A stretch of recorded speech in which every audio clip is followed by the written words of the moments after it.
Manhwa title in the right corner of the screen. Enjoy watching. These lands once belonged to a great imperial family whose history stretched back centuries. Their rule was majestic, and their power was unquestionable. Their name was famous everywhere, and the people idolized their rulers. The first empress possessed a divine blessing, a gift that could only be inherited through the imperial line. Only those born into this great line were marked by a higher power. She was like a living personification of blessing. Long golden curls flowed over her shoulders, and her eyes, the color of the sea abyss, held an infinite depth. Graceful, majestic, shrouded in an invisible radiance of power. Only true heirs of the imperial blood could possess this gift. The people bowed before them, exalted them above mortals, glorified their divine origin. Until one day, everything changed. The dark-haired girl froze, clutching her hands to her chest. Her eyes were filled with shock. Her breathing was ragged. Her heart was clenched with fear. Ah, what happened to my hair? The emperor's concubine, in whose veins flowed foreign blood, gave birth to a child. And this child was special from birth. She inherited traits that only true members of the imperial family possess. Blonde hair and blue eyes, a symbol of divine blessing, appeared to the world in the form of a concubine's daughter. But it was her appearance that caused endless gossip. People whispered, not hiding their doubts. Is she really the daughter of a concubine? What if she really is the daughter of the empress? Can a concubine give birth to a child with such a face? These words hurt her. She felt like an outsider, thrown out of a world that had no place for her. The question of her origin became the main topic of aristocratic conversation. But the imperial family stubbornly remained silent. Time passed. And one day the name of the princess disappeared from people's memories. A loud scream comes from the room. "Lana!" Her mother's furious voice shakes the walls. Filled with anger, the woman screams, "Don't you dare touch your brother! I've put up with those disgusting eyes for too long. Now let's at least fix this hairdo." Lana hangs her head, tears slowly rolling down her cheeks. Lana's mother hated her for her resemblance to the members of the imperial family. In Lana's thoughts, I let my mother down. My father doesn't want to see me either. They only love my brother. I have to try harder. But how can I become loved? Time passed. Lana turned years old. My dear daughter. Her mother hugged her, but there was no warmth or love in this gesture, only a predatory grin. Didn't Mom tell you to be quiet? No? The woman's hands tightened. The chokehold did not weaken. Lana was suffocating, her long hair tangled in her fingers. Mom, save, spa? The last word was cut off in silence. At the last moment before darkness, a thought flashed through her mind. Why? What did I do wrong? Will it really end here? I don't want to die. But she didn't let herself disappear. Lana made a decision. The scene changes. A young white-haired guy stands in front of her. Dirty, exhausted, with a scratched face, Lana sat in the grass. Her hair was disheveled, with leaves stuck in the strands. The guy bowed his head and asked, "Who are you?" Lana folded her hands, trying to collect her thoughts. And then, clenching her fists, she emerged from the thick undergrowth. There was no longer any uncertainty in her voice. "I want to meet the Empress." Hearing these words, the guy looked at her in surprise. Lana looked back at him. Voiceover. Now she will choose her own path. I had a strange dream once. In it, I was standing on the threshold of my 18th birthday. The day was approaching, but what? What was this? The dream turned into a nightmare. I heard my mother's voice calling me. So I went to her room. But there, the image of the dream pops up before my eyes. Ah, is this blood? Everything inside me clenched with horror. I have to tell my mother. She has to know. But suddenly, "Oh, my daughter, have you come?" Her voice was surprisingly calm. Mom grabbed my hands. Blood was flushed in the background. "Mom?" My voice trembled, but she only smiled and whispered, "Quiet. There's nothing to worry about." She pulled me closer, hugged me. Her hands were icy. "My dear daughter, Lana." Then, without letting go of the embrace, she leaned closer, grinned, and said, "You won't tell anyone, will you?" A chill ran through me. In my thoughts, who is this? She doesn't act like my mother. A knife flashed in her hand. The tip crept toward my skin. So you're finally becoming loved, she whispered. You'll help me, won't you? Now. Now is the time. I froze in horror. Mom? Her voice rang with delight. I have always been strict with my servants. If anyone dares to be insolent, he must lose his life. Luana's thoughts. I need to run away, but my body... Mom, I never... My voice broke off. Luana's mother hugs her tightly, her long hair wrapping around her daughter like a fetter. Daughter, didn't your mother tell you to be quiet? There's a strange gentleness in her voice. Mother, please, Luana croaks out hoarsely. On my 18th birthday, I received death as a gift from my mother. Dream image.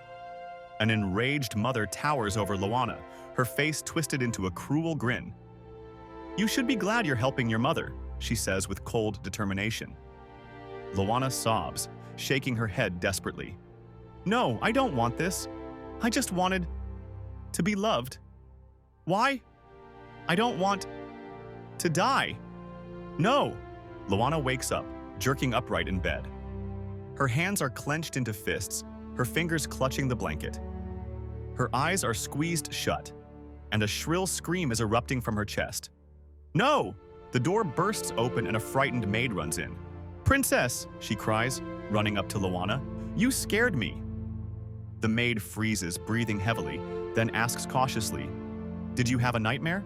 Luana slowly opens her eyes. Tears tremble on her eyelashes. Her heart pounds in her chest. She takes a deep breath, realizing it was just a dream. The maid continues. I've been waking you up all morning, but you haven't woken up. You haven't forgotten that today is Prince Louis's birthday, have you? Luana is silent, still shaken.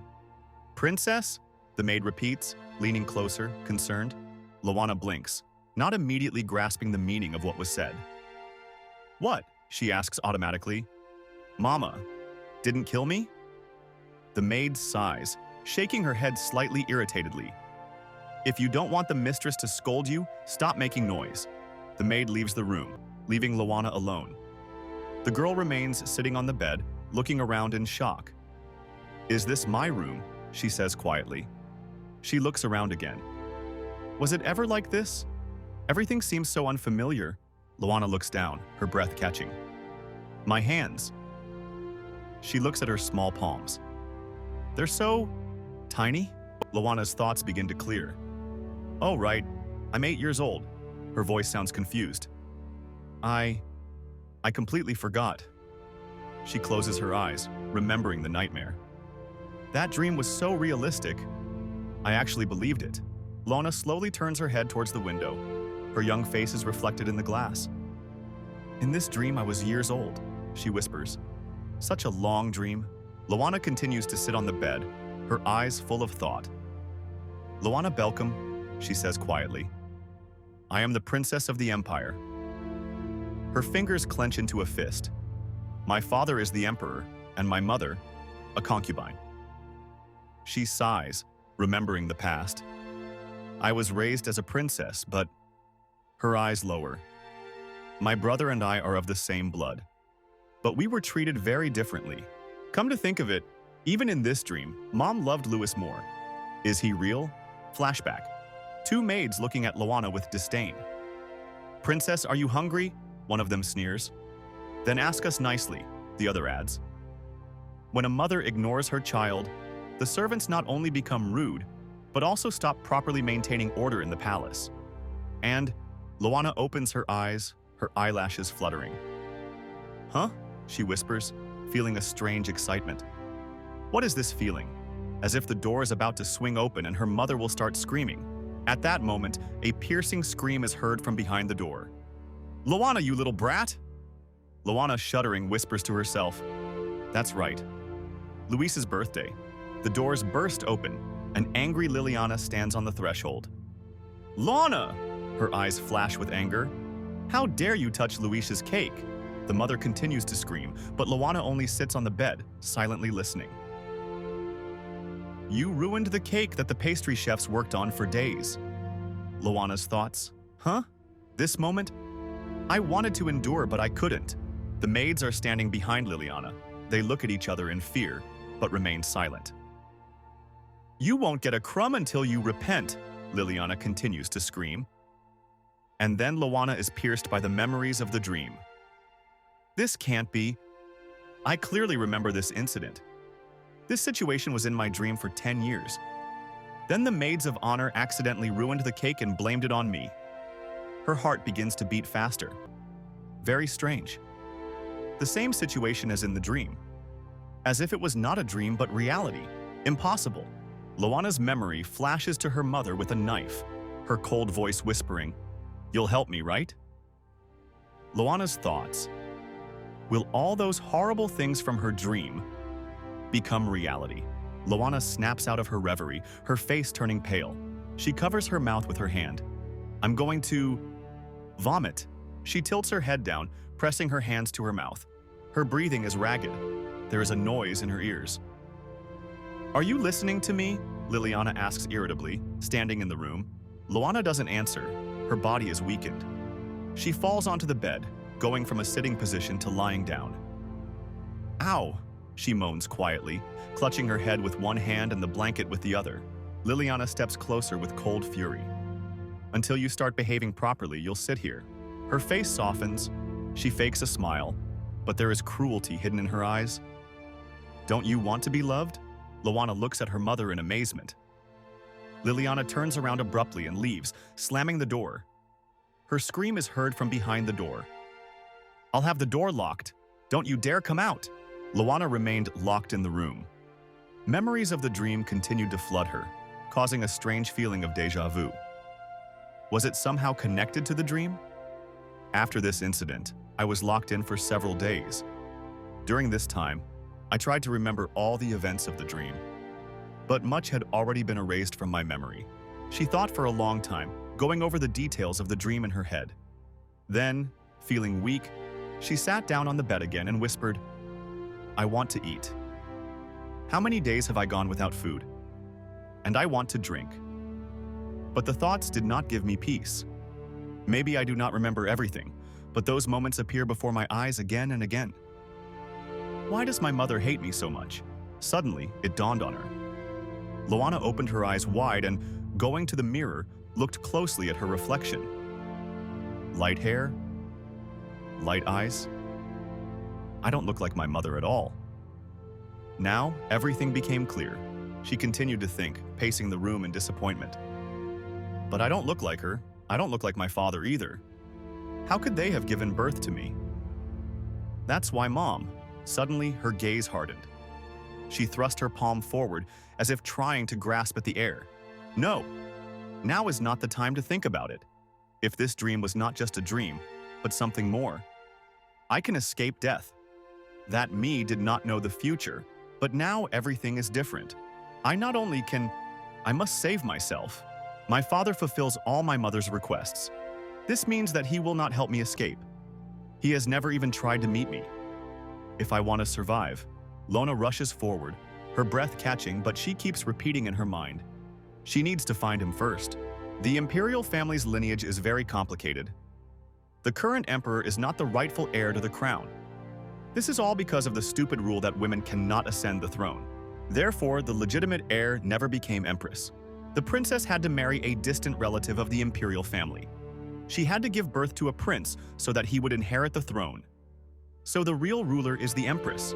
Lana continues to run, her fingers automatically touching her hair. Neither my father, who comes from a family close to the imperial family, nor my brother Louis have such light hair. This proves that I am the heir of the imperial family. Therefore, I think the empress will protect me. She walks up to the door and places her palms on it, breathing heavily from running. My appearance, which my mother hates, will become my protection. Having let go of her anxious thoughts, Lana decides to act. She pushes the door, but it's closed. She tries harder, straining all her muscles. It's hard. She's already blushing from the effort, but the door won't budge. What should she do?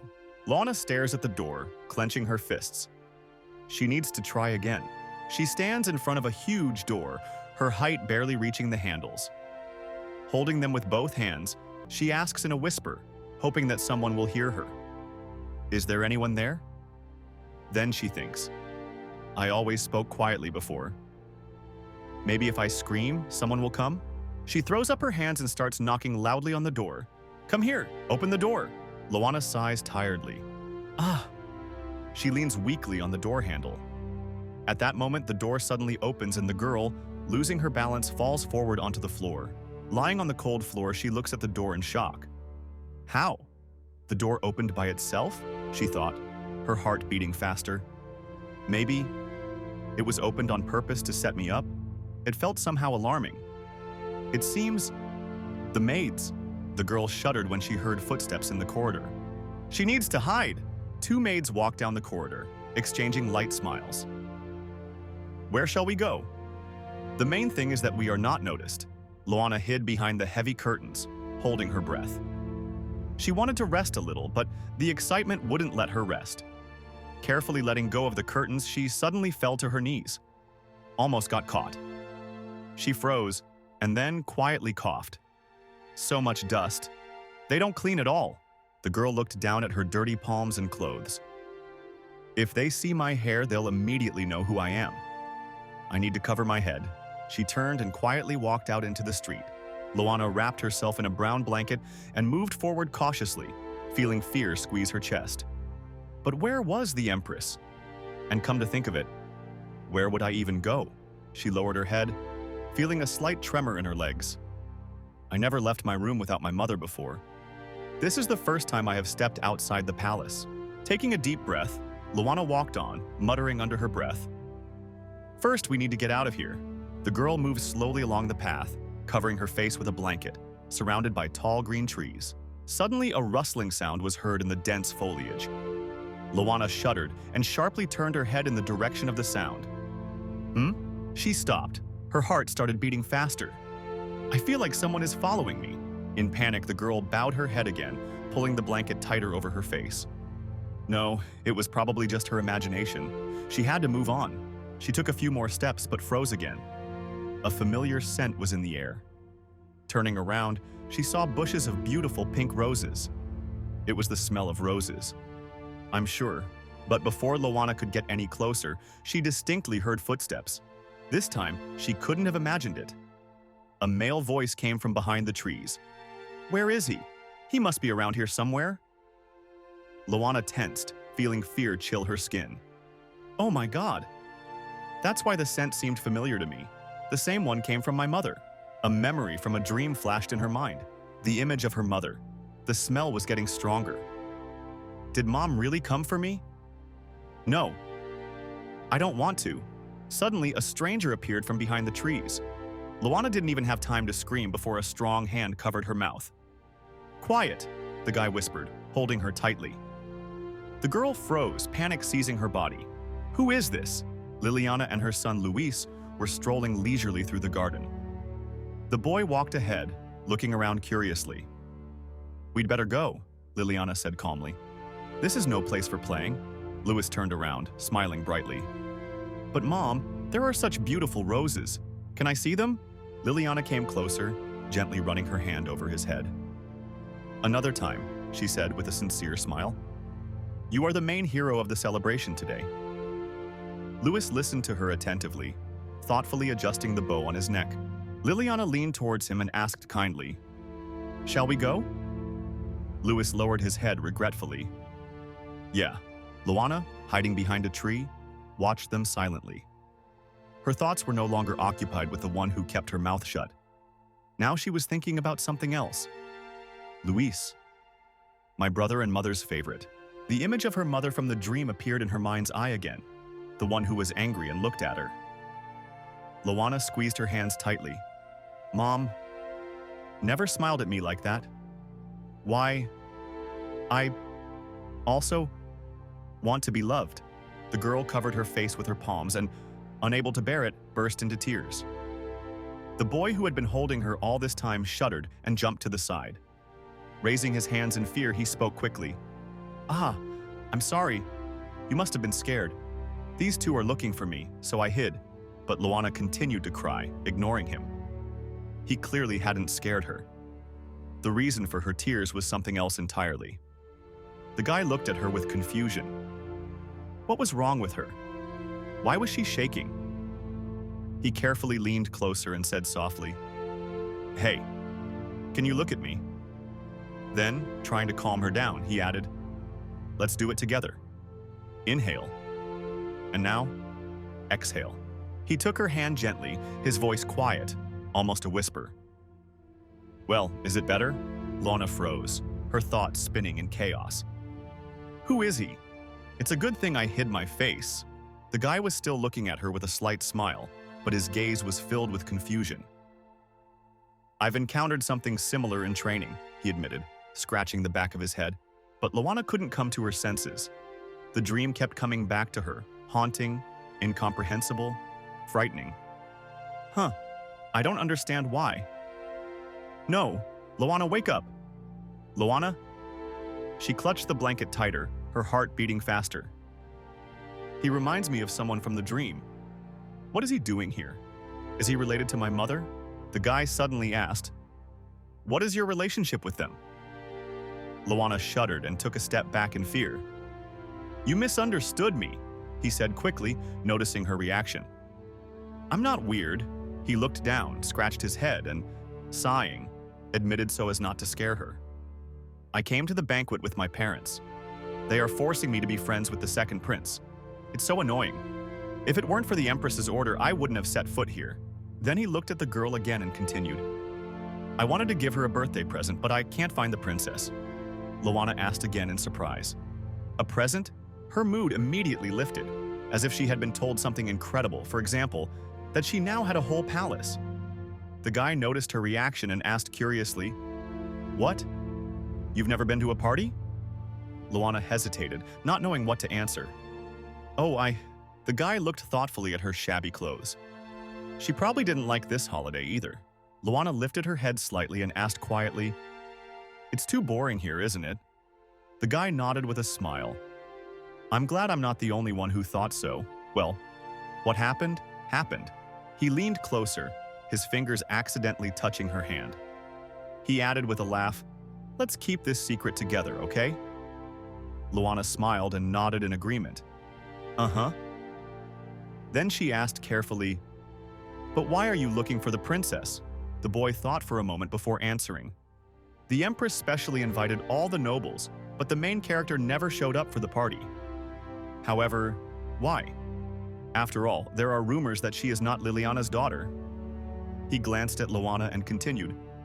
When she turns 8, she will be able to officially go out into the world, right? And today is her 8th birthday. But I can't figure out where she is. Lana listened to him attentively. Her heart began to beat faster. Every word he said shook her to the depths of her soul. But despite this, she continued to hold the blanket tightly, hiding her face. The guy raised his hand, holding a small bundle. Today is her holiday. I wanted to congratulate her. Lana was shocked by his words, and the pieces of the puzzle began to fit together in her head. Come to think of it, today is Luis's birthday. We are twins. Since we have the same birthday, why did no one ever tell me about this? If he is being congratulated, I should be congratulated too. Suddenly she realized, it turns out that someone did come to congratulate me. The girl looked at the guy with the gift and quietly said, It seems to me, today is my birthday too. The guy blinked in surprise. What? You too? Lana was scared. She only now realized that she had said it out loud and her heart began to pound wildly. She said it without thinking. Did he really understand everything? The guy thought, imagining a picture in his head. Here is a girl standing in front of him, and here is he with a gift in his hand. Your birthday is on the same day as the princess's. Bad luck. Do you really want to keep it for yourself? He looked at the gift, thoughtfully adjusting the bow on the package. I was going to give this to the princess, but a gift should only be given to someone who will truly accept it. Behind him, Lana clenched her small fists. She had already guessed where he was leading. The guy unwrapped the package and a bracelet flashed in his hand. He handed it to Lana and said with a slight smile, So, this is for you. He carefully placed the bracelet on her wrist. Like this, Holding her fragile hand with one hand, he adjusted the bracelet with the other and added, "My parents asked me to give a gift to the princess, but I personally prepared it, so don't worry."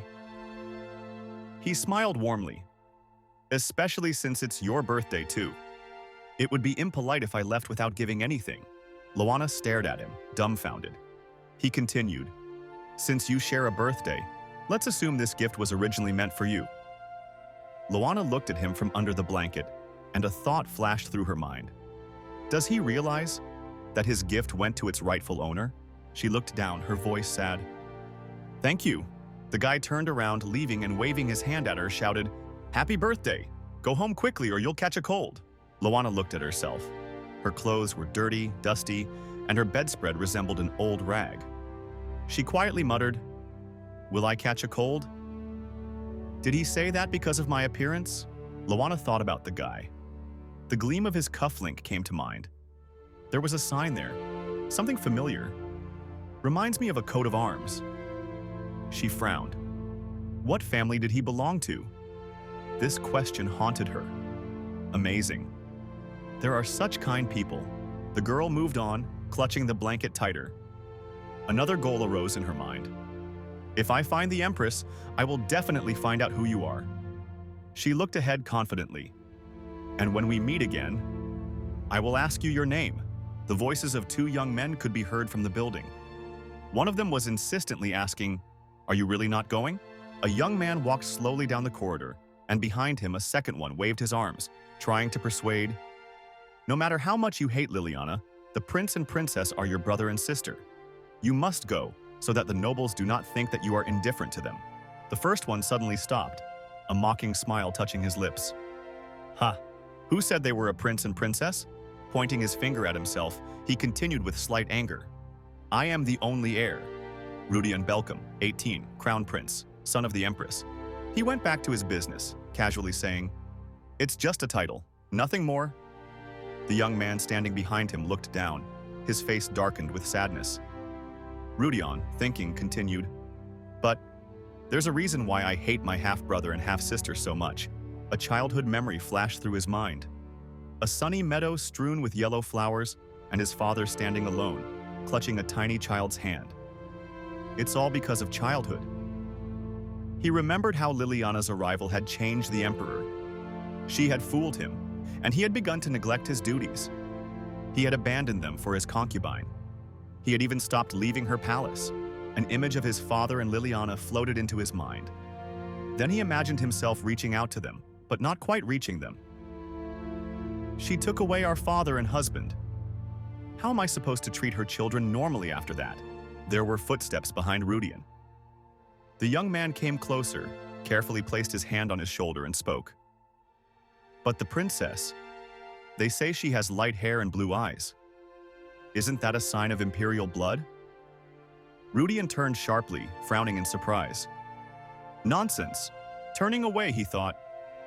The Emperor has plain brown hair and dark eyes, far from blue. The daughter of a concubine. How could she be born with such features? Even if the rumors are true, she cannot compare to my bloodline. And even if it were true, what would change? Those stupid laws would still remain in effect. He touched his head, clenching his fingers into a fist. A woman cannot take the throne. How many people suffer because of a stupid decree passed long ago?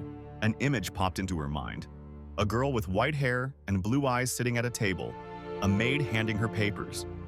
She methodically sorts them out, studying them. The Empress rules the country. She has the legal power, but she is not allowed to wear a crown. Then another image came to mind. His father bending over him as a small boy, his hands heavy on the child's shoulders. "I can't do anything. I can't do anything." Rodeon snorted quietly. "That's just funny." He snapped out of his thoughts and began with determination. "When I become emperor, the first thing I will do is..." But then he was interrupted by a strange sound coming from the bushes to the side. They turned their heads in unison and saw a small hand sticking out of the foliage. Rodeon narrowed his eyes. "What is this?" His companion also noticed this and froze in surprise. They hurried out of the palace, stopping at the very threshold. Before them stood a girl, all in dirt and leaves, with white hair tangled in grass. Lana froze, her eyes wide. A startled, stunned thought screamed inside her. Huh? The Crown Prince? Why is he here? Lana stared at the Crown Prince in horror, and a terrifying image appeared in her mind. Rodeon, standing with a cold, hard gaze, arms crossed over his chest, slightly turning over his shoulder, looking at Liliana with disdain. According to the maids, the Crown Prince is incredibly cold. They say he hates everyone who is even connected to my mother. I heard that he even publicly humiliated Luis. Why did I meet him of all people? Rodeon mechanically took a step back, as if he couldn't believe his eyes, and casually put his hand on his companion's shoulder, covering himself with him. The latter, looking at the girl in bewilderment, squeezed out, "Who are you?" And then, barely audibly, as if to himself, he muttered, "Either my eyes are deceiving me, or I see a copy of the prince." At that moment, Rodeon irritably pushed him away with his hand, removing him from the way and, narrowing his eyes, said, "Move away." He carefully examined the frightened girl. His voice became sharp, wary. "What's going on here?" Lana opened her mouth, but no words came out. "Oh, she stammered, feeling her heart pounding. Rodeon froze, examining her more closely. That blonde hair, those blue eyes, and Liliana's palace is so close. Thoughts raced through his head. He clenched his fists, his breathing became heavy. Don't tell me, he didn't take his eyes off the girl, his lips pressed into a thin line. That the rumors are true? The next second, he covered his face with his hand and quietly exhaled, as if to himself. Damn. Lana Belcom. Then he dropped abruptly to one knee, leaning toward her. His voice became low, dangerous. Are you laughing at me? Why are you here? Lana looked up at him with a frightened expression. The only thought running through her head was, He recognized me? But suddenly she was overcome with fear, much stronger than the meeting with the Crown Prince. She slowly lowered her hand to her shoulder, felt herself, and in horror she realized, where is my cloak? Her fingers convulsively clenched into a fist. Did I lose it while running? Rodeon's companion looked the girl over from head to toe in shock. Her clothes were dirty with earth, her light hair was disheveled, with leaves and dirt stuck in it. She's a princess? He breathed out incredulously. Inside him, an anxious doubt flashed. Dirty clothes, disheveled hair. Is this how a princess should look when it's her birthday? She looks more like a runaway. Rodeon kept his eyes on her. His voice was firm, unyielding. I'll ask you again. Why are you here? Lana swallowed convulsively. She hesitated for a second, but then straightened up and boldly stepping out of the bushes, said clearly, I want to meet the Empress. Rodeon narrowed his eyes slightly. Empress? There was confusion in his voice. Why? Lana twisted her fingers together nervously, pressing them to her chest as if trying to calm herself. Her shoulders were shaking, but she tried not to show her fear. Rodeon continued speaking, his voice even but cold as steel. No, whatever the reason, but suddenly, his companion flushed with indignation. He stepped forward abruptly, almost shouting, Rodeon! Without waiting for an answer, he ran up to the girl, dropped to one knee in front of her, and carefully embraced her. Then, turning to the prince, he asked with anger in his voice, Why are you behaving like this? Rodeon seemed not to be moved at all. His gaze remained cold, and his voice even. What? He calmly placed his hand on his companion's shoulder, making him freeze. Why did you interfere? A barely perceptible note of irritation slipped into his voice. She is her daughter. He narrowed his eyes, as if expecting an answer, and continued. You also suffered at the hands of Liliana. Why are you protecting her? The companion looked straight into the prince's eyes. His gaze became sad, almost pleading. There was sincere pain in his voice. Why are you so rude? Just look at her. Lana cringed, her lips trembled, and tears glistened in her eyes. Her voice broke, and tears streamed down her cheeks. Rodeon raised an eyebrow, his tone both angry and dispassionate. What? His companion, still holding the girl, was silent, sadly waiting for her to say. This is my chance, flashed through Lana's mind. It could be the last, I have to tell you, but I have no strength at all. She squeezed out a single word with difficulty. Mama. The next moment, her body weakened. She wheezed as if she was suffocating, and then collapsed, powerless, into a faint. No, I don't want to go there, she whispered, as if in a dream. The prince's companion shuddered and, in fear, pressed the girl closer to himself. I didn't think it would go this far, his voice trembled. We need to take her to the doctor immediately. Rodeon seemed to still remain cold and distant, looking at the unconscious girl. What? He said in surprise, but the next second he shrugged and said indifferently, We're not that far. Maybe we should take her to Liliana. His companion pursed his lips, looking at him with anger. Didn't you hear what she said? Rodeon shrugged indifferently, his voice becoming firmer, almost harsher. So what? I don't want anything to do with that woman. This was the last straw. The companion flared up with rage, no longer able to restrain himself. He grabbed Rodeon by the shoulder sharply, so hard that he involuntarily jerked and shouted, Rodeon, please don't be so rude to this girl. The prince turned sharply, his eyes narrowed. What's wrong with you? He hissed. You hate Liliana too.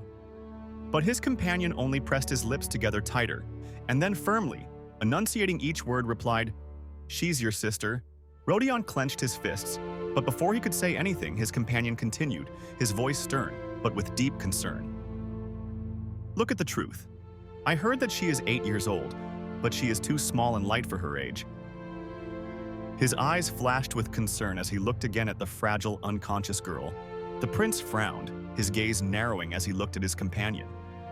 There was irritation in his voice, but uncertainty was evident underneath. What do you mean? The companion, still holding Lana in his arms, looked at her lifeless face again. His gaze became thoughtful, almost sad. He gently touched her wrist, as if checking how fragile it was, and quietly murmured, Her arms are so thin. It seems as if they would break from one gust of wind. He slowly ran his gaze over her arms, shoulders, collarbones, and then he noticed something that made his face darken. Besides, his voice became tense. There are wounds that are difficult to notice at first. He looked up at Rodeon, his gaze a mixture of anger and bitterness. They have the same mother, he exhaled heavily. But one has a wonderful birthday, and the other gets beaten? Is she really that harsh? Rodeon suddenly tensed. Awareness flashed in his eyes, and suddenly his heart sank, with a strange, unfamiliar feeling. Shame. His companion, noticing this, carefully handed him the girl. Lana was light as a feather, and this only intensified the unpleasant feeling inside. I'll find a doctor, his companion said firmly, and you, take her to a safe place. Rodeon nodded silently, lowering his head. There was no longer any arrogance in his voice, only a quiet, almost humble, uh-huh. As his companion disappeared through the door, Rodeon, still holding Lana in his arms, thought, the second prince has the same hair and eyes as Liliana. Images came to mind. Liliana, her fiery red hair and ruby red eyes. Then Louis, her son. The same features, the same cold expression. I never felt like we were brothers, flashed through his mind. Then he looked down at the girl he held in his arms. Her blonde hair was spread across his palm. Her skin was almost translucent. And me? Blonde, with blue eyes? He involuntarily pressed his lips together. And this girl, she too. His thoughts raced. He remembered how his mother always looked at Louis with pride. And at him? Maybe it's the hair color? Suddenly, the girl in his arms moved slightly. Her eyelids fluttered. She opened her eyes with difficulty, and the first thing she saw was his face. She didn't immediately understand what was happening, but her heart immediately sank with fear. Crown Prince? Her consciousness was still confused. Where is he taking me? Rodeon continued walking down the long corridor of the palace, holding her carefully in his arms. But now there was no longer the same rigidity in his movements as before. He no longer looked at her with disdain. He was no longer indifferent to her. From the depths of the palace comes an alarmed voice. God! The sound spreads through the corridors, causing concern among the servants, but no one dares to go and find out the cause of the noise. In a spacious room, furnished in a strict but elegant style, a girl lies on a wide bed. Her face is pale, her breathing is barely noticeable, and her hair is scattered across the pillow. A servant is kneeling over her in front of the bed. Her eyes are full of surprise and slight excitement. She turns her gaze to the prince, who is sitting in a chair nearby, and asks, "Who is she?" Rodeon, lost in his own thoughts, wrinkles his forehead in irritation. He leans his elbow on the armrest and lazily runs his finger along his chin. His voice sounds tired, but firm. "How many times do I have to tell you? She's Liliana's daughter?" The maid presses her palm to her chin, deep in thought. Her eyes slide over the girl, studying her features. She shakes her head doubtfully and mutters, "But they're not alike at all." Rodeon smiles, but there is a cold mockery in his voice. "Ha, judging by appearance?" The maid is genuinely perplexed. "What? Is it not clear?" The prince, remaining in his chair, sighs heavily. He leans his head tiredly on his hand, staring intently at one point in front of him. His voice sounds detached, as if he is talking to himself. "Because of this woman, we have suffered too much." Then he shakes his head irritably and mutters through his teeth, "Where is this Adam?" The maid, watching him closely, suddenly smiles. There is sincere sympathy in her voice. "But she is not guilty of anything." Rodeon sighs deeply, as if this conversation is beginning to wear him down. He lazily turns his head to the maid and answers briefly, "That's right." Then his gaze drops down, and as if forgetting himself, he whispers to himself, "I only feel guilty for bringing her here." His gaze becomes distant, and he wonders, "Why are you so calm?" At that moment, the door to the room suddenly swings open, distracting everyone from their thoughts. An elderly man appears on the threshold, slightly bent, with deeply wrinkled skin. His voice sounds demanding. "Where?" A young man follows him, the same one who was looking for the doctor. He carefully holds the old man's hand, helping him into the room. The old man, limping, takes a few steps forward, clutching an old, worn brown suitcase to his chest. He looks around at those gathered and finishes with obvious irritation in his voice. "Where is the patient?" Coming closer, the doctor kneels down by the bed. He carefully takes the girl by the wrist, looks closely at her skin, then runs his fingers over her arms and shoulders. Concern is visible in his eyes. After a short examination, he takes out a small jar of medicine and says in a firm voice, "She has too many scars." Then, looking up at Rodeon, he adds, "This medicine will help." The doctor suddenly smiles, easing the tense atmosphere. "But there are no serious problems, it's much simpler. It's just malnutrition." The room goes silent, but then, as if on command, everyone exclaims in shock, "Malnutrition? Malnutrition?" Rodeon, as if taken by surprise, takes a step forward and stops by the bed. His eyes darken and his lips press tightly together. He slowly lowers his gaze to the girl and quietly, almost in a whisper, says, "In the imperial palace? How is this possible?" The doctor, seemingly not noticing the prince's shock, suddenly asks a question. "By the way, who is this girl?" The question is like a bolt from the blue. Rodeon instantly freezes, his gaze becomes empty, and his lips are tightly pressed together. "This is..." The doctor, not receiving an answer, suddenly narrows his eyes and, with slight irritation, repeats more harshly, "Huh?" The prince is silent. Thoughts are swarming in his head, but he cannot find the words. The doctor looks closely at his face, then turns his head back to the girl.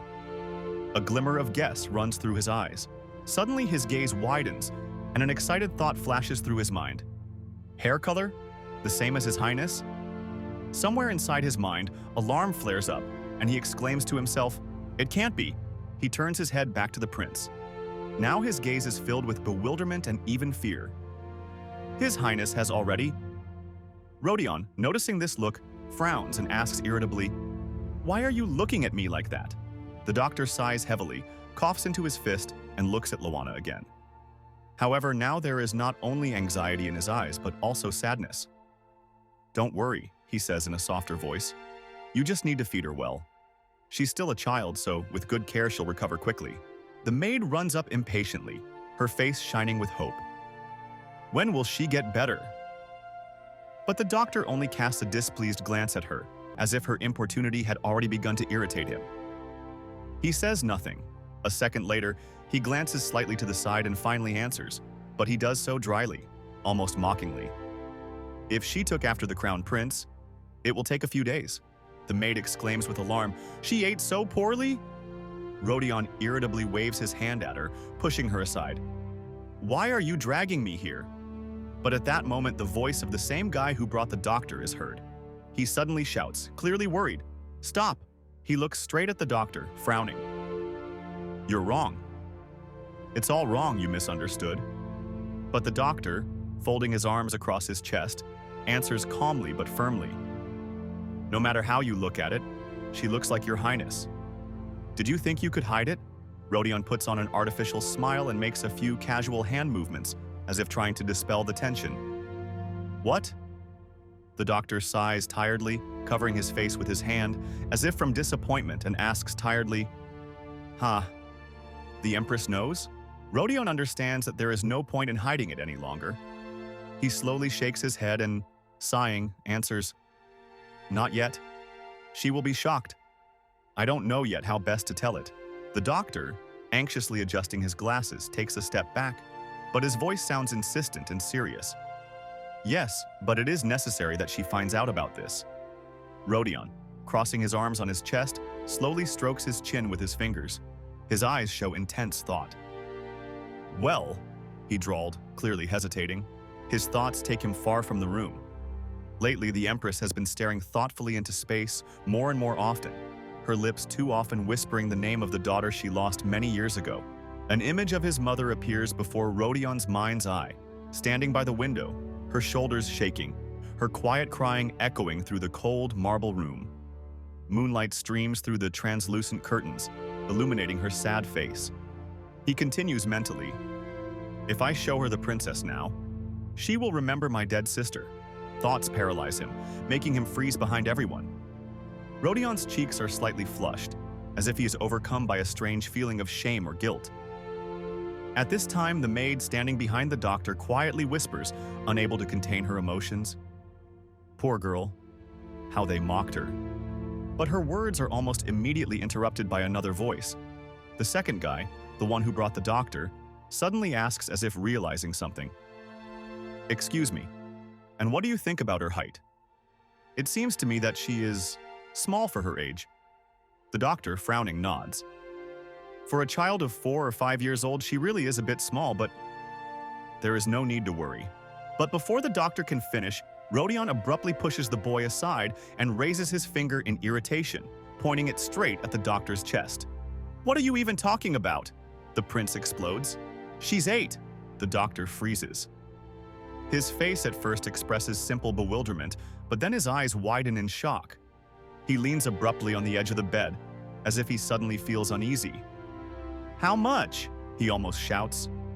He looks at the girl in shock, then looks back at the prince and, with anger in his voice, shakes his head in disbelief. "She looks like a 5, and that's a stretch. What 8? The doctor is stunned. He throws his hands behind his head, clutches his hair convulsively, and his gaze darts around the room. "Impossible," he exhales, as if he can't believe his own ears. "How old was the crown prince when he became a father?" The second guy, noticing his inadequate state, takes a frightened step forward, trying to intervene. "Wait, doctor!" His voice trembles with excitement. He tries to convey the truth to the doctor before he completely loses touch with reality. "This is Princess Lana. She is not the crown prince's daughter." The doctor freezes. His thoughts are racing. "You even know the name?" he thinks in horror, but then he understands. "Huh? The princess?" It's as if something in his mind clicks into place. He suddenly waves his hand sharply and breathes out in relief. "So this is the daughter of Liliana's concubine." Rodeon, watching his reaction, grins slyly and squints mockingly. "Hey, what have you been thinking about until now, huh?" The doctor, feeling awkward, clasps his hands in front of him like a child and smiles nervously. "Huh. Well," but the prince doesn't miss the opportunity to tease him. "You're a doctor." At this point, Rodeon can no longer contain his emotions. His hands suddenly grab the bedspread on the bed, squeezing the fabric so hard that his knuckles turn white. How is this even possible? He almost screams, and then, sharply waving his fist in the air, continues with fury. How can I have such an adult child? The doctor, still embarrassed, but realizing that he must defend himself, also raises his voice, shouting over him, "But she looks so much like you. I just got it wrong." Then he turns to the bed and points at Lana, still lying unconscious. "And look for yourself. She looks 5 years old." The guy standing behind them, watching their endless bickering, is already losing his patience. Rodeon, trying to pull himself together, turns to the doctor again. "You say the reason is malnutrition? Are you sure?" He squints, as if assessing every word the doctor says, and then adds with emphasis, "Even a non-doctor would be able to understand that." The guy standing between them is stunned by this phrase. He catches the doctor's gaze on himself and suddenly feels ashamed of him. Rodeon, noticeably calmer now, nods towards the bed where Lana lies. "Isn't she too small for her age?" His voice is no longer as angry, but there is concern in it. "I don't understand this. How much money did Mama give Liliana for her upkeep?" The three of them finally fall silent. Their gaze falls on the girl lying motionless before them. A heavy silence hangs in the room. She didn't ask for money for her son, only for her daughter, Lana. What dirty games! It gradually becomes clear what exactly happened. Rodeon's face darkens. He turns around abruptly and slams his fist against the wall. "To do such a terrible thing to your own daughter?" His voice sounds hoarse. He breathes heavily. His fists are still clenched. "Aren't they blood relatives?" He slams the wall again, as if trying to vent all his anger. "She used the money for her own needs." The pieces of the puzzle begin to fit together in his head.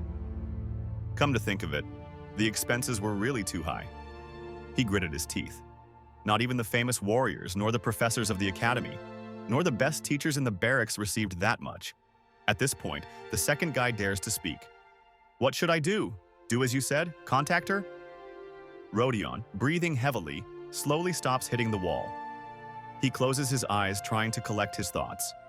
The guy, smiling nervously, continues, but his voice trembles. "And tell her to take her daughter?" Rodeon turned to his faithful companion and said in a reserved but firm voice, "Adam, ask Vincent to find out everything he can. I want to find out what's going on in that damned palace." Adam bowed his head with a slight smile. "Yes, Your Highness." Rodeon closed his eyes tiredly and looked at the ceiling, deep in thought. "Should I tell my mother or not?" he muttered under his breath. "We'll decide depending on the situation." He couldn't help but wonder how his mother might react to all this. He returned to his thoughts again. My sister's death. Realizing he had spoken out loud, he exhaled sharply and said quietly, "No, nothing." But from the expressions on the faces of those around him, he realized that his words had been heard. Rodeon nervously ran his hand over his forehead and, after a moment's hesitation, admitted, "Because of my sister's death." "Even after all these years?" His voice wavered. "Mother still suffers." Adam listened carefully, then said slowly, "Perhaps this will be good for the Empress. Attention to Lady Shart will wane." Rodeon grabbed his head with both hands and, unable to bear it, shouted in pain, "Stop talking about her. She is using a mother yearning for her daughter, stuffing her with naive dreams. Damned mother and daughter." He turned his back to everyone, barely hiding his emotions. Adam, as if not noticing his state, added with a slight smile, "In any case, they will get along well." The doctor standing behind him thoughtfully adjusted his glasses. The maid clapped her hands joyfully. Rodeon, without raising his eyes, quietly said, "I hope so." Everyone left the room, leaving Lana lying on the bed. After a while, the girl began to come to her senses. Her body was still weak, but strange thoughts were running through her head. She did not open her eyes, but her lips moved by themselves. "Here." So soft. Suddenly, her consciousness cleared. She opened her eyes sharply and surprise flashed through her mind. "Softly? Wait." At that very moment, she sat up convulsively in bed, clutching the bedspread tightly with her little fists. Her heart was pounding wildly. She was scared. Lana began to look around frantically. "Huh?" She turned her head in the other direction, her breathing ragged. "Where am I?" Lana looks at the window first. Then she slowly lifts her head up and notices the bright ceiling with its graceful patterns. In the light of the massive chandelier with chains, the patterns shimmer as if alive. "What a beautiful room," she whispered. Then she thought, her thoughts spinning in her head. So, I wasn't taken to my mother? She frowned. She would never have given me such a room. The girl's eyes widened. Then, I did it. Luana sat on the bed, clutching the blanket in her hands, her gaze full of insistence. Carefully, trying not to make a sound, she began to descend from the huge bed. First, one small leg went down, but as soon as she stepped onto the soft slipper, she abruptly pulled her foot back, exclaiming in surprise, "What soft slippers? What are they made of?" After a moment of hesitation, she finally made up her mind. She carefully got out of bed, feeling the pleasant softness under her feet, and began to examine the room. Whose room is this? So beautiful. Lost in thought, she remembered fragments of events. I saw the crown prince when I lost consciousness. Luana's eyes dimmed and she whispered softly, looking down, "I hope I'm wrong. This won't be the best outcome." She walked slowly towards the massive door. She carefully opened it and went out into the corridor. Luana, holding the door handle, did not take a single step forward. She stood frozen, stunned. Her gaze slid over the luxurious furnishings. On one side, majestic paintings, butterfly statues, and exquisite dishes arranged on shelves. On the other, huge windows, shrouded in heavy red curtains hung on golden rods. She turned slowly, unable to contain her admiration. "Wow," she whispered, looking at the curtains and high ceilings in fascination. "This doesn't even hold a candle to Mother's palace." Luana only now noticed that she was wearing different clothes. She looked down, examining herself carefully, and muttered in surprise, "I'm wearing different clothes." Then, frowning, she asked quietly, "Who changed my clothes?" Suddenly a voice rang out, "You're already awake!" The girl shuddered in surprise, took a step back and stepped on the hem of her dress. Having lost her balance, she began to fall, but before she hit the floor, someone grabbed her tightly from behind, keeping her from falling. "Luana, don't be scared," a familiar voice said. The girl tried to break free in fear, but her attention was distracted by another voice. "Excuse me," came from a little to the side. Luana looked in fear and asked, "Huh? Who is that?" Rodeon continued to hold her, not letting her fall again. Meanwhile, a young woman in a maid's uniform knelt before her. "Good morning, Your Highness." Luana froze, as if for the first time in her life she had heard someone wish her good morning. The maid stood up, placing her hand on her chest, and added with a kind smile, "From this day on, I will take care of you. I, Maria Devon, will be your personal maid." Luana couldn't believe her ears. "Take care of me? Personal maid? But then a disturbing thought flashed through her mind, and her eyes filled with fear. While I was running away from my mother and the crown prince, was I kidnapped? She suddenly panicked. She bowed convulsively, crying out, "Please forgive me, I don't want to die." Rodeon looked at her in bewilderment and asked again, "Huh?" Luana shuddered, raised her head and met his gaze. He was still holding her hands. Anger flared in his eyes. "Who do you think I am?" he hissed. The girl silently looked up at him, not understanding what was happening. "The crown prince," she whispered, realizing into whose hands she had fallen. Her legs gave way and she began to fall again, but Rodeon immediately caught her. "What's wrong with you?" the maid screamed, rushing towards her. Rodeon frowned. "What? Are you feeling unwell?" The maid thought for a moment, then replied, "I think it's because her legs are weak." Luana grabbed the hem of his cloak tightly, her eyes full of fear and despair. "Please." Her voice trembled. She looked down and whispered, "Save me. Please." Rodeon looked at her in surprise. "Save?" he muttered, not understanding what she was talking about. Then, to everyone's surprise, he said quietly, "I'm sorry. I didn't mean to scare you." Luana's eyes widened. The prince, known for his coldness, apologized. Rodeon, without realizing it, gently ran his hand through her long hair. The maid and the girl herself watched him in bewilderment and silence. Lana tried to understand why he was doing this. The maid, finally recovering from her shock, ran happily to the door. "I'll cook something," she exclaimed happily. Rodeon, without thinking, carefully picked up Luana. The girl shuddered and cried out quietly in fear. "Ah!" But then, feeling the warmth of his hands, She froze. "Good," she whispered, unexpectedly for herself. They walk down the corridor. Rodeon carries Lana in his arms, and she, a little confused, asks, "Where are we going?" The prince answers without unnecessary emotion. "Don't you want to eat?" He is silent for a while, and then, trying to speak with restraint but still with concern, he asks, "What would you like to try?" Lana looks at him carefully. Interest lights up in her eyes. After all, she always imagined him cold and cruel. Could he really be different? There is even a slight smile on her face. She says thoughtfully, "What do I want to eat?" She looks down, trying to remember. "I remember something from a dream. It was sweet." Rodeon frowned slightly. "Sweet?" he asks. "Do you want dessert?" Hearing this word, Lana, as if spellbound, joyfully exclaims, "Dessert?" Her voice sounds so surprised, as if she is hearing this word for the first time. Rodeon even slightly flinches from her sharp reaction and stops for a second, staring intently at the girl. At that moment, she begins to remember the dream again. "Is that what I ate in the dream?" I try to remember, but I can't. Her mother's image appears in her mind again. She nervously clenches her fingers. I can't remember anything. Except death. Rodeon notices Lana tense up, closing her eyes and apparently reliving the painful memories. He leans towards her slightly, a little concerned about her reaction, but he doesn't show it. "I'll give you whatever you want, but only when you're better," he says, trying to reassure her. "In the meantime, eat something else." Lana shudders, as if returning to reality. She opens one eye and asks, confused, "Huh?"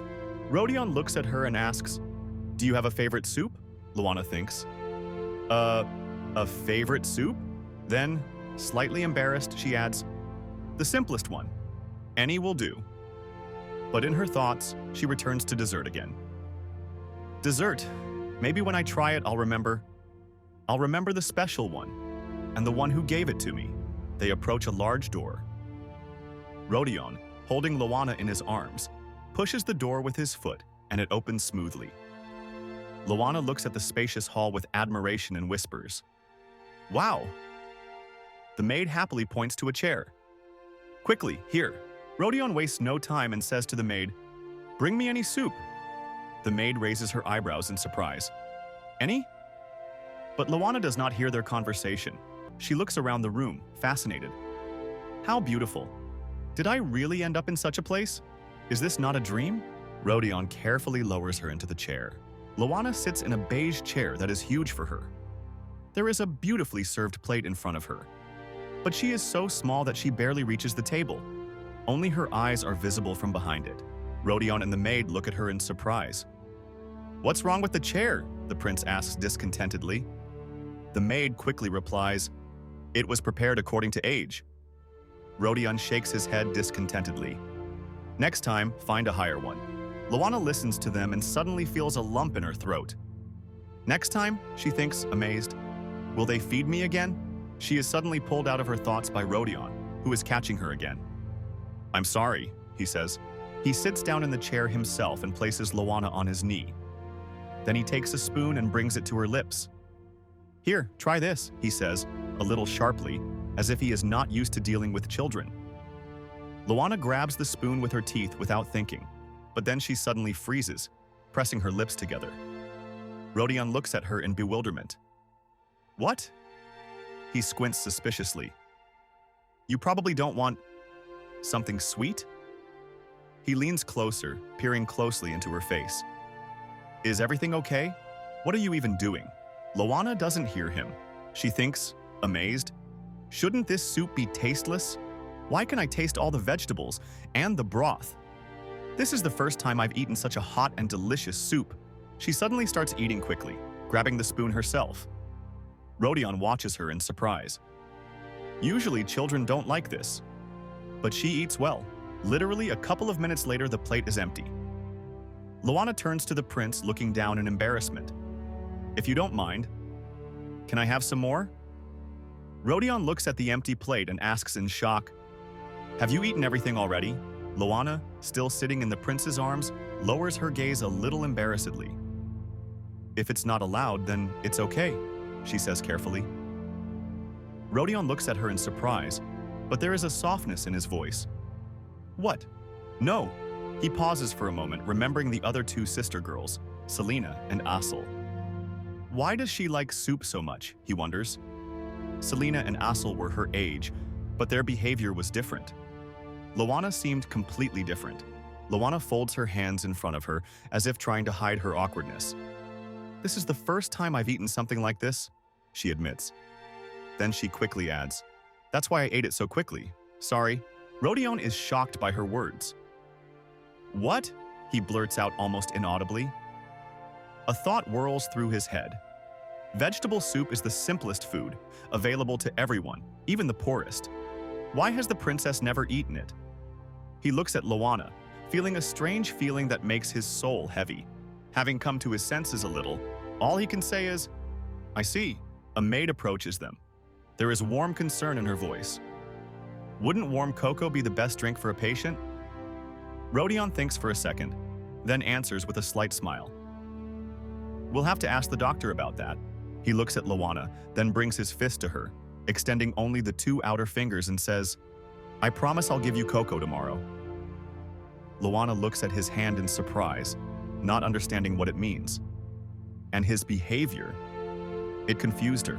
Rodeon repeats once more, now gently pressing her to himself with one hand, and with the other again raising his fist. "Deal?" Lana hesitantly repeats his gesture, her small fist touching his hand. But she does not answer. Their fingers touched for a moment. It was a kind of sign of trust that she hadn't expected. Lana sat there, staring at their joined hands, and then, unexpectedly, she smiled. "That tickles," she thought, feeling safe for the first time. The prince was so kind. Rodeon watches her silently. She just sits there, smiling calmly, as if this is the most natural state for her. But he doesn't understand why. Why is she so happy, he wonders. His own answer sounds in his head. It's normal for an older brother to take care of the younger ones. Rodeon approaches Lana again and, without asking, takes her in his arms. "Now that you've finished, let's go." Lana jumps up irritably. "I can walk on my own." The prince, ignoring her objections, continues to carry the girl. Lana thinks to herself, "Before he returns me to my mother, I must find the Empress." Then, realizing something important, she says out loud, "Just tell me where to go." "I knew my way around my palace, didn't I?" Rodeon looks down for a moment, lost in thought. "I went to her palace. It's just a disgusting place. It's more like a prison." Then his gaze turns cold and his voice is clearly irritated. "If you decide to call this dump a palace again, you better keep quiet."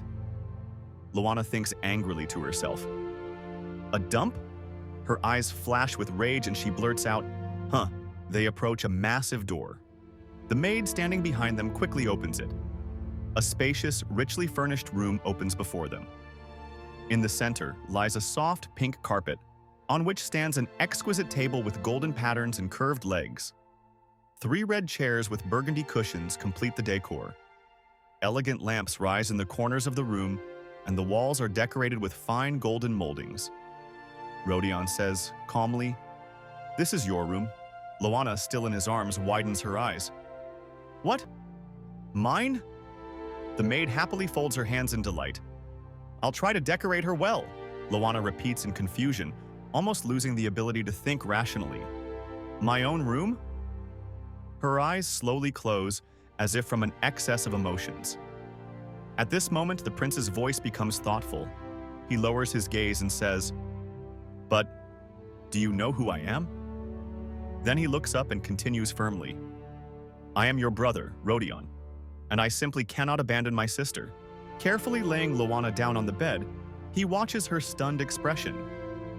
Gently adjusting the blanket, Rodeon adds, "Even though your blood is mixed, you are still a member of the imperial family." When he's finished with the blanket, he looks at her and smiles softly. "If you don't mind, you can stay here as long as you want." Lana only continues to look at him with undisguised surprise. Rodeon turns to her again, but the girl, covering her face with the corner of the blanket, thinks, "Why? Is he so kind to me?"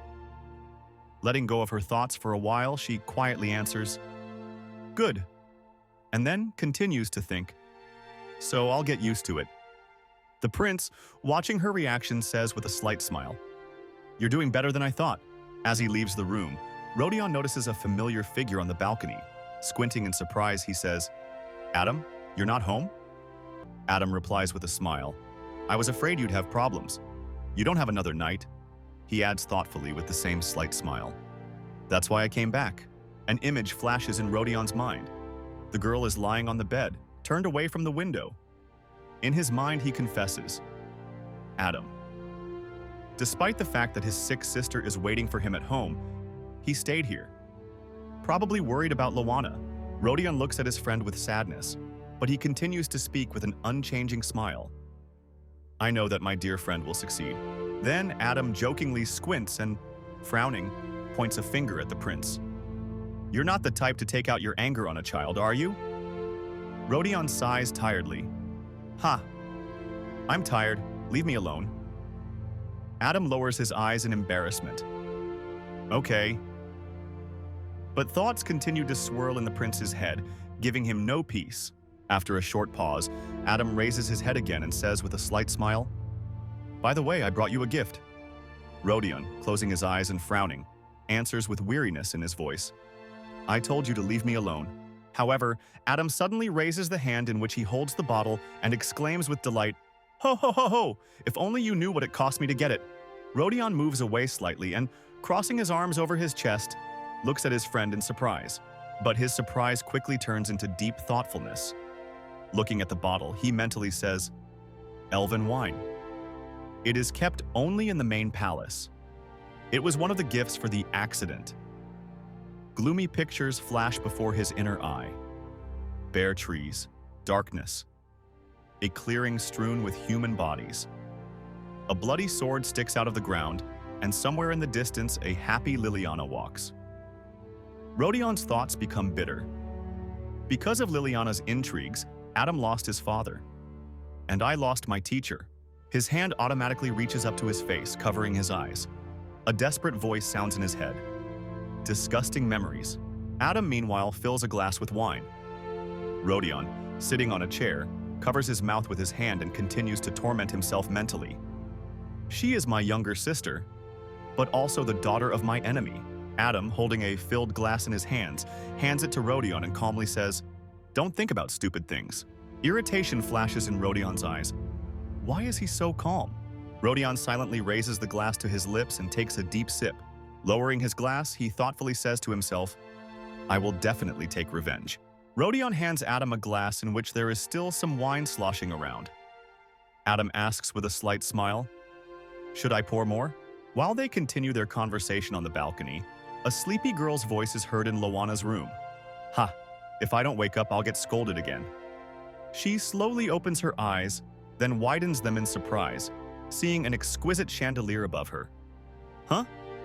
It still doesn't fit in her mind that she is no longer at home. A maid stands in front of her and says in a friendly voice, "Good morning." Lana sits up abruptly on the bed, closing her eyes and mentally exclaims, "That's right, I'm in the palace of the Crown Prince." The maid places a cup in front of the girl and says with a smile, "Try the cocoa." Lana opens one eye, emerging from her thoughts, and says in surprise, "Cocoa?" The maid sits down next to her, watching the girl take the cup. Her gaze is warm, full of affection. "His Highness ordered it to be prepared especially for you," she explains. Lana remembers and mentally exclaims, "Yes." Lana's eyes immediately light up. She quickly takes a few sips and exclaims with delight, "Delicious." The maid continues, smiling. "His Highness personally gave me this order this morning." She remembers sitting in a chair when Rodeon approached her, holding a pack of cocoa. It seems Lana likes sweets. Be sure to prepare some before the doctor arrives. Returning to the present moment, the maid, looking at the girl with love, adds, "This is the first time I've seen him like this." Lana, choking in surprise, mentally. "The Crown Prince himself?" the girl thinks. An image of a dark, angry prince appears before her mind's eye, and Liliana smirks next to her. "He hates everything connected with my mother, but he treats me so well, even though I am her daughter." She lowers her gaze into the cup, as if trying to find an answer in it. Can I accept this? Her frightened face is reflected on the surface of the drink, and above it are her mother's hands. This name. It haunts me. Luana's thoughts are interrupted by the maid's voice. Are you finished yet? I'll pour you some more. With these words, she smiles and refills the girl's cup. Luana, barely coming to her senses, quietly thanks. Thank you. She looks again into the full cup of cocoa and continues mentally. The kindness that I receive here. What if it disappears? No, I can't think about that. Taking her last sip, Luana quietly says, Thank you. I will definitely repay you. Looking up, the girl turns to the maid with a smile. Maria. Devon. But she, getting ahead of her, says warmly, Just call me by name, Your Highness. Luana is a little embarrassed, but then decides, Then you too can call me Luana. Maria leans closer and answers with a smile. All right, Lady Luana. Luana finally voices her question. I've been wondering since yesterday. Was this room really prepared for me? The maid, smiling radiantly, replies, Of course, I personally prepared it.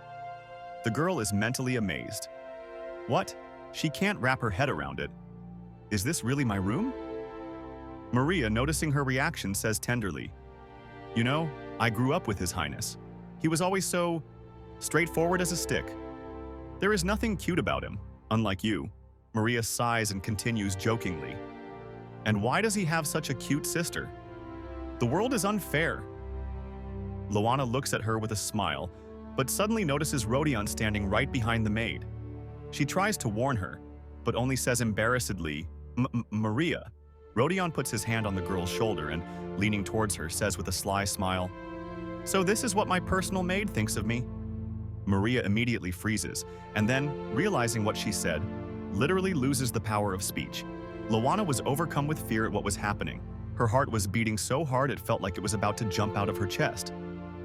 She looked with wide eyes at the maid, who, despite the tense atmosphere, tried to speak with a smile. Your Highness? There was concern in her voice, but also a desire to remain calm. However, the next moment the maid turned sharply to Rodeon, anger flashing in her eyes. How many times have I told you that you can't scare people like that? She exclaimed indignantly. You must be proud of yourself. Her voice rang with indignation, and Luana, feeling the tension gradually subside, realized that there was no danger. A warm light lit up her eyes again, and with a soft smile she mentally said, She's not going to give up. Suddenly, a loud voice was heard from behind. Someone raised his hand and loudly exclaimed, I think so too. It was Adam. Rodeon, hearing him, only chuckled and said with a slight smile, Ha! Rodeon turned to Adam, surprise flashing across his face. What are you doing here? Adam, as if he had been expecting this question, calmly answered, I had some things to do. Then, leaning toward Luana, he added, Actually, the princess celebrated her birthday yesterday. His voice was soft and friendly. Then he straightened up and stretched out his hands with a slight, mysterious smile. In them was a toy, a large white bunny with long, fluffy ears, pink paws, and blue eyes, just like Luana's own. An elegant green bow adorned the toy's neck, harmoniously complementing its cute image. Adam, looking at the princess, said warmly, A cute bunny for a cute princess. Luana, seeing the gift, felt her heart fill with joy. A short but meaningful thought flashed through her mind. A second birthday present. The girl hugged the soft bunny tightly, holding it close to her. It was so big that only her small hand was visible. Admiration sounded in her voice. Wow! Adam watched her reaction with a smile. Looking at how the toy almost completely covered Luana, he laughed slightly and said, Glad you like it. At that moment, memories of yesterday came to Luana's mind. She thought back to the moment when she ran away from her mother and hid in the thick bushes and trees. Then a boy came up to her and gave her a bracelet. She mentally said, The bracelet I received yesterday was given to me without knowing who I was. Even if someone else had been there, he would have still given it to me. Luana clutched the bunny tighter in her arms, and her eyes lit up with realization. But this gift is especially for me. The realization of this difference warmed her heart. She looked up at Adam and said with a sincere smile, "Thank you. This is the first time I've received such a gift." At that moment, Rodeon noticed the bracelet on her wrist. He leaned closer, carefully examining the delicate patterns, the neat lines, and the elegant heart in the center with a small diamond. "This bracelet," he muttered, lost in thought. He squinted, studying the piece, and then, frowning slightly, said, "It looks handmade. Could it have been a gift from Liliana?" The maid listened to the conversation with surprise, and Rodeon suddenly turned sharply to Adam and said briefly, "Find out about the bracelet." Lana, still sitting on the bed and hugging the bunny, said quietly with a warm smile on her lips, "So many kind people." But then a shadow of sadness flashed in her eyes. If only Mom were as kind. Her gaze dimmed and her thoughts became heavy. Maybe then, the maid noticed the change in Lana's expression and, frightened, asked worriedly, "Lady, what happened?" But Lana only extended her palm forward as if asking to stop and calmly answered, "No, nothing." But the next moment her eyes filled with tears. She tried to hold back, but couldn't, and quickly wiping away the tears with her hand, she heard the careful voice of the maid. "Since everything is fine, why are you crying?" A quiet, anxious question sounded inside Lana. "Will I be able to be happy?" She mentally imagined everyone who was nearby, the prince, Maria, Adam. Because of their causeless kindness, tears flowed by themselves. The girl ran her hand over the bunny's soft fur and said quietly, "You're so good." With these words, her eyelids became heavy and she began to fall asleep. Adam put his hand on his neck with a slight smile and said thoughtfully, "I have a younger sister." Rodeon raised an eyebrow questioningly. "So what?" The maid tenderly covered Lana with a blanket, along with the bunny, and sighed quietly. "Ah," Adam continued, "I just know how to calm a crying child. Adam's younger sister is also mild. Unlike her older brother, she was sick from birth. Her fragile health forced her to spend her days indoors, depriving her of the opportunity to explore the world. However, Adam always took care of her." At that moment, the maid clutched the edge of the blanket, her voice becoming stern. "You can't do that. You can't give candy before bed." Adam laughed, shaking his head. "Ha ha, really?" The maid continued, indignant. "Actually, I can't believe that at least someone here knows how to take care of children." Maria thought for a moment, her face taking on a serious expression. "I think it would be better to go and tell the Empress everything." Rodeon cried out sharply, "No!" The maid shuddered in surprise, looking at him with fear. Adam, frowning, said, "I think now is not the time." But the maid, overcoming her fear, stubbornly answered, "But she must know." Rodeon looks at the maid carefully and asks, "Maria, have you forgotten what day it was recently?" The maid sighs as if realizing something important. "Ah," Maria, looking down, folds her hands in front of her. There is anxiety in her voice. "Forgive me." Rodeon notices her anxiety, and for a moment his face changes. A slight fear runs across his features, but taking a deep breath, he tries to calm her. Everything is fine. Rodeon's memories. Once upon a time, his mother lost consciousness. That day, she changed forever. Her heart was torn apart by pain. She had lost her long-awaited child. He sees himself as a little boy, scared, trembling in the corner. In front of him is his mother, immersed in silent grief. The maids fuss around her, but their voices do not reach her. After that tragedy, she could no longer have children. Since then, any girl who appeared in her life became special to her. Another scene emerges in Rodeon's memory. A woman calls a little girl to her, but she hides behind her mother. She even treats her niece Selena as her own daughter. A faint light flickers in the distance, and in the darkness, a lonely figure, tiny Lana. She is all alone in this emptiness. If she finds out about the bullying, a cold anxiety runs through Rodeon's body. She will be horrified. The majestic palace rises above the capital, but its walls do not hide the truth. I hold my position as heir firmly, but he clenches his teeth. Rumors spread quickly. People whisper around, talking disapprovingly. At the center of this storm is a sad Lana.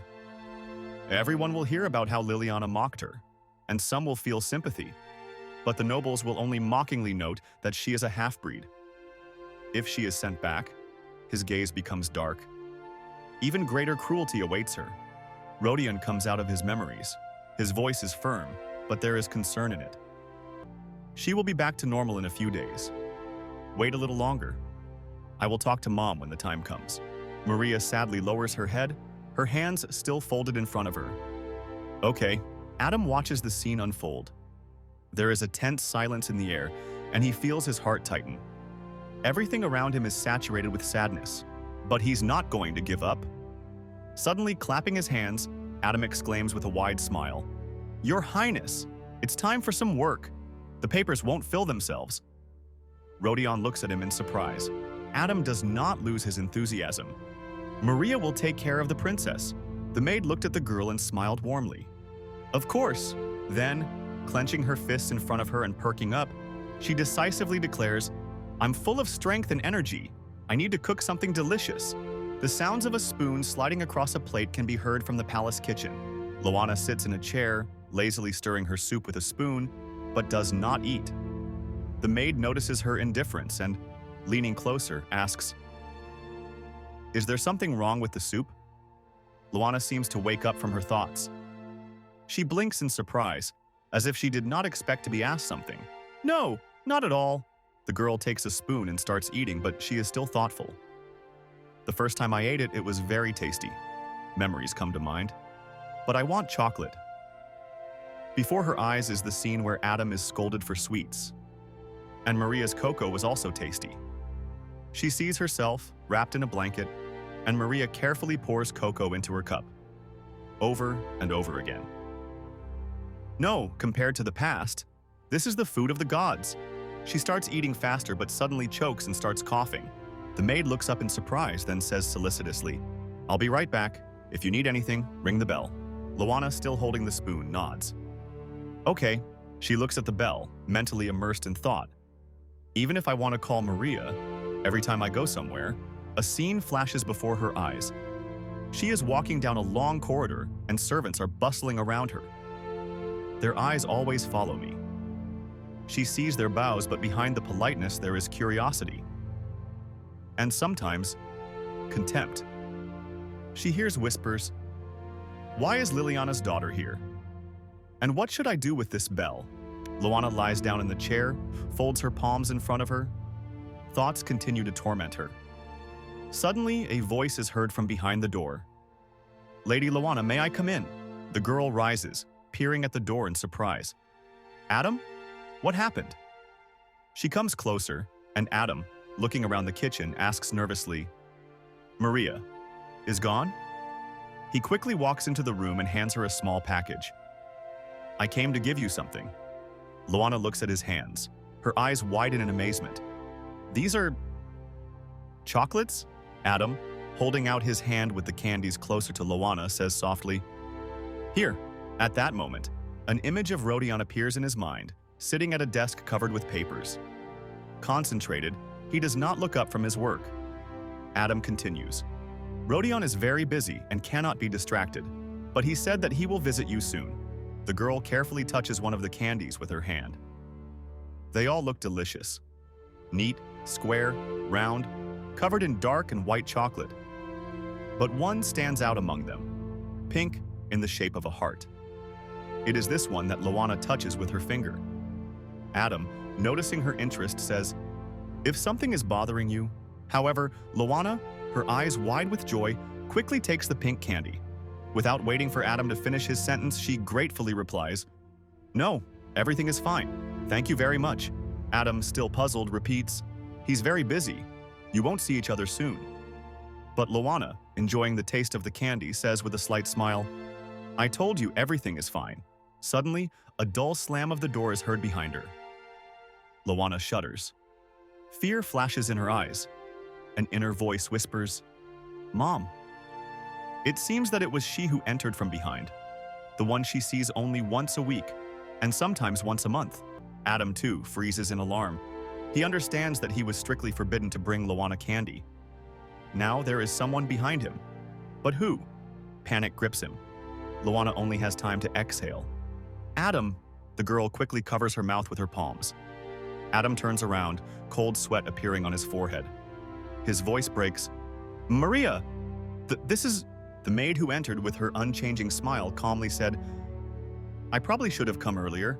Her gaze drops to Adam's hand, still holding the candies. A slight surprise flashes in her eyes. Huh? This is... Her voice trembles slightly as she examines the sweets closely.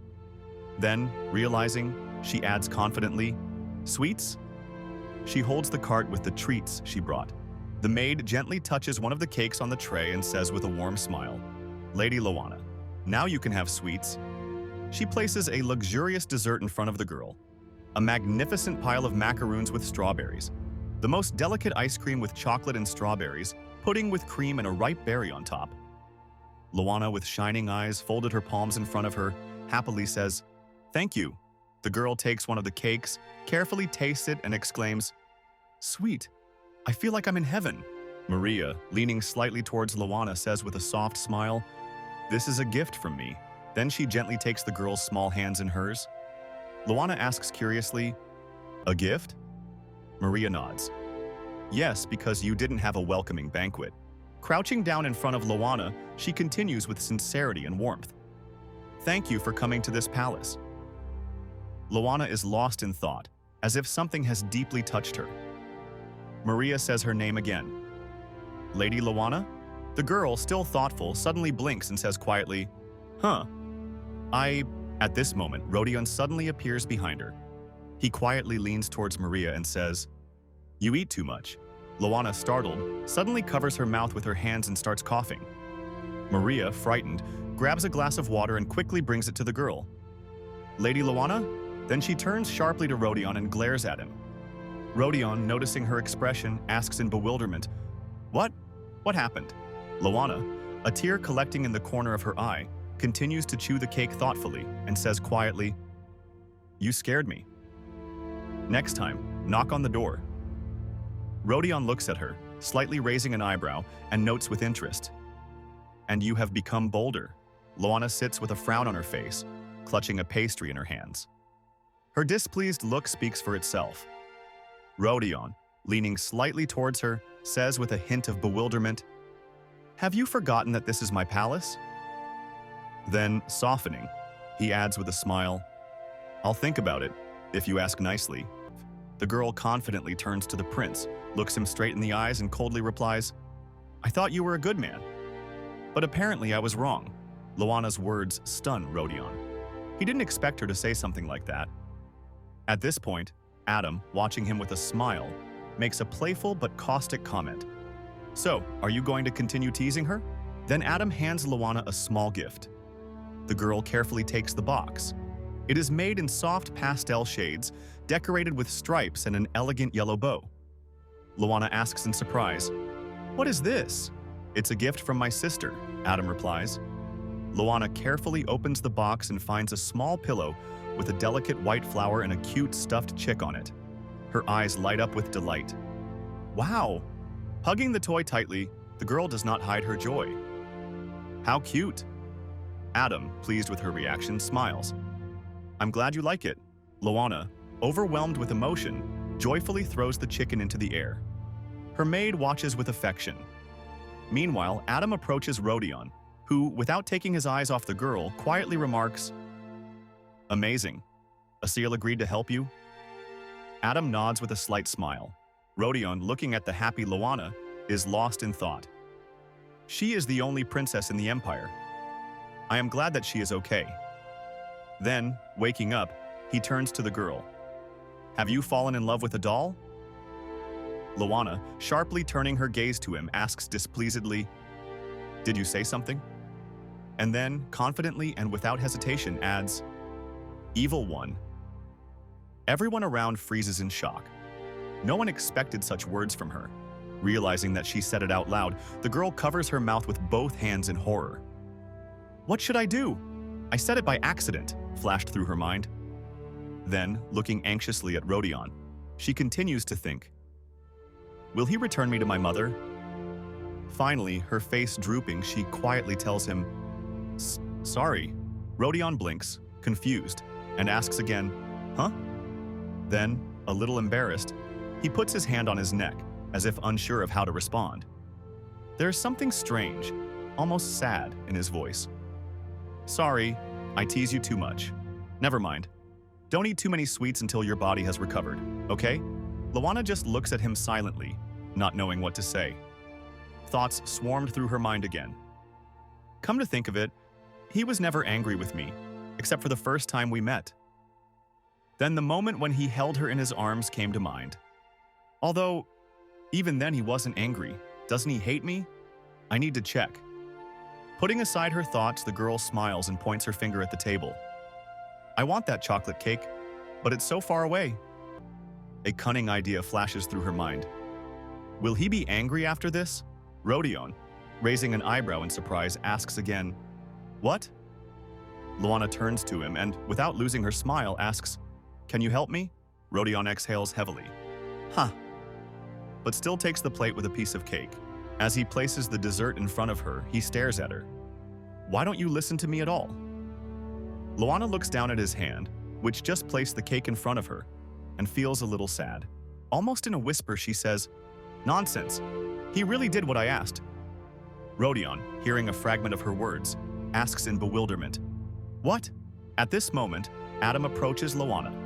He leans towards her with a smile and says, Miss Lana, close your eyes and open your mouth. I'm going to show you something. The girl, without asking any unnecessary questions, obediently follows the request. Like this, Rodeon, not believing his eyes, covers his face with his hand. What are they doing? He thinks silently, and Lana watches his reaction with a mischievous smile. Adam carefully brings a fork with a small piece of cake to her lips, but at the last moment the fork disappears from his hands. Rodeon suddenly intercepts it, sits down in a chair, and, taking Lana in his arms, brings the dessert to her lips himself. Adam freezes in shock, covering his mouth with his hand. The maid is also stunned by what is happening. At this time, Lana, deep in her soul, thinks in amazement. The prince has really changed. A majestic view of the Empress's palace. Muffled voices can be heard from its walls. Suddenly, a sharp cry. Wait! Rodeon runs quickly, clenching his fists. Behind him, barely keeping up, Adam exclaims, Why did you suddenly go to the Empress? Rodeon does not slow down, firmly answers, I must tell my mother the truth. An image of his mother appears in his thoughts. Sad, alone, standing by the window. Pressing his lips together, he continues, So much time has passed. I think the right moment has come. Adam stands frozen in amazement, shocked by the sudden change in Rodeon's resolve. Just recently, he was sure that the prince was not going to reveal the truth to his mother. At that moment, a girl appears before them. Bowing her head in a respectful bow, she says, Your Highness, Crown Prince. Then, putting her hand to her chest, she continues introducing herself. Countess Chart. Her gaze becomes thoughtful, almost perplexed. What brings you to the Empress's palace at such a late hour? Rodeon, without losing his firmness, answers, I came to see my mother. The Countess lowers her gaze slightly. Her voice sounds with a hint of reproach. And what is so important that brings you here at this hour? The Empress takes such good care of my daughter. Rodeon steps forward, his gaze growing cold. His voice is full of displeasure. I believe you have misunderstood something. The fact that my mother cares for her does not give you the right to ask me questions. The Countess quickly lowers her eyes, her shoulders shaking slightly. Rodeon looks her straight in the eye and says firmly, Don't think you have any rights. The Countess's eyes widen at his words, but before she can respond, Rodeon walks around her and resolutely continues on his way. Throwing a final warning over his shoulder, he says, This was your last chance. Rodeon quickens his pace. His silhouette disappears into the depths of the corridor. Countess Chart remains behind, her hands shaking. Suddenly, she clutches her head, staggering. A servant runs up to her, supporting her. The Countess, still unable to come to her senses, whispers furiously, She is so kind to my daughter. Shouldn't you treat her like a sister? The servant dares to quietly remind, Madame, you are in the palace. The Countess abruptly pushes the maid away, turns around and coldly says, Who are you to tell me what to do? Taking a few steps back, the Countess clenches her fists. An image of her daughter and the Empress standing behind her flashes through her mind. Her lips tremble with anger. Even if the Crown Prince doesn't like it, there's nothing he can do, she whispers to herself. Once the Empress becomes her guardian, my daughter's future will be secured. A sly, sinister smile appears on her face. Meanwhile, Rodeon and Adam reach the doors of the Empress's chambers. Rodeon stops, his gaze slightly surprised. Mom, there is silence inside. The Empress sits calmly at the table, slowly finishing her tea. Seeing her son, she sighs and, putting her cup on the saucer, smiles. Ah, son, what brings you here at such a late hour? There are maids in the room, and Countess Chart's daughter is sitting on the sofa. Rodeon steps forward and says firmly, I need to tell you something important. The Empress, sensing his seriousness, tenses up. Concern flashes in her eyes. What's the matter? Is it urgent? Sit down, Rodeon replies. Okay, but first, he looks down at the Countess's daughter and says without unnecessary emotion, Go for a walk somewhere. The girl clings to the edge of his cloak, her eyes filled with pleading. Brother, Selena wants to listen too. With a smile, she continues, I am your sister. Rodeon instantly turns cold. His voice is firm. You're getting something mixed up. I only have one sister. Suddenly the girl says words that freeze the air in the room. But she's gone, right? I'm your little sister now. Rodeon freezes. His gaze darkens. At that moment, the Empress seems to fall into the past. Memories of how she lost her daughter flash before her mind's eye. Her eyes fill with tears. Rodeon jerks his cloak away, freeing himself from the girl's hand. His voice is harsh. You'd better stop fooling yourself. He continues, emphasizing each word. Elena Chart, you must understand, just because my mother took pity on you does not make you my sister. You are simply the daughter of a count. You do not belong to anything in the imperial family. His gaze grows heavier. The very fact that you are here is already a gift. The girl, accustomed to the Empress always protecting her, turns to her with hope. Empress, but this time it's different. For the first time, the Empress looks at her not with pity, but with cold severity. She's been closing her eyes for too long, but now, the boundaries of what's permissible have been crossed. The voice is firm.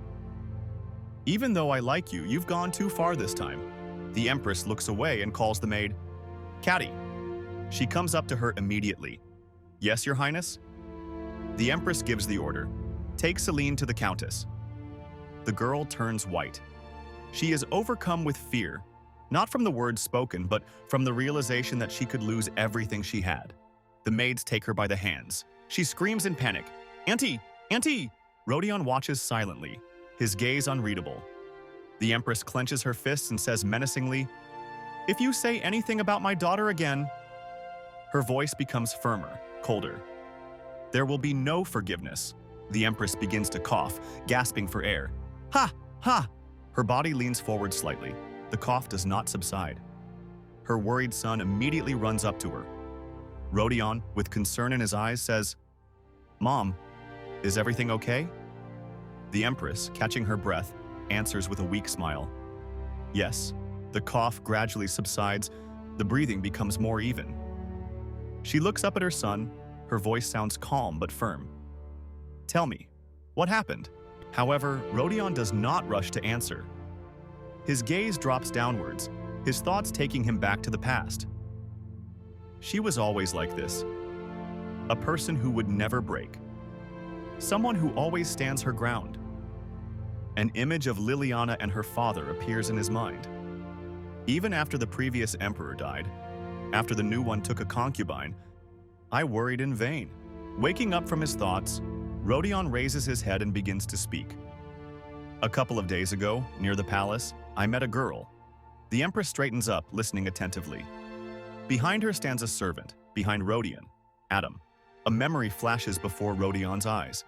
He is holding a girl covered in dirt in his arms. His voice sounds heavy. She was dressed in shabby clothes, and her entire body was covered in scars. Adam looks down sadly, and Rodeon continues to tell. She showed clear signs of malnutrition. We are now taking care of her. The maid covers her mouth with her hand in shock. Ah, Rodeon continues. His voice sounds firm. This girl is Liliana's daughter, Lana Belcom. The Empress freezes, stunned by what she has heard. Her hand rises to her lips, muffling her shocked whisper. Oh God. She takes a deep breath and, trying to maintain her composure, extends her hand to her son, as if to indicate that she does not need consolation. Her voice is restrained but demanding. Any news from the palace? Rodeon answers. Lana has been missing for several days, but no one has noticed. He remembers that dark corridor of the palace, soaked in cold and fear. I was there. This place reminds me of a prison. The Empress covers her face with her hand, trying to suppress her feelings, but her voice betrays her excitement. You should have told me right away. Rodeon lowers his head. I'm sorry. The Empress turns her gaze to the maid, her voice stern. Emma, you didn't know anything either? She lowers her eyes guiltily. No, Your Majesty. The Empress remarks coldly.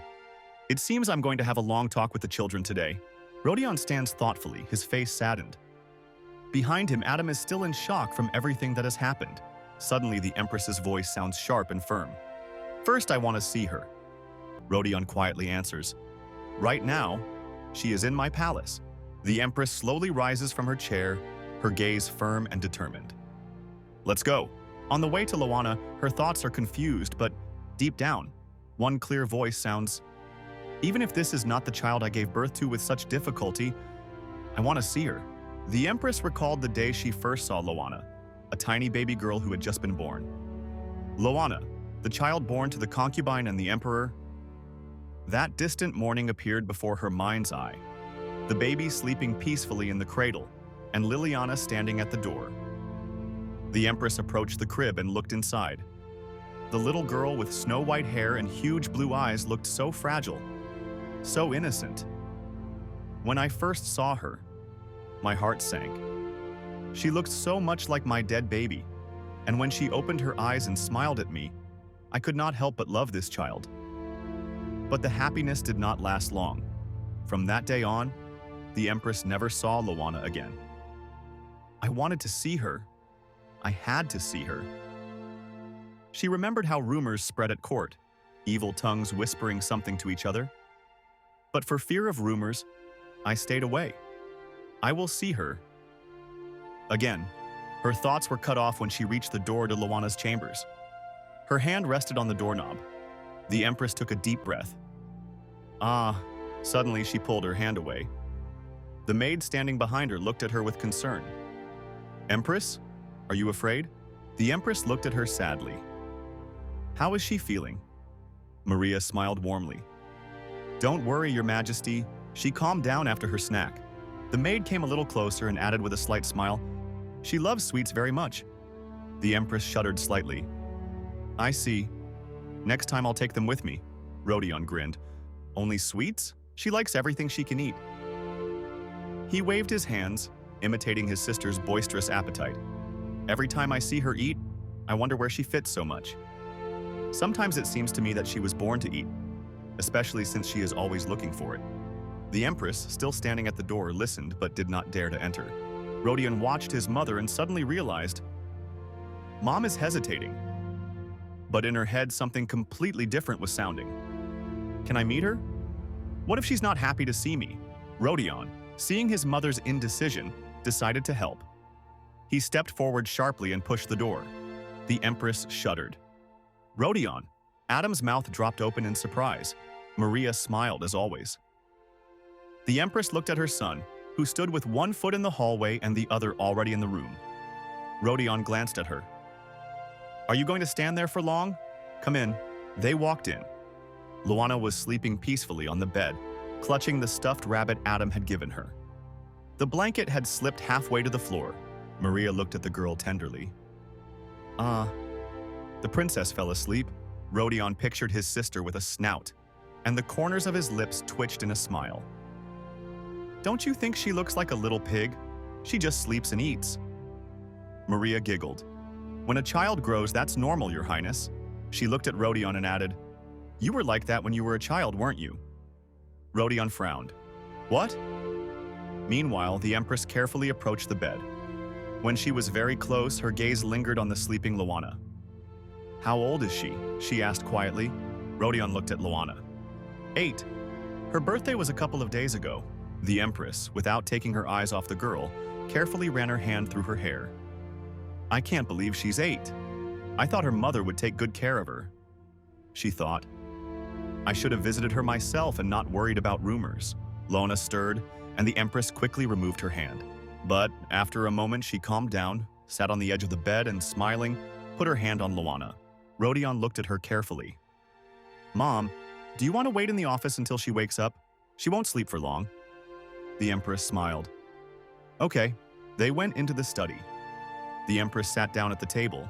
Rodeon stood next to her. The butler entered and bowed respectfully.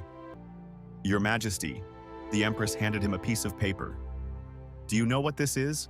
The butler took it and glanced at it. Then he frowned. This, he held his breath, then read it again and froze completely. A report on the condition of Princess Lana and her palace. Shock showed on his face. I heard that the budget allocated to her is enormous. But why is her health and the state of the palace in such a terrible state? Rodeon remembered the look on his mother's face when she found out the truth. The reaction was almost identical. What is this? The butler bowed respectfully, placing his hand on his chest and said with a guilty expression, Forgive me. I have nothing to say. I also feel partly guilty.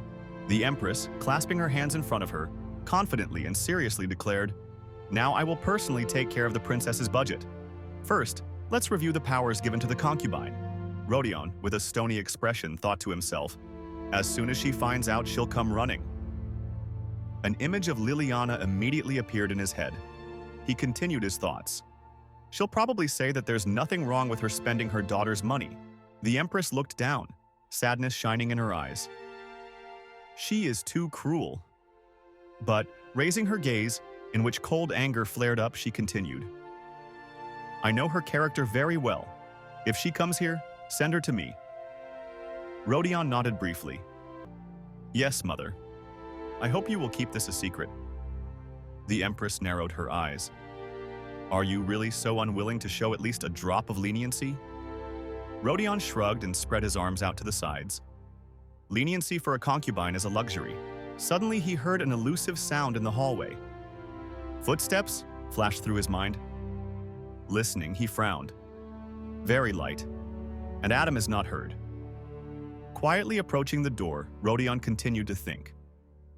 So, he swung the door open and immediately met Lana's gaze. Smiling, he said out loud, It's you. Adam, leaning towards Lana, smiled. And the girl, touching him, quietly said, I want to eat. Rodeon walked up to Lana, gently took her by the shoulders and asked, How did you get here? She looked up and replied, I woke up and didn't find Maria. The moment she woke up flashed through her mind. She was sitting on the bed, just waking up, calling out, Maria? Rodeon carefully picked up Lana and, heading with her to the kitchen, said with a slight sadness, It seems that you only see me as the one who feeds you. After a short pause, he added, But it's not so bad. Stopping at the edge of the room where the Empress was, Rodeon suggested, Mom, even though it's a bit early, would you like to have dinner? Lana, who was in his arms, was hidden from the Empress's view since Rodeon was standing sideways. However, upon hearing his words, the girl shuddered in fear. Mom? The Empress answered with a slight smile. Yes, that would be great. Lana thought about it. Fragments began to form in her head, and finally the realization overtook her. Since this is his mother, for a moment her thoughts froze. So this is the Empress? Lana's heart began to beat faster. The girl turned around and for the first time looked closely at the woman. Rodeon turns to his mother. What would you like to eat? The Empress answers with a slight smile. Anything. The girl sitting in Rodeon's arms carefully studies the woman in front of her. Doubt begins to arise in her thoughts. Is this really the Empress? Why is she here? I missed one thing. 2 images of the same woman appear in her mind. One is bright, kind, radiating warmth. The other is dark, cold, with a piercing gaze. Maybe she won't hurt me, but that doesn't mean she likes me. Then another image flashes before her eyes. She herself, unkempt, with dirty, disheveled hair, standing among dried roses like an unwanted weed in someone else's garden. What empress would like the daughter of a concubine? The girl squeezes her eyes shut, thoughts one after another taking over her consciousness. What if they are already unhappy with me? I have to have dinner with her. But what if they hate me? What if they want me to leave? Then I will have to come back. She was so caught up in these disturbing thoughts that she didn't even notice how she found herself in a chair at the kitchen table. Rodeon carefully watches Lana. She sits silently, lost in thought, and doesn't even touch her food. He immediately understands that something is wrong and asks, "What happened to you? Since when are you not happy with food?" The girl lowers her gaze. In her head, she thinks, "Is it just me? Or are we really just going to have dinner?" Rodeon continues with a slight smile. "Are you embarrassed in front of the Empress? But didn't you want to meet her yourself?" A scene appears in his memory. Lana, who has escaped from the palace, hides in the bushes. Then, all dirty and with leaves in her hair, she crawls out and runs into Rodeon, declaring that she needs to meet the Empress. The Empress, surprised, maybe she's just uncomfortable? Rodeon, reserved. "No, not because of that." Lana, mentally, sadly, looking down. "I won't refute." Then her gaze falls on the table and she thinks with unexpected joy. But the food is so delicious. She remembers how she ate with pleasure and the maid watched her with affection. Lana looks down at her plate. On it are neatly arranged a piece of meat sprinkled with herbs, potatoes, and bright vegetables, carrots, broccoli. Suddenly, Rodeon reaches out to her plate and says, "Just look, you eat so much but you're still so weak." The Empress freezes in shock. Her son, always cold and distant, suddenly shows concern. She turns to the maid, shocked by his unusual behavior. "My God. Emma, do you see it too?" The maid, with the same shock in her voice. "Yes, I see it too." Rodeon calmly moves Lana's plate towards himself, takes a knife and carefully cuts the meat. Looking at her, says, "Be patient, I'll give it to you now." Having finished cutting, he carefully hands the plate back to Lana. The girl watches with a smile as he places the dish in front of her. The Empress, in complete amazement. "I never thought my son could be so cute." The maid Emma lowers her gaze. Sadness can be heard in her voice. "You are right. Now I am not sure that I raised him at all." The Empress, with a wide smile, presses her palm to her cheek and says thoughtfully, "How little I know my own son." Rodeon's maid Maria suddenly says, "Did you know that he even put Lana to bed?" Lana, continuing to eat, listens with interest and a smile. The Empress, in amazement. "What?" Then she laughs softly, covering her mouth with her hand. "I can't believe it." But then her thoughts become serious. "He's so kind to Lana?" An image of Rodeon looking coldly at Selena appears in her mind. This is the same Rodeon who was always cruel to Selena. Then she remembers how he mercilessly kicked out Lana's brother. And without hesitation, he kicked out Luis? Rodeon, turning to Lana, notices something. "What is this? Come here." He takes a napkin and carefully wipes his mouth with it. Lana, a little embarrassed. "Oh, thank you." The Empress and her maid watch with interest. Emma, leaning towards the Empress, quietly whispers, "He has changed a lot." The Empress, smiling. "You are right." Then, looking at Lana, she is lost in thought. But if you look closely, she does not look like Liliana at all. Memories of her long-lost daughter emerge in her mind, and her heart squeezes with pain. If she were alive, would she already be so grown up? Rodeon notices the sudden change in his mother's expression. "Mama?" The Empress, shuddering, emerges from her thoughts and looks up at him. The Empress quickly pulled herself together. "It's all right, let's eat." But inside, her thoughts continued to swirl. You can't compare a dead child with a living one. I feel sorry for them both. Then her gaze fell again on Lana, who, smiling radiantly, continued to enjoy her dinner with gusto. But this girl, so charming. Rodeon silently takes the exquisite pastry with delicate cream and a ruby cherry on top, then places it in front of Lana. The girl carefully touches the saucer with her hands, looks at Rodeon and asks with slight excitement, can I eat it? Rodeon, with a warm smile, of course. And why do you think I gave it to you? The Empress, smiling, gently moves her cake towards Lana and asks with warmth in her voice, maybe you'll eat mine too? Lana looks down in embarrassment and hesitantly answers, no need to. However, after a moment, she steals a glance at the cake, hesitates a little, then gently touches it with her fingers and slowly pulls it towards her. Oh, okay. Thank you. Adam, standing behind Rodeon, watches with interest and smiles. Rodeon, sitting at the table, remarks with a slight grin, she begins to trust everyone who gives her food. The Empress, folding her hands, says thoughtfully, she should hire a tutor. Then she suddenly turns her serious gaze to Rodeon and asks intently, let me ask you a question. You're not starving her, are you? Rodeon is struck by the harshness of his mother's words, and his eyes flash with genuine surprise. What? Of course not. He frowns slightly, then adds, I am amazed by her passion for food. When she eats, she completely forgets about everything around her. Lana, hearing his words, becomes sad. Her gaze reflects unspoken pain. A moment later, she takes a piece of dessert with a spoon, carefully holds it out to Rodeon's face and says softly, open. Rodeon looks at her in surprise, but Lana continues with a slight smile. I'm the only one who ate dessert. I still have a little left. Rodeon, with inner turmoil and slight shame, continues to look at her silently. Behind the Empress, the maid Emma watches with displeasure. The Empress frowns, her voice becoming stern.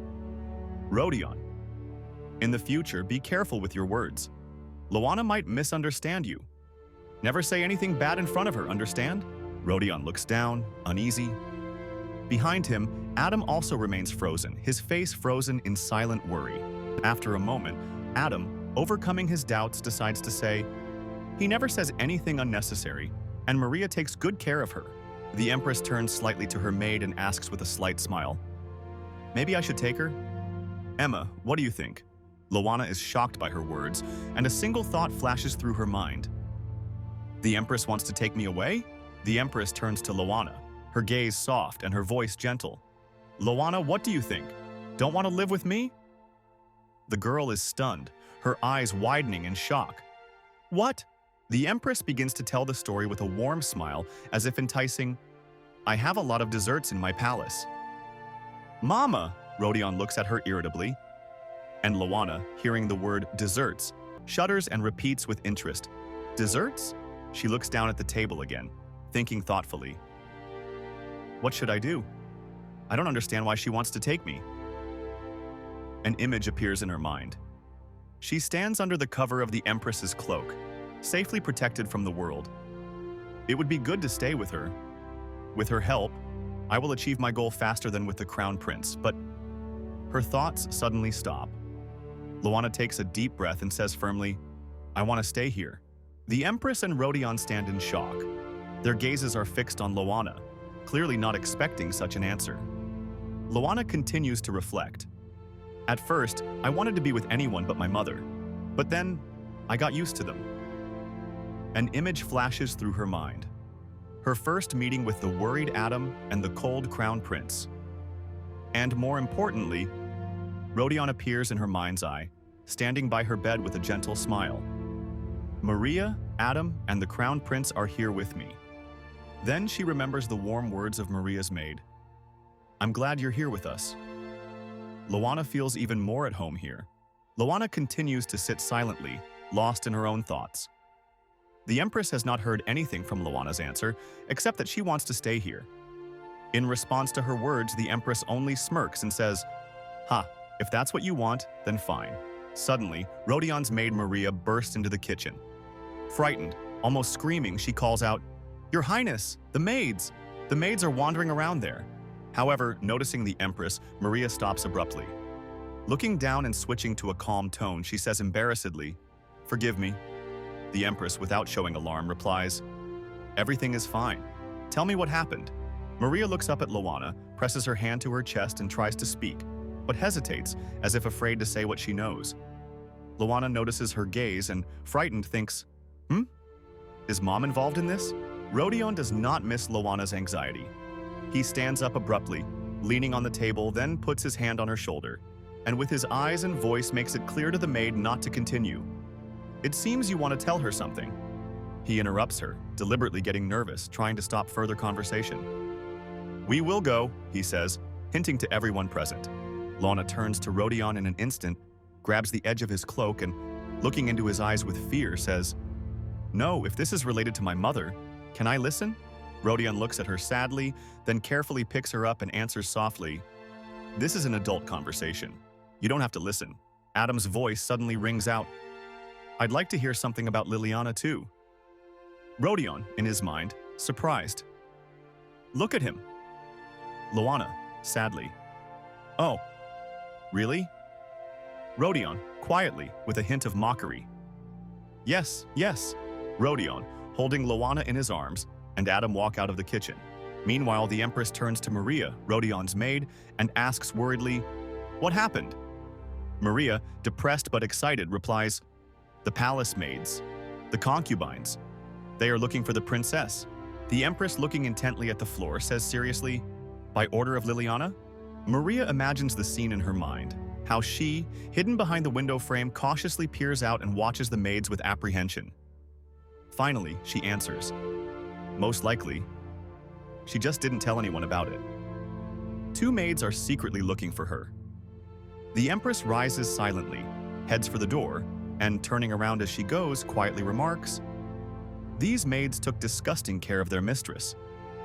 What could be worse?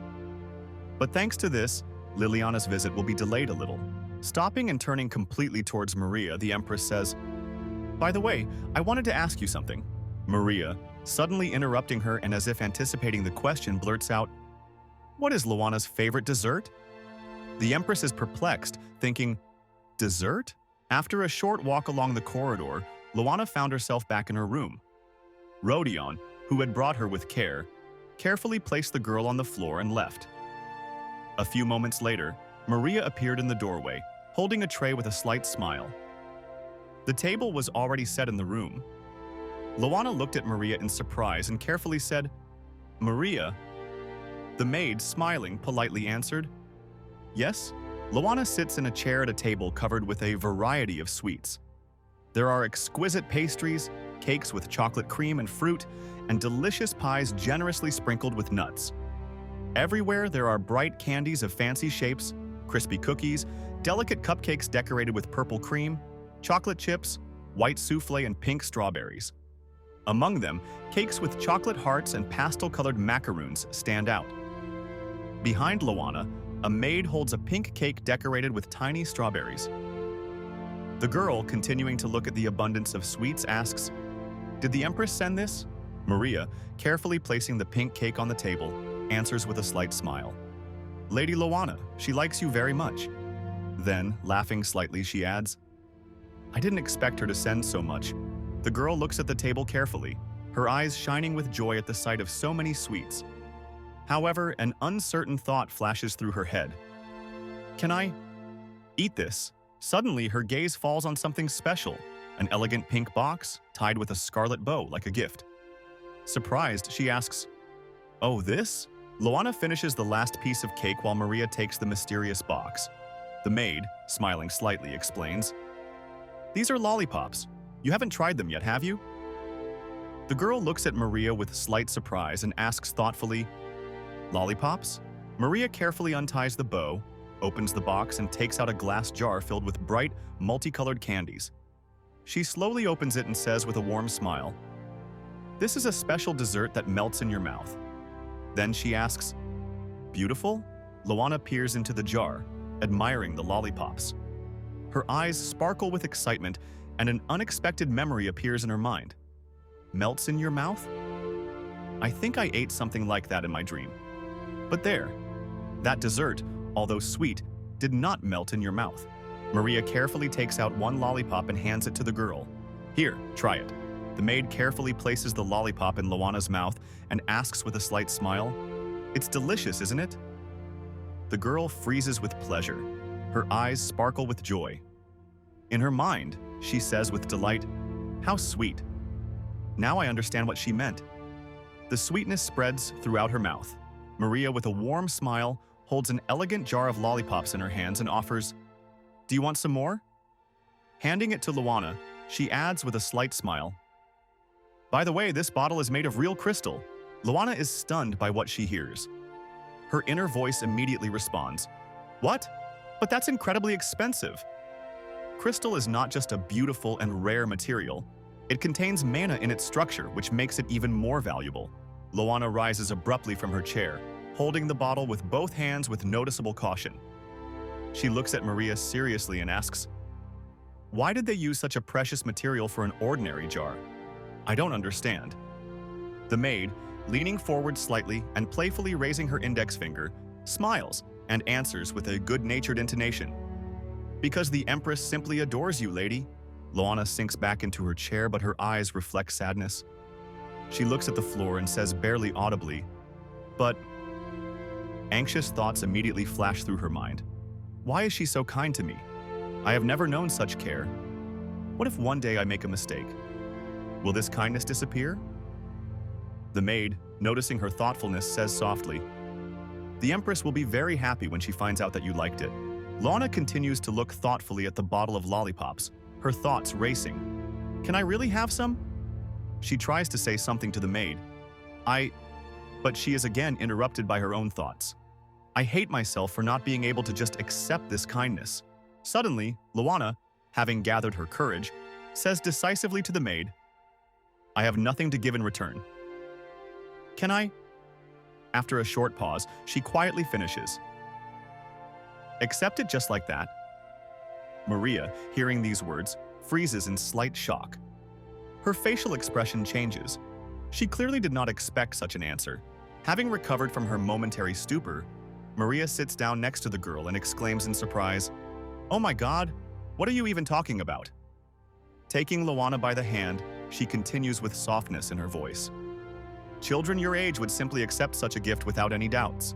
Still holding her hand, Maria adds with a smile, "But if it worries you so much, you can thank the Empress personally. She will be happy." Lana, still hesitant, asks, "Really?" Maria, laughing slightly, answers, "Of course, and if you call her mom, she will be even happier." Lana also laughed quietly and said, "Funny," but soon her smile disappears. Looking down and closing her eyes, she says thoughtfully, "But if you think about it..." The maid raises her eyebrows in surprise. "Are you thinking about something else?" An image of Rodeon carefully placing a dessert in front of her pops into Lana's imagination. Her thoughts flow into a quiet inner voice. "They have done so much for me." She finally says out loud, "I want to thank not only the Empress, but also the Crown Prince." Maria, slightly taken aback by this turn of events, asks perplexedly, "Huh?"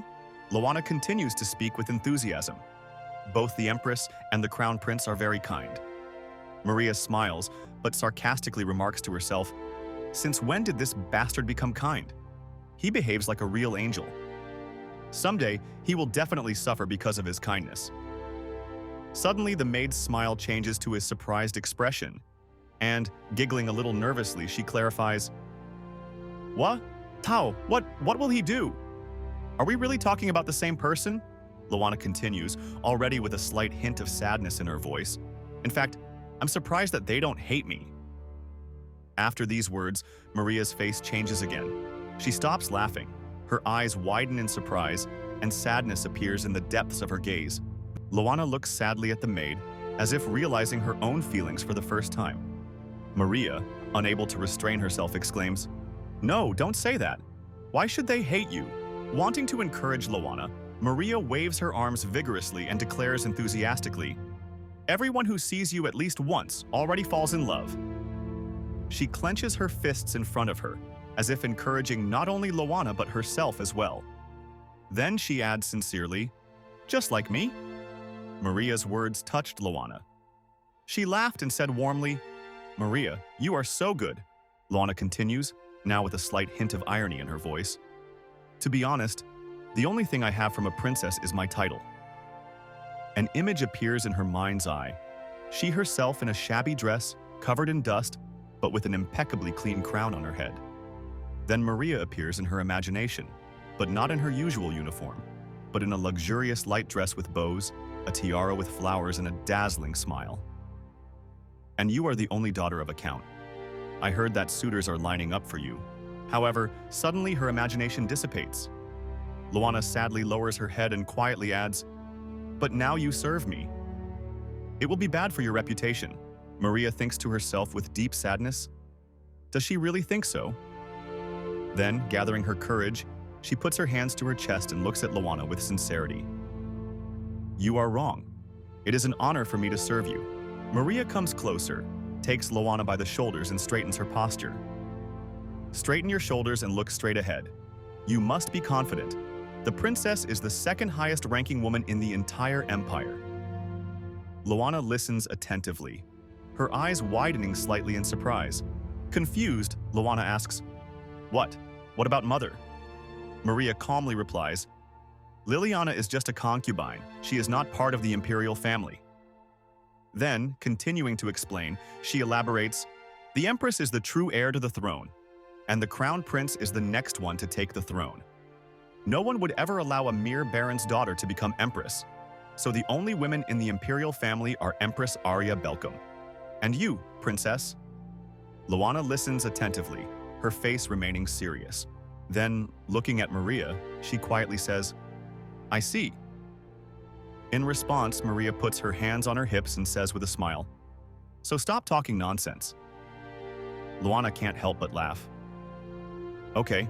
Then, Maria looks down at the floor, puts her fingers on her lips and says thoughtfully, "And if you're worried about gratitude?" Suddenly it dawns on her.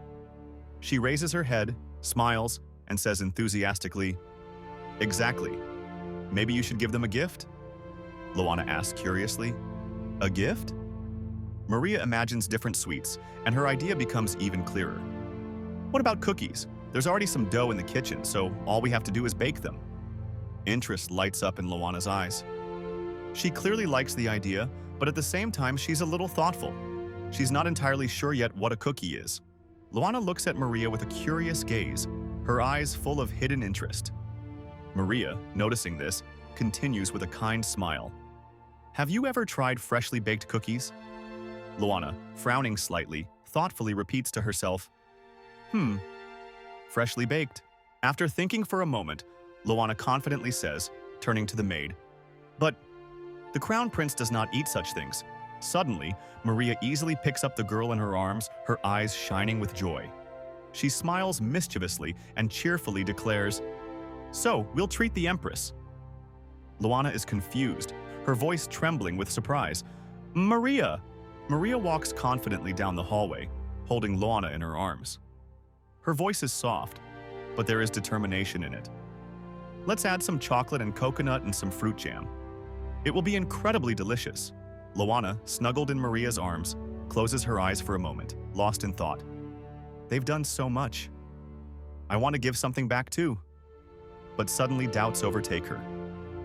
Opening her eyes slightly, she continues to think sadly. "I've never baked cookies before.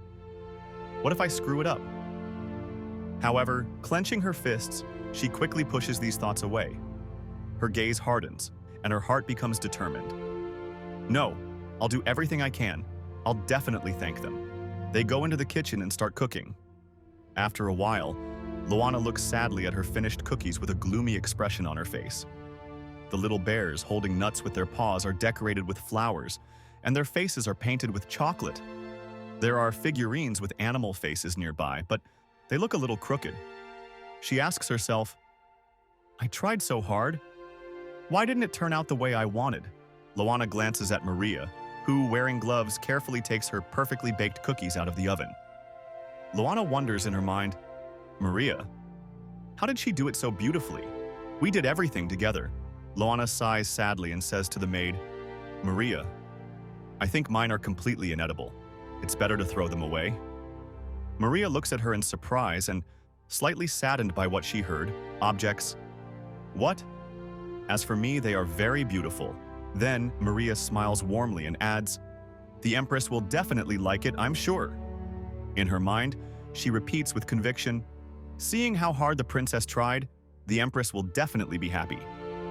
At that moment, she remembers Rodeon once sadly presented his slightly crooked cookies to the Empress. He was upset and dissatisfied with his work, but his mother only laughed, looking at his angry face. Rodeon also loved to bake cookies as a child. Lana interrupts Maria's thoughts. But didn't I ruin them? Maria, leaning towards her and holding one of the bear-shaped cookies in her palm, replies with a soft smile. They're fine. The maid places the cookies in a basket with a bow, carefully covers them with a towel so that they don't cool down and don't stick out. Then she turns to Lana and repeats with a smile, she'll be delighted. Lana presses her finger to her lips, again immersed in her thoughts. Maria doesn't want to offend me, but who would want such awful cookies? Although they are delicious. I almost forgot. I need to share with someone else. Although I'm not sure, but there's no turning back. Lana and Maria leave the kitchen, heading to the Empress. However, on the way, Lana decides to approach Adam. She hands him a small box of cookies. Adam blinks in surprise and says, "These are... Princess, did you make these yourself?" "Thank you." He carefully examines the cookies and joyfully exclaims, "What cute raccoon cookies!" Lana frowns in displeasure. "These are bear cubs." Adam shudders and, realizing his mistake, quickly corrects himself. "Oh, beautiful bear cubs." Adam kneels down in front of Lana and says with a sincere smile, "You made them yourself. It's a wonderful gift." "Thank you, Princess. I'm so happy." Lana looks at him and suddenly smiles too, sincerely and contentedly. In her mind, she sighs with relief. How wonderful! My efforts weren't in vain. Maria leans slightly towards Adam and adds with a smile, "They are very tasty, so eat them all." Lady Lana put all her love into them. There are also tiger and dog-shaped ones. Lana, looking away, corrects with displeasure. "Actually, lion and cat?" Maria laughs and explains sheepishly, "It's just a joke." Adam mentally, with slight relief, notes, "So you didn't get it either."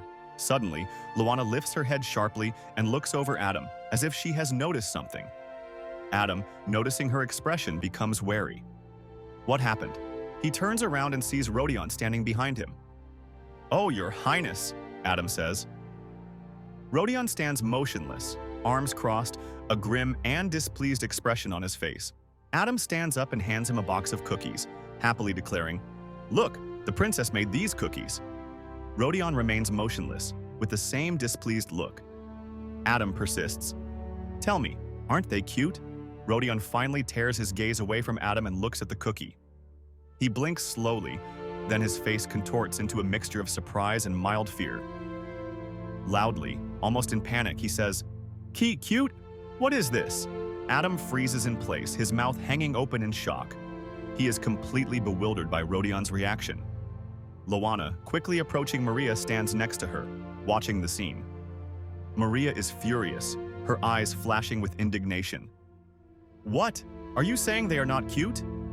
Adam, having recovered from the initial shock, tries to correct the situation. "Just look more closely." Rodeon coldly, without much emotion, says, "You." Without letting Rodeon finish speaking, Adam suddenly lifts the box up, as if putting the cookies on display, and loudly declares with a wide smile, "Aren't these the best cookies in the world? Even my sister would appreciate them. I never thought there would be a cookie I'd like so much." Rodeon keeps an unperturbed look, crossing his arms. "I don't care about your tastes. Lana still needs to learn." Lana looks sadly at Rodeon, mentally tormenting herself. It seems he didn't like it. He should have tried harder. The maid, smiling, deliberately hits the sore spot, trying to put the prince in his place, and with a slight laugh says, "Come on, it reminds you of the cookies you baked as a child." Rodeon, furious and perplexed, reacts sharply. What? Lana, no less amazed but mentally, "The H-Crown Prince cooked as terribly as I did?" At this moment, the maid remembers little Rodeon, who enthusiastically molded a teddy bear figurine out of dough and, smiling contentedly, admired his creation. The maid continues with an unperturbed smile. "Have you forgotten? You loved making cookies in the shape of bears so much." The next scene in memories, little Rodeon, looking at the figurine, enthusiastically exclaims, "We need to bake it quickly." With the same radiant smile, the maid adds, "It must be a family thing. You are so similar. Lana and Rodeon freeze in horror, unable to say anything. Rodeon mentally with irritation. Maria, is it possible to smile and mock like that at the same time? Maria, pausing between each word, insistently repeats, now look again. Isn't it cute? Rodeon looks again, but despite his displeasure, reluctantly admits, if you look at it from the other side, it's not bad. You clearly have talent. Lana is completely shocked. Mentally, Maria is scary. She got the answer she needed from the Crown Prince so easily, but he just said that they are so-so. Having gathered her courage, the girl hesitantly says, Maria, but the maid immediately interrupts her, leaning closer and saying softly, we've worked hard together. Yes, excellent work, but it seems you've never baked cookies before. Then, looking at Lana and Rodeon, she continues, but you know what? The main thing is not skills, but sincerity.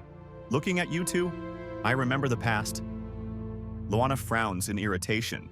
Rodeon, flushed with anger, says sharply, stop comparing us. Suddenly, Lana, gathering all her determination, loudly declares, I will work hard. I will become better than my brother. Rodeon looks at her with surprise and slight sadness. What? Turning completely towards the girl and recovering a little from the shock, he stutters, brother? Lana is confused, thinking, oh, I didn't follow my words again. Did I call the Crown Prince my brother? Then her gaze meets his eyes. Her thoughts become even more confused. What should I do? Is he angry? Maybe I should say that he is not my brother? I need to apologize for my mistake. She looks at him, still standing in shock, unable to utter a word. Yes. Quickly. She presses her lips together, but the words still do not find an outlet, and tears are already gathering in her eyes. Suddenly, a bright, sincere smile appears on Rodeon's face. He steps forward, picks up Lana in his arms, and confidently says, that's right, I'm your brother. Lana, shocked, cannot hold back tears of joy, mentally repeating, brother, he sees me as a sister? I cry again. Instead of scolding me, they smile at me. Lana lays her head on his shoulder, falling asleep with thoughts. And he even said that he is my brother. Adam and Maria, coming closer, watch them with affection, their eyes full of happiness. Lana, opening her eyes and looking at them, continues mentally, they are all yawning. Ha! I want to sleep again. And the last thought before finally falling asleep. So good. She falls completely asleep in Rodeon's arms. The maid carefully illuminates the room with a candle, since it is already dark outside. Rodeon carefully carries Lana into the room, carefully places her on the bed and sits down next to her.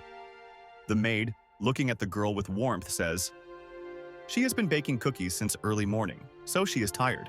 Maria, coming closer, notices how Lana, even in her sleep, continues to hold the prince's hand. Her face lights up with a tender smile, and she says with affection, God, she fell asleep again holding your hand? Maria freezes for a few moments, looking at their intertwined fingers. Rodeon, after thinking for a moment, says, you may go. The maid, bowing her head respectfully, answers with a slight smile. Yes, Your Highness. When she leaves, Rodeon turns sadly, his gaze falling on Lana again. Anxious thoughts are ringing in his head. Since our first meeting, I have felt strange. He carefully adjusts the blanket on her and continues to think. Even though I know that she is Liliana's daughter, the prince slowly gets up from the bed, trying not to unclasp their intertwined fingers. But having taken a step, he stops again, turns around and mentally completes his thought. I feel like Lana is my sister. His thoughts are abruptly interrupted by a weak voice. Lana, barely opening her eyes, almost whispers, forgive me. Rodeon freezes, looking at her in surprise. He sits down next to her again, watching the girl carefully, and says softly, I'll be here until you fall asleep. Then, thinking that Lana has already fallen asleep, he adds quietly, everything may be fine now, but as you get older, you may become like Liliana. Lana, without opening her eyes, quietly, almost inaudibly asks, even if I am Liliana's daughter, will you stay with me? Her tiny fingers weakly squeeze the corner of his shirt. Rodeon thinks for a moment, raising his hand slightly. An inner voice hesitates. But then he firmly places his hand on hers and says firmly, "I will always be with you." And mentally he adds, "It's hard to stay away." Lana, without opening her eyes, smiles quietly. Her hand gently rests on the prince's palm. Rodeon looks at her and mentally concludes, "This girl has already become part of my family." Morning rises over the palace. The bright sun floods it with rays, causing the foliage of the trees to shimmer with emerald hues. A white dove flies over the roofs, gliding in the clear sky. Lana slowly wakes up, her eyelids fluttering, her eyes opening.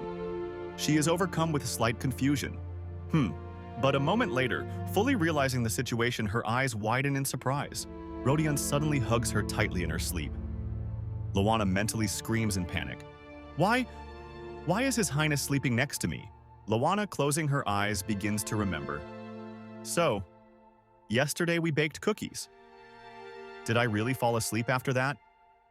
Then, slightly opening her eyes, she looks at the sleeping Rodeon and mentally adds, "By the way, the crown prince has exactly the same hair color as me." Rodeon wakes up. Opening his eyes, he sees Lana lying in front of him on the bed, looking at him intently. Lana, stunned, jumps up abruptly and moves away from Rodeon a little. "Oh, are you awake yet?" she asks with slight excitement. Rodeon, not expecting such a sharp reaction, reflexively jerks back, hits his head on the edge of the bed and, moving away, says in bewilderment, "And here we go again. Why do you react like this every time?" No one noticed when the maid, Maria, entered the room had been watching the whole time. She smiled and answered instead of Lana, "Because you look scary. I've told you that more than once." Rodeon, surprised by her words, says with a degree of seriousness, "What? Maria, is it just me, or have you become bolder lately?" Lana suddenly spoke with a slight sadness in her voice. "Me? You imagined it." Rodeon looks at her carefully, clearly not expecting such an answer. Then he gently touches her head and says, "Do you think I'm a monster to be afraid of?" "Wait a minute. My arm still hurts from someone sleeping on it all night." Lana sadly answers, "Ow, sorry. I was just surprised."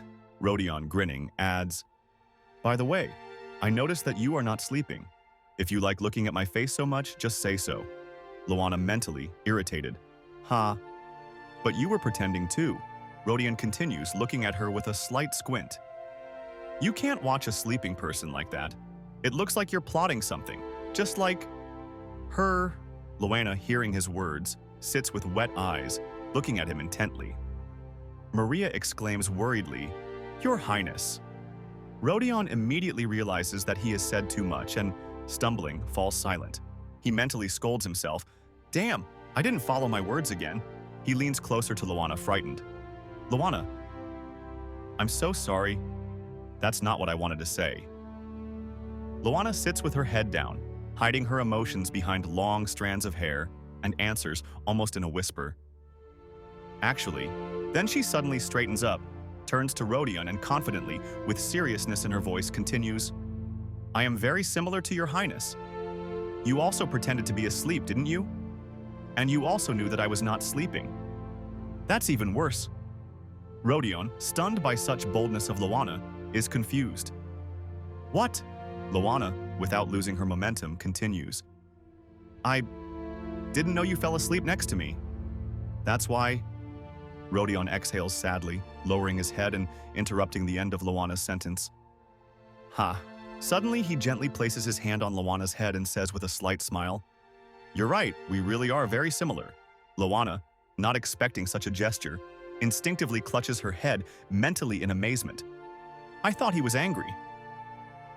The maid also stands in shock, but her gaze is sad. Rodeon gets up from the bed and, already leaving, turns to them. "By the way, where is it?" Lana, with slight curiosity. "What are you looking for?" Then, a little embarrassed, she puts her hands together and adds, "This is my room. Your things are not here."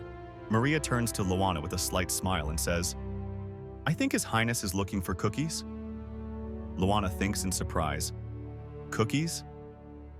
Then, looking at Rodeon, she replies, "But I didn't bake many, I don't have any more. And didn't you refuse them?" Maria adds, narrowing her eyes slyly, "That's right. The princess baked cookies for Adam and the Empress. But next time she promised to bake for you too. What a pity you didn't get those lovely cookies." And they were so delicious. Rodeon's face showed obvious anger. It was difficult for him to hide his irritation at Maria's mocking tone.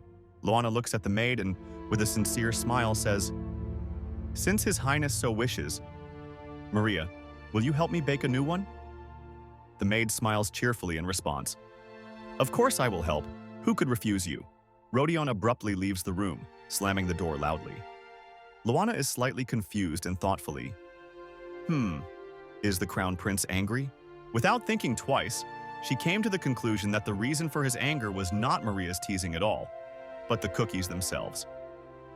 Turning to the maid, she said, "I think I should practice more. I didn't even know the Crown Prince liked cookies so much." Maria covered her mouth with her hand, holding back a giggle, and answered with a slight mockery, "Really?" Lana remains seated on the bed, lost in her thoughts. A slight sadness is reflected in her eyes. "When I first came here, my main goal was to survive, but now I can't imagine my future without them." She clenches her fists and determination appears in her eyes. "They are kind to me no matter what. I have to try even harder. I have to thank them all." The scene changes. Meanwhile, in the Empress's office. She is sitting at a massive table, carefully studying documents. In front of her stands a young man with a tense expression on his face. Without taking her eyes off the papers, the Empress, slightly sadly, says, "You don't have to tell me why you came, Count Shart." The man places his hand on his chest in a gesture of respect and says with a guilty look, "Forgive me, Your Majesty. My wife and daughter want to apologize to you, but they cannot get into the palace." The Empress abruptly puts the papers down on the table and looks at the Count. "You want me to invite them?" Her voice is stern, but there is a hint of weariness in it. "Yes, Selena is an obedient girl who simply follows her mother's instructions." Count Shart, sighing heavily, continues, "She bursts into tears every day. It's hard for me to watch." The Empress listens silently. The man, gathering his courage, asks, "Please forgive her. I promise that I will teach her manners." The Empress closes her eyes deep in thought and then takes a deep breath and says, "It's okay. She's still a child. I must have been hasty." Then she adds, "Selena can come to me at lunchtime." Soon the office door swings open and a joyful Selena runs inside, exclaiming, "Empress!" Running up to her, the girl hugs her tightly and says in a trembling voice, "I'm really sorry. You are like my own mother to me." Selena continues, her voice breaking. "I didn't mean to offend you. She doesn't have time to finish the sentence. Tears are streaming down her cheeks. The Empress leans toward the girl and says with a soft, sincere smile, "It's okay. Don't cry." The Empress thinks for a moment. An image of Selena pops into her head and Lana next to her. Come to think of it, Lana seems so tiny compared to Selena. Her thoughts are interrupted by Selena's joyful voice. "I'm so glad you called me again." Selena, enjoying the cake, exclaims with a smile, "Mom!" "So delicious." The Empress gently replies, "Eat slowly." The Empress lowers her gaze, her heart constricting with sadness. Thoughts overwhelm her. Lana also loves sweets very much. An image of Lana pops into her mind, a girl enjoying a cake with a contented smile. I can't stop comparing them. It's bad. Selene watches the Empress closely, noticing her sudden thoughtfulness. An anxious thought runs through her mind. What? The Empress. She looks upset. What is troubling her? Suddenly, the silence is broken by a maid entering the room respectfully. She bows her head and says, "Your Majesty, you..." The woman pauses, then carefully lifts the towel covering the basket full of cookies. "Have brought a gift from Princess Lana. It is a token of her gratitude." The Empress immediately jumps up, grabbing the basket from the maid's hands. Her eyes shine with joy, and a sincere smile blossoms on her face. "Oh my God! Don't tell me she made them herself. How sweet." Selena freezes, dropping the half-eaten pastry onto her lap. She looks at the Empress, and a storm of emotions boils inside her. Her thoughts are sharp as a blade. Why is she so happy? She has never smiled at me like that. Anger washes over her like a wave, and she continues in her mind.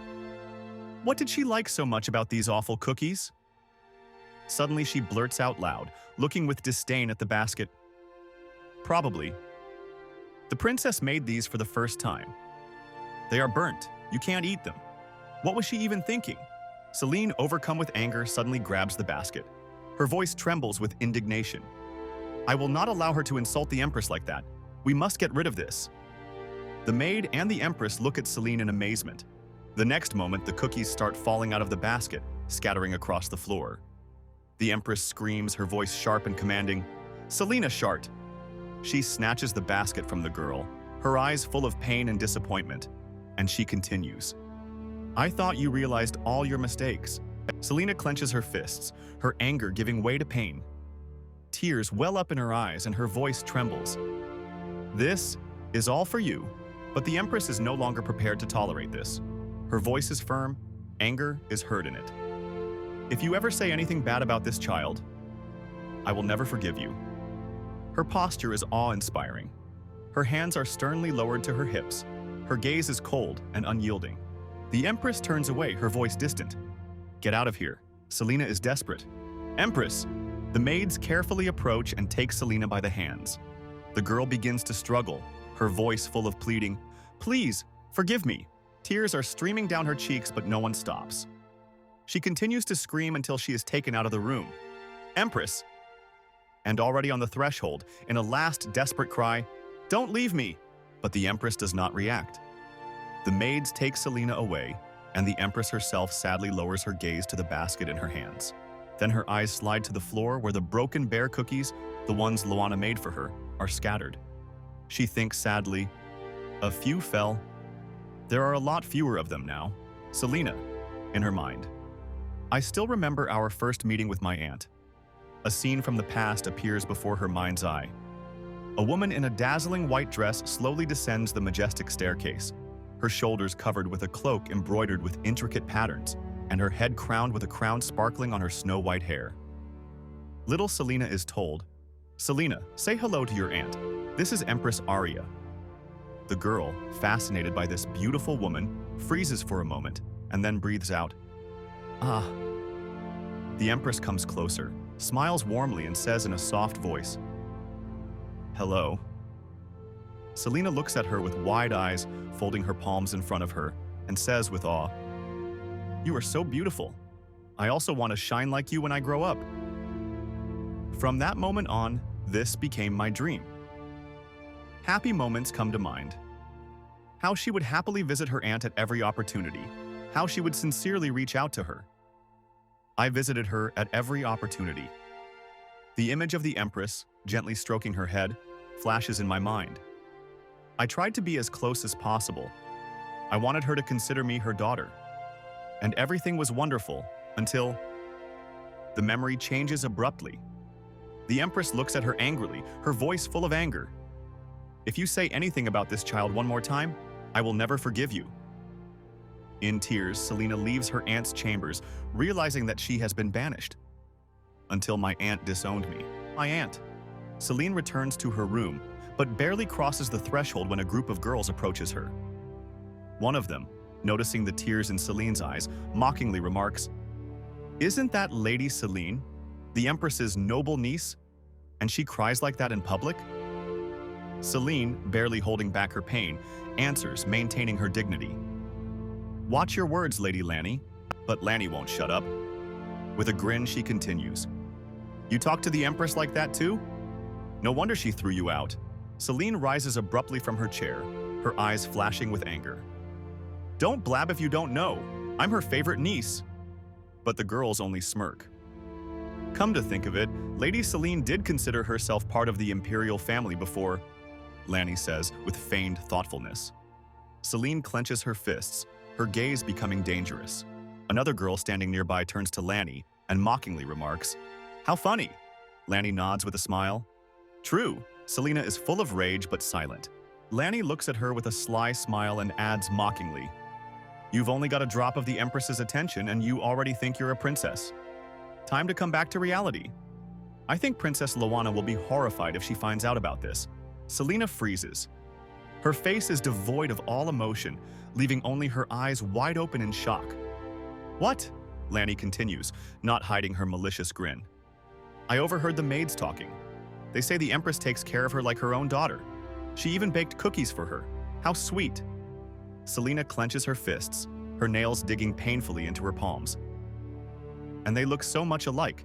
Selena clutches the fabric of her dress. Liliana. Her again? Not wanting to hear another word, she turns around abruptly and runs away. How annoying. Running down the hallway, Selena mentally screams, "How dare they insult me? Do they really think that without my aunt I am nothing?" Tears well up in her eyes. Auntie. A scene flashes before her eyes. The Empress accepting a basket of cookies from Liliana with a joyful smile, exclaiming enthusiastically, "God." Selena continues in her mind, "She has never smiled at me like that."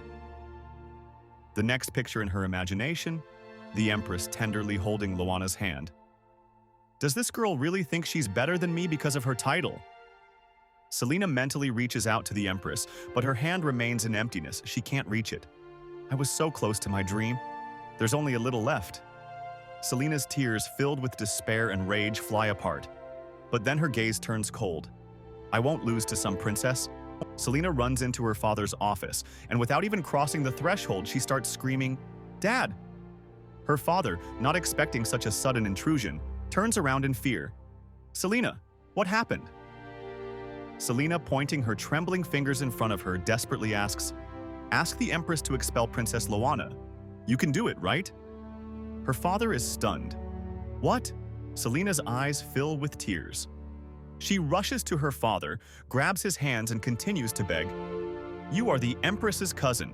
You can tell her about this." The father, kneeling before the girl, says in confusion, "Selena, what are you saying?" The father's anger grows. But Selena does not back down, crying out through tears. "Is it really only because I am not her daughter that I cannot be near? Wouldn't it be better for the family if I stayed near the Empress?" The father is furious. His voice, full of anger and despair, carries far beyond the palace. "Selena Shart, stop this right now." Meanwhile, in the Empress's chambers. She stands at the window next to a maid. Her gaze is directed into the distance. The Empress, quietly, as if to herself, "Here is the morning." Coming closer, she continues to look out the window and says with slight sadness, "I wonder what Liliana's reaction will be." The maid, folding her hands in front of her, replies with a hint of concern. Her maids are still looking for the princess.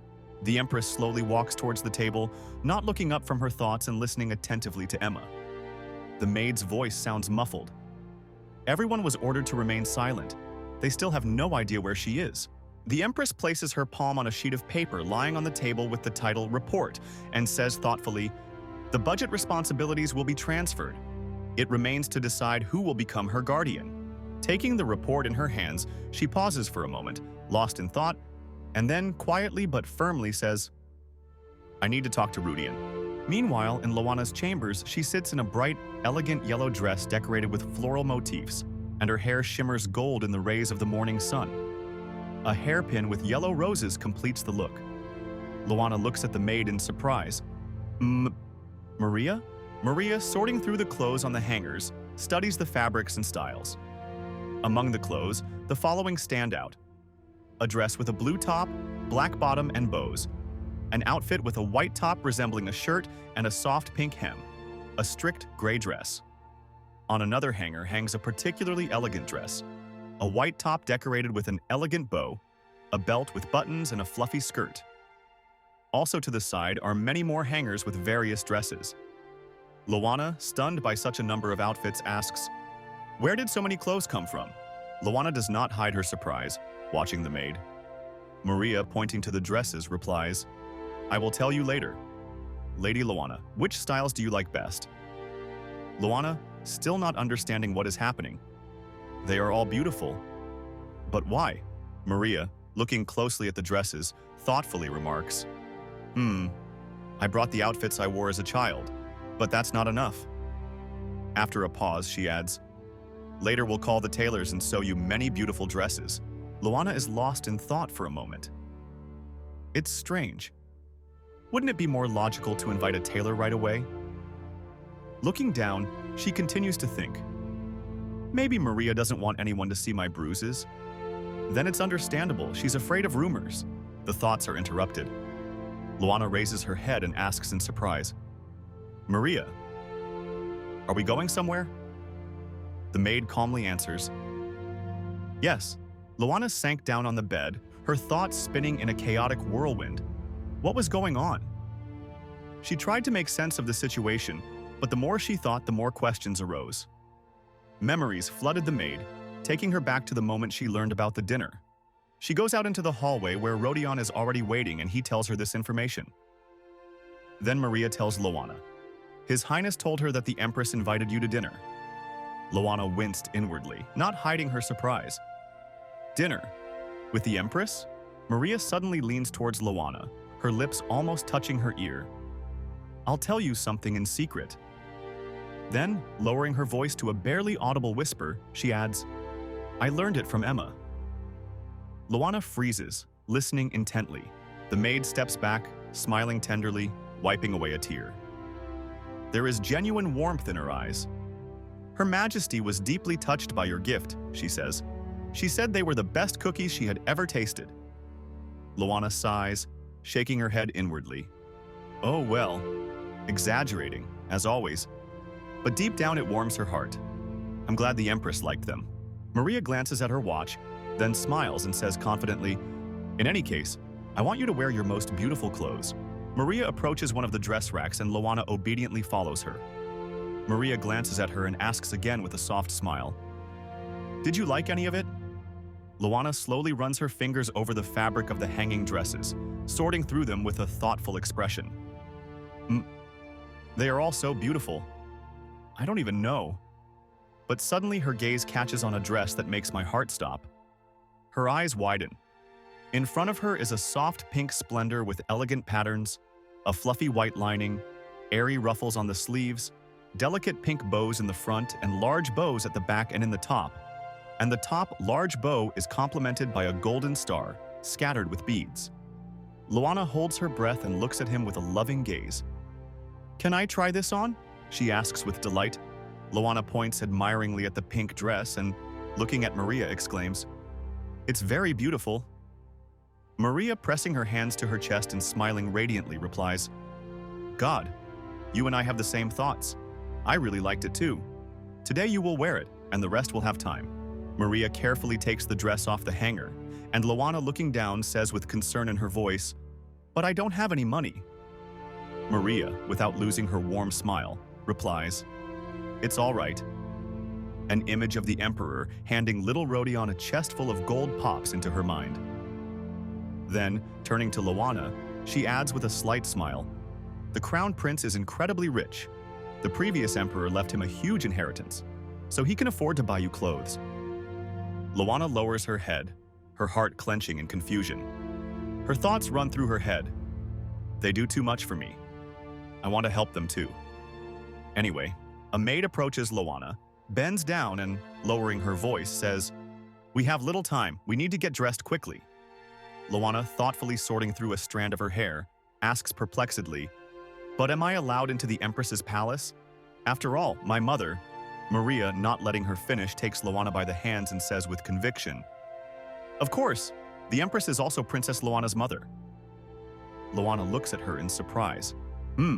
An image appears in Maria's mind. Lana stands in the center, and behind her are two figures. On one side, in the darkness, Liliana. On the other, in the glow of light, the Empress. Maria continues softly. Even if she is not your biological mother, you are a princess, and therefore the daughter of an empress. So calm down.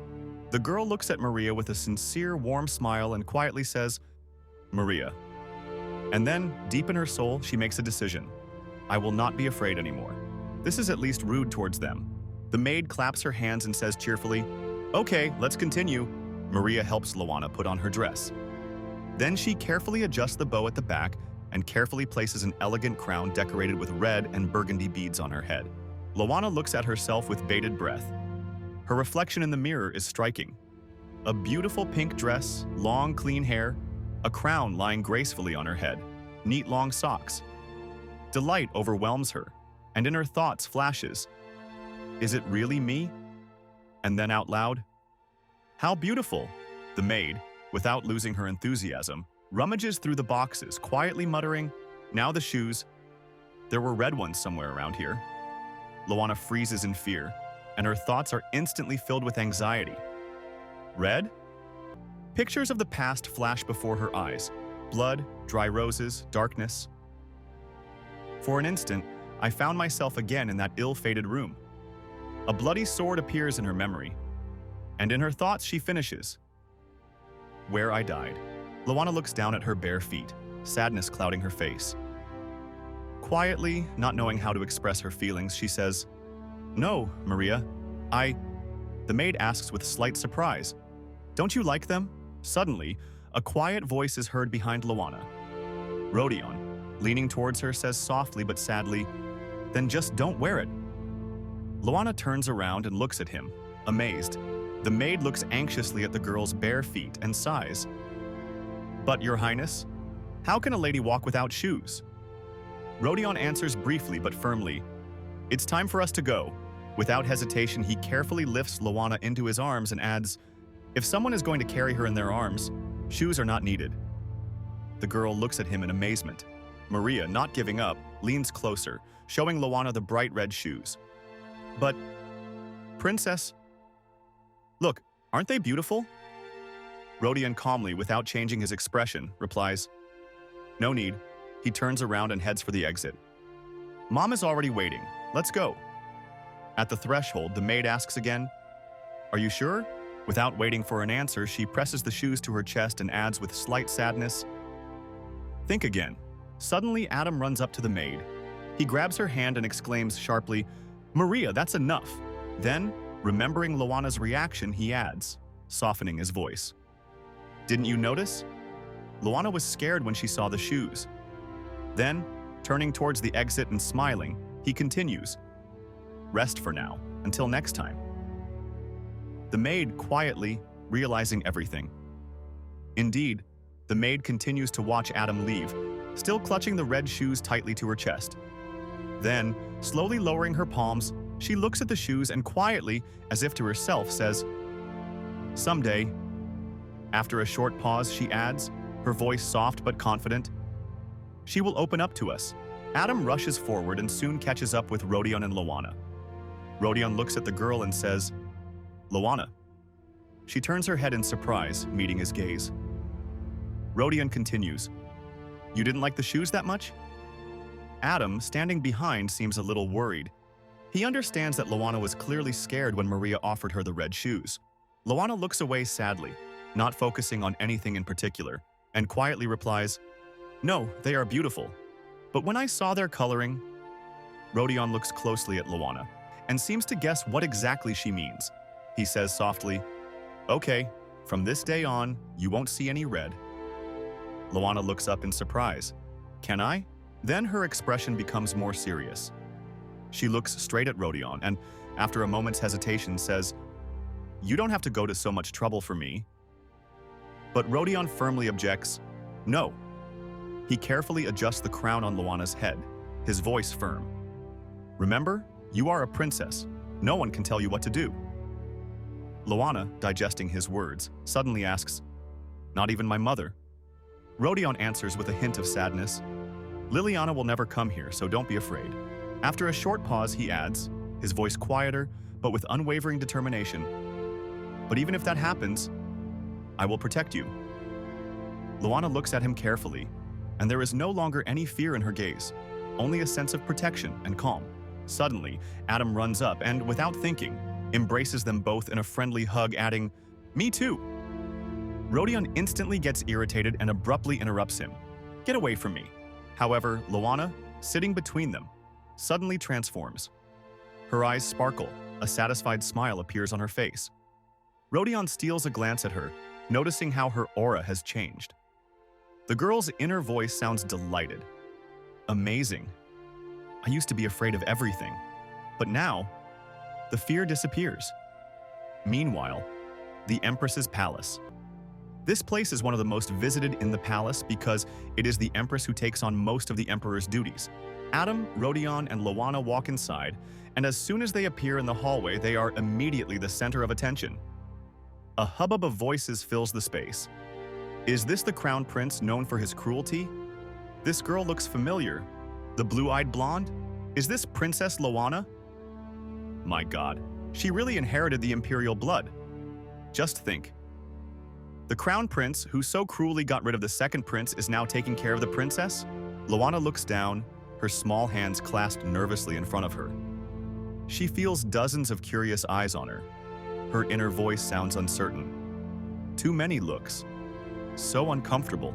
Rodeon, noticing the change in Lana's expression, stops and asks, Lana, do you want me to get rid of them? The girl looks up thoughtfully. Why? Rodeon looks back at the crowd, where the assembled people bow their heads respectfully before them, but at the same time they are watching them furtively, studying them carefully. His voice becomes a little softer, but there is tension in it. Don't their looks irritate you? But Lana is not listening to him. Her attention is riveted on the man standing apart from the others. She squints slightly, studying him, and then, without taking her eyes off him, asks, Your Highness, who is this man? He has been looking at us for a long time. Rodeon, following her gaze, answers calmly, Duke Esteban. At this moment, the man, catching their glances, suddenly smiles and waves his hand in greeting. Lana, without taking her eyes off him, clarifies, Do you know him? Rodeon remains unperturbed. Yes, do not worry. They continue down the corridor, Duke Esteban behind them. Lana peers over Rodeon's shoulder, casting another intense gaze at him.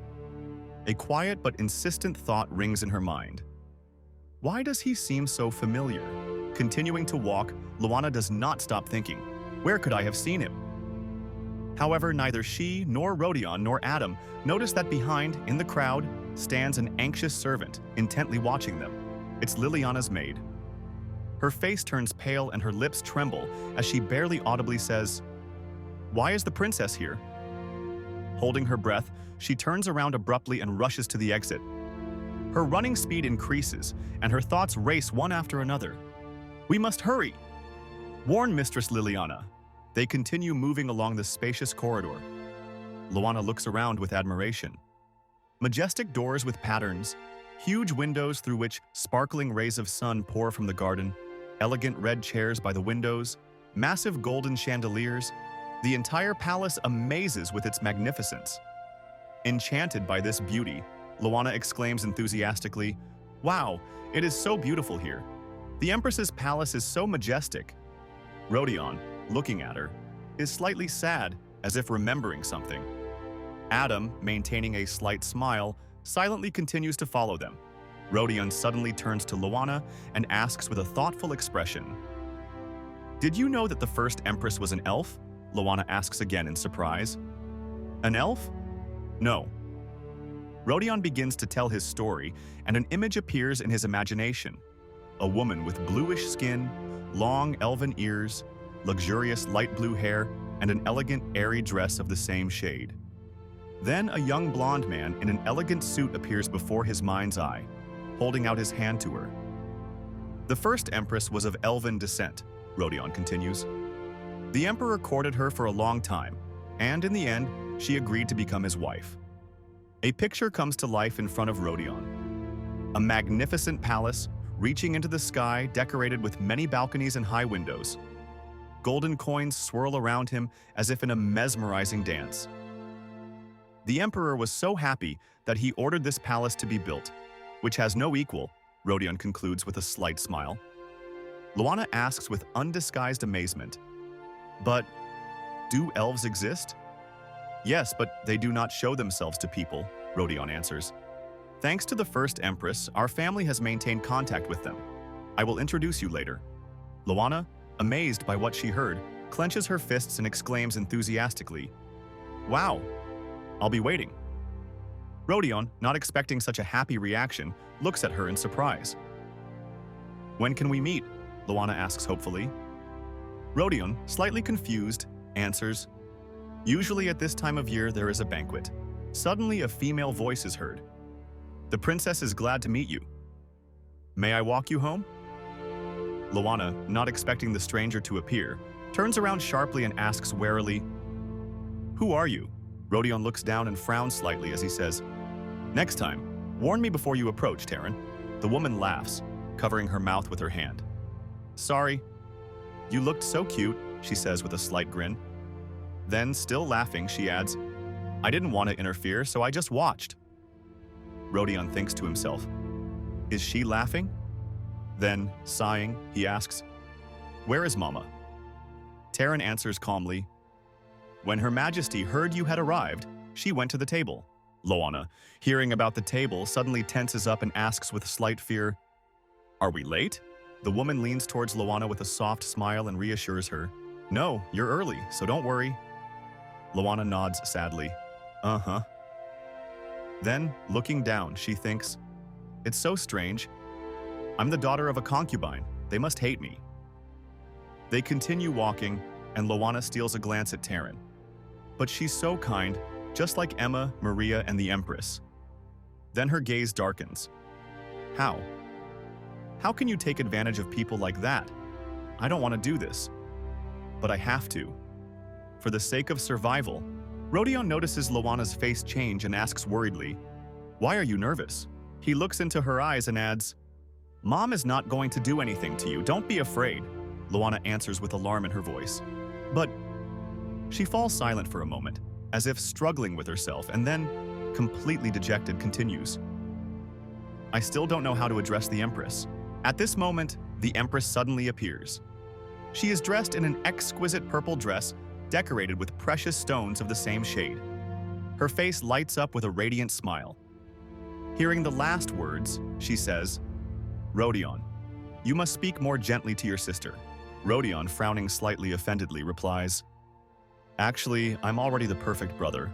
Lana, hesitantly turning to Rodeon, carefully takes his ear with both hands and asks quietly and excitedly, Your Highness, what should I say? The Empress, shocked, covers her mouth with her hand. Oh God. Then, she turns to her maid Emma with a smile. Emma, tell me, isn't she beautiful? How can a child be so beautiful? The maid, looking down, answers with a warm smile. You're right. Rodeon, smiling, quietly mutters, The only beautiful thing about her is her appetite. They enter the room. Rodeon calmly says, Let's sit down. Without further ado, he sits down in a chair, placing Lana on his lap. Lana looks at him with displeasure and mentally notes, I think our relationship has improved, but it seems that he is not too pleased with this. The maid, carefully watching Rodeon, who is holding Lana in his arms, carefully asks, Your Highness, are you going to hold the princess like this? I have prepared a separate chair for her. Rodeon calmly replies, Everything is fine. Hearing their conversation, the Empress turns to Lana, and her gaze immediately catches on one detail. The princess is barefoot. She asks in surprise, Rodeon, why is Lana without shoes? Rodeon calmly answers, She doesn't need them, I carry her in my arms. However, he adds mentally, I don't think I should tell her the truth. The servants begin to set out the dishes. A plate of exquisitely served meat, cut into neat cubes, as well as mushrooms and green beans, is placed in front of Rodeon and Lana. Lana sighs heavily. Ah. Then her eyes light up with delight and she asks curiously, Is this for me? The Empress, with a gentle smile, clarifies, Do you want to try? Rodeon carefully takes Lana's hand and places the cutlery, a knife and fork, in it. Rodeon takes a fork, spears a piece of meat on it, and directs it to Lana's lips. Lana obediently opens her mouth. Ah! But without letting go of the fork, she squeezes it with her teeth and, chewing, exhales admiringly. So delicious. The Empress watches them with obvious surprise. Suddenly, the Empress stands up and unexpectedly declares, I want to feed her too. She pushes an exquisite dessert towards Lana, a delicate snow-white cake covered with a layer of scarlet jam, decorated with blueberries and raspberries, and fresh mint leaves. Lana, would you like dessert? The Empress asks with a slight smile. I don't know if you'll like it or not. Suddenly, a man runs into the hall, shouting loudly, Empress, trouble! The Empress immediately turns to him. What happened? The man breathes heavily, trying to collect his thoughts. Finally, with noticeable excitement, he squeezes out. It's a concubine. Lana instantly freezes, her eyes widening in shock. Rodeon slowly looks up at the man, his eyes cold and distant. He says sadly, "She dared to come unannounced? There's an important guest here. Let him wait." Lana looks straight at Rodeon. Then, meeting his gaze confidently, she declares, "Your Highness, if it's about my mother, I want to stay." The Empress leans slightly towards Lana and says with a soft smile, "I'm sorry, Lana." Lana leans forward and listens attentively, her eyes full of expectation. The Empress, without looking away, continues just as warmly. "Trust us and wait here, okay? I haven't seen my daughter for so long. I really want to spend time with her." Lana, with her shoulders drooping, mentally says with slight sadness, "Daughter, my mother never called me that." After a second of thought, she folds her hands in front of her and quietly answers, "Okay." The Empress gently strokes Lana's head and, smiling warmly, says, "Then see you later." Lana freezes. A warm, almost unfamiliar feeling that had seemed so inaccessible to her until now emerges in her thoughts. She does not remember her mother Liliana ever speaking to her in such a tone.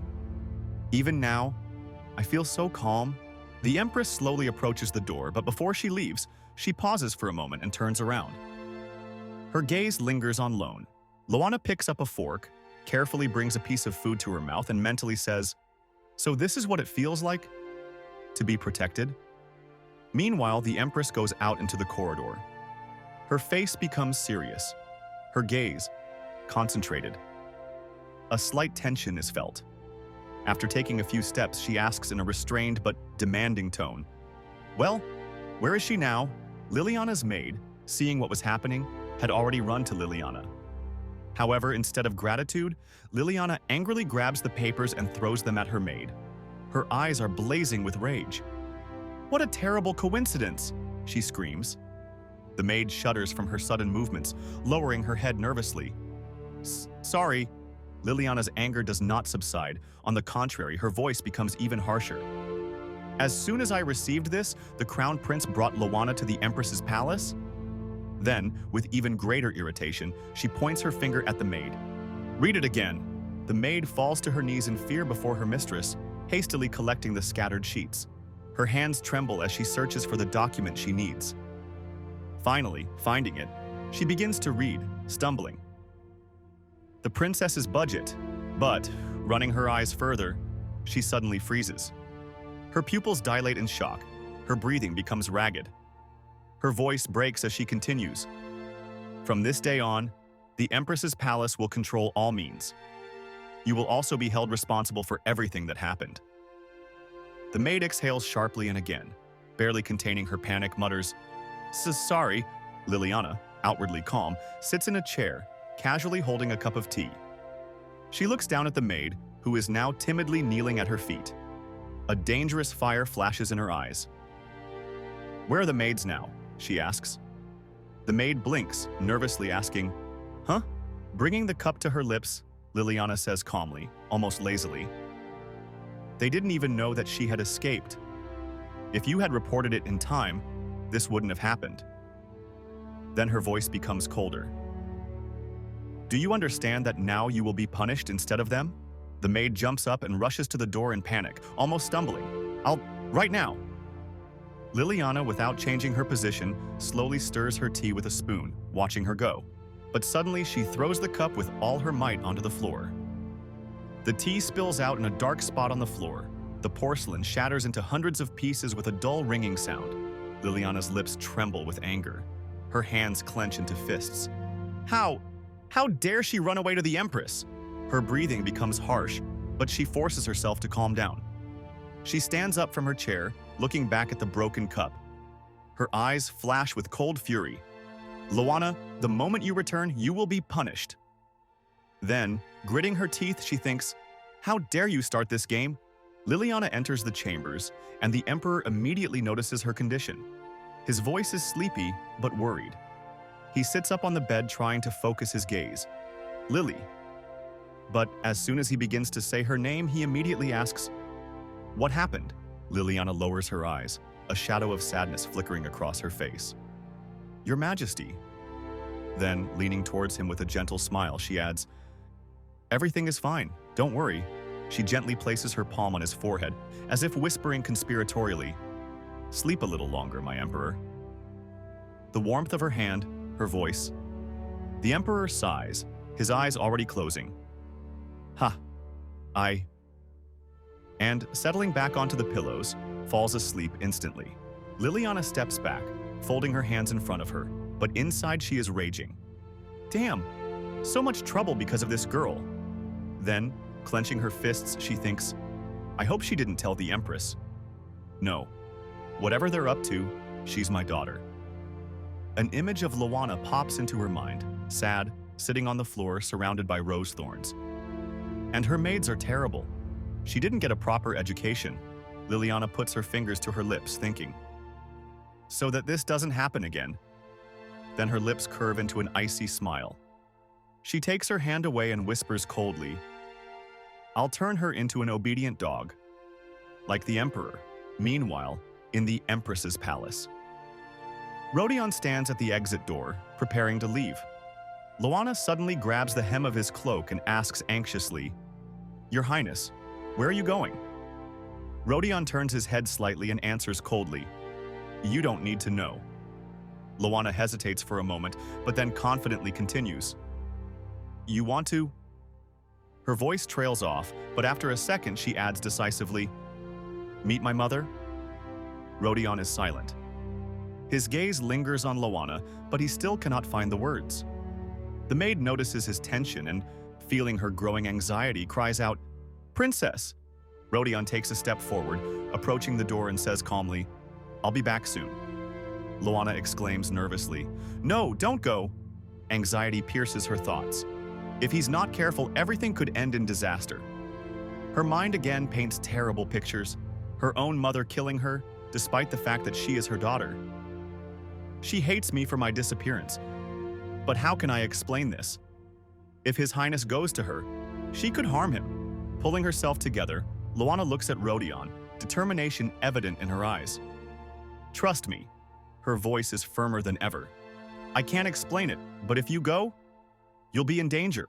Rodeon suddenly kneels in front of Lana, looking into her face. His eyes flash red, as if he were trying to contain his emotions. Are you worried about me?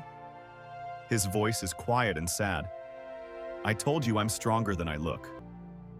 Standing up slowly, he adds, Don't worry, I'll be back soon.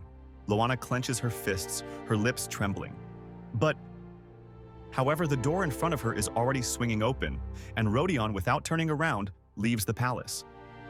Your Highness, she cries out in despair. Maria runs up to Lana, clasping her hands to her cheek and smiling with slight affection. Princess, don't you want to wait for the prince together? But Lana mentally answers decisively, No, I can't just wait. A view of the Empress's palace. In the garden, someone's heavy sigh breaks the silence. Ha! Liliana exhales. A gazebo in the Empress's palace. Liliana sits at a table, clutching a porcelain cup. Anger flares in her eyes.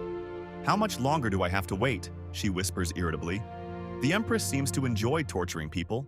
Behind Liliana stands her maid, her hands pressed to her chest in fear. Opposite her stands the Empress's maid, Emma, who replies without a trace of fear, You have arrived uninvited. Be glad that Her Majesty has agreed to receive you at all. Liliana rolls her eyes, smirking with mock disdain. Ha, of course! She clenches her fists, her nails cutting painfully into her skin. Am I disrespected because I'm a concubine? But then an image flashes through her mind. Her son, Louis, sitting on the throne, her giant hands holding the crown above his head. Once Louis becomes emperor, her lips curl into a ruthless grin. I'll smash this palace. The Empress leaves the palace. Behind her are not only the servants but also Rodeon. His gaze is cold as ice. Liliana lifts the corners of her lips, greeting the guests with feigned politeness. Her Majesty the Empress. It's been a long time since we've seen each other. But suddenly her smile disappears. She notices Rodeon next to the Empress and is momentarily speechless. The Crown Prince? Her voice trembles with surprise. Anxiety flares in her thoughts. What? Rodeon? I didn't expect to see him here. Rodeon, sensing her confusion, grins, repeating her expression. What? You don't like that I'm here? Liliana immediately stands up, pulling the welcoming mask back onto her face. I'm glad to see you both. Her voice is flattering and soft. But I must admit, I didn't expect you to come. The Empress and Rodeon exchange glances, slightly surprised by her words. The Empress sits down at the table without further ado, placing her hands on it. Her voice is stern and unwavering. Get to the point. Why did you come? Unlike you, I am busy. Liliana, with a sad expression on her face, addresses the Empress with feigned sadness. They took away my right to manage my daughter's budget. The Empress, nodding and closing her eyes, calmly replies, That's right, that's my order. She continues in the same reserved and confident tone. I described everything in detail in the documents. Liliana's face twisted with anger. Trying to contain her anger, she indignantly says, No one has the right to do this. As her mother, I should be in charge of the budget. At that moment, Lana approached the door, stepping carefully, and froze, listening to the conversation. The Empress remained unperturbed and calmly objected. I believe that it is the owner of the money who should decide how to use it, not you. Having finished her thought, she slowly takes the cup and brings it to her lips. The Empress's calm irritates Liliana to the limit. Jumping up from her seat, she abruptly declares, Even so, she is my daughter. Behind the Empress, Rodeon stands motionless, his arms folded across his chest. His face remains impassive. Liliana continues with emphasis. You cannot ignore this fact. The Empress puts down her cup, banging loudly on the saucer, and asks again in surprise, Daughter? Isn't she an imperial princess? As an Empress, I am considered her mother. Liliana nervously squeezes her fingers, barely holding back her emotions. I gave birth to her and raised her. Even if you are the Empress, you have no right to be called her mother. Rodeon suddenly intervenes in the conversation. His voice is calm but firm. She didn't choose her mother. From what I've observed, there's no affection between you, so… Liliana, already overcome with mad anger, leans forcefully on the table with one hand and presses the other to her chest. Without listening to the end, she cries out, No! I made it clear that she is my daughter. Taking a deep breath, she sits back down, trying to pull herself together. Her voice is quieter, but there is still tension in it. She has been a troublemaker since childhood. I cannot guarantee your safety if she is not with me. Outside the door, Lana, hearing these words, involuntarily moves a little further from her hiding place. Disappointment is visible in her eyes. Rodeon throws the document with Lana's budget management in front of Liliana with slight disdain and says coldly, Are you threatening me? Even if you are her mother? If you can't manage her budget wisely, then you won't see Lana herself. Then he slowly turns the pages of the document, stopping at the right page and pointing to it, continues. Here, detailed reports on the princess's health and her palace. Then he asks a question that sounds like a hidden accusation. How did all this come about with such a huge budget? Liliana is silent. Her face remains impassive. After a short pause, the Empress rejoins the conversation. She leans back, folds her arms, and calmly but firmly presents Liliana with a choice. It's time to decide. Either you give up guardianship of the princess, or you repay all the money spent over 8 years. Liliana lowers her head, her face hidden by falling strands of hair. It's hard to tell from her expression whether she's upset or smiling, as always. Without looking up, she smirks and says venomously, You haven't shown any interest in her for so many years. So why are you suddenly worried? Aren't you afraid that people will get the wrong idea? Then, deciding to hit where it hurts, she adds with feigned concern, They'll tell you to your face that you're kind and generous, but behind your back, rumors will spread. They'll whisper that you can't forget your dead daughter, that you've become obsessed with the princess who looks so much like her. Suddenly, the sound of quick footsteps is heard in the corridor. Rodeon instantly becomes alert, his gaze sharply turning to the door. Eh? He immediately decides to check the source of the noise. He peers through the half-open door of the palace and takes a few steps forward. Suddenly, his attention is drawn to something on the floor. He looks down in surprise. There, right at his feet, lies a tiny white slipper with a neat bow. Rodeon frowns and quietly, almost to himself, says, "What is this?" An hour ago, Maria, the maid, enters Lana's room carrying a tray of food. Looking at her bed and the sleeping Lana, she says in surprise, "Princess, it's already noon and you're still sleeping." Then, with a slight sadness in her voice, she adds, "Don't forget to eat when you wake up. I left the food on the table." Anxiety flashes through Maria's mind. She's probably upset. It's better for her to rest. She pauses for a second at the door and says, "Sweet dreams." Then she quietly leaves the room. As soon as Maria disappears behind the door and the sound of the door closing is heard, Lana suddenly sits up. Grabbing her favorite toy, a plush rabbit, she quietly but confidently says, "Don't even think that I will give up. Never." Then, squeezing the toy in her hands, she continues to think, "Those who are kind to me may be in danger. I will not let that happen." With these thoughts, she slips out of the room, looking around so that no one notices her escape. "Since they did not take me with them, I will get there myself," she decisively concludes. Lana stops in front of the massive door. Her thoughts pause for a moment. She takes a deep breath, then steps outside. Looking at the trees and the endless sky before her, she realizes, "This is the first time I've left the palace alone."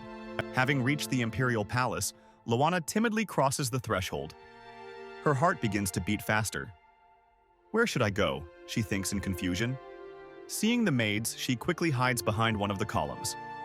Closing her eyes and folding her hands, she thinks tensely, "I don't even know where they are now." Nervously moving her legs, she hesitates. "I can't get caught. Maria is probably already worried. Maybe I should go back." But suddenly, Lana looks up, her thoughts becoming firmer. She remembers the moment when she warned Rodeon to be careful, but he only smiled and said, "I told you I was much stronger." Her eyes fill with determination. "I can't abandon the crown prince." Suddenly, something amazing appears in front of her. A tiny, iridescent blue droplet. Lana thinks in amazement, "Huh? What is this?" Looking closely, she notices that there are several of these drops. They flash right before her eyes. For some reason, I feel like I should follow them. Without wasting a second, Lana rushes after the mysterious lights. "Wait, where are you taking me?" she exclaims, trying to keep up. Suddenly, she stops. In front of her are Rodeon, the Empress, and Liliana. Holding her breath, Lana quickly hides behind a column. "Found it!" she mentally rejoices, and then cautiously adds, "What are they talking about?" Lana hears someone ask, "Why do you need her?" Her curiosity gets the better of her. She peers out from behind the column even more and strains her ears. "Huh?"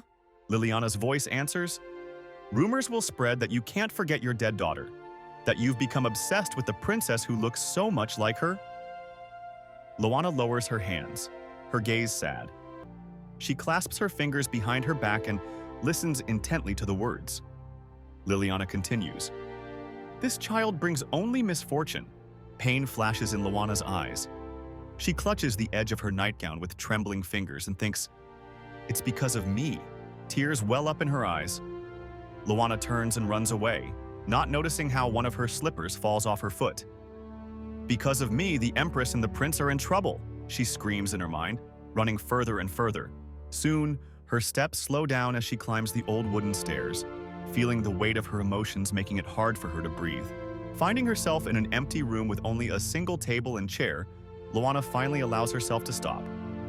"I just wanted to survive." Her thoughts become heavy. Sinking into the chair, she continues quietly.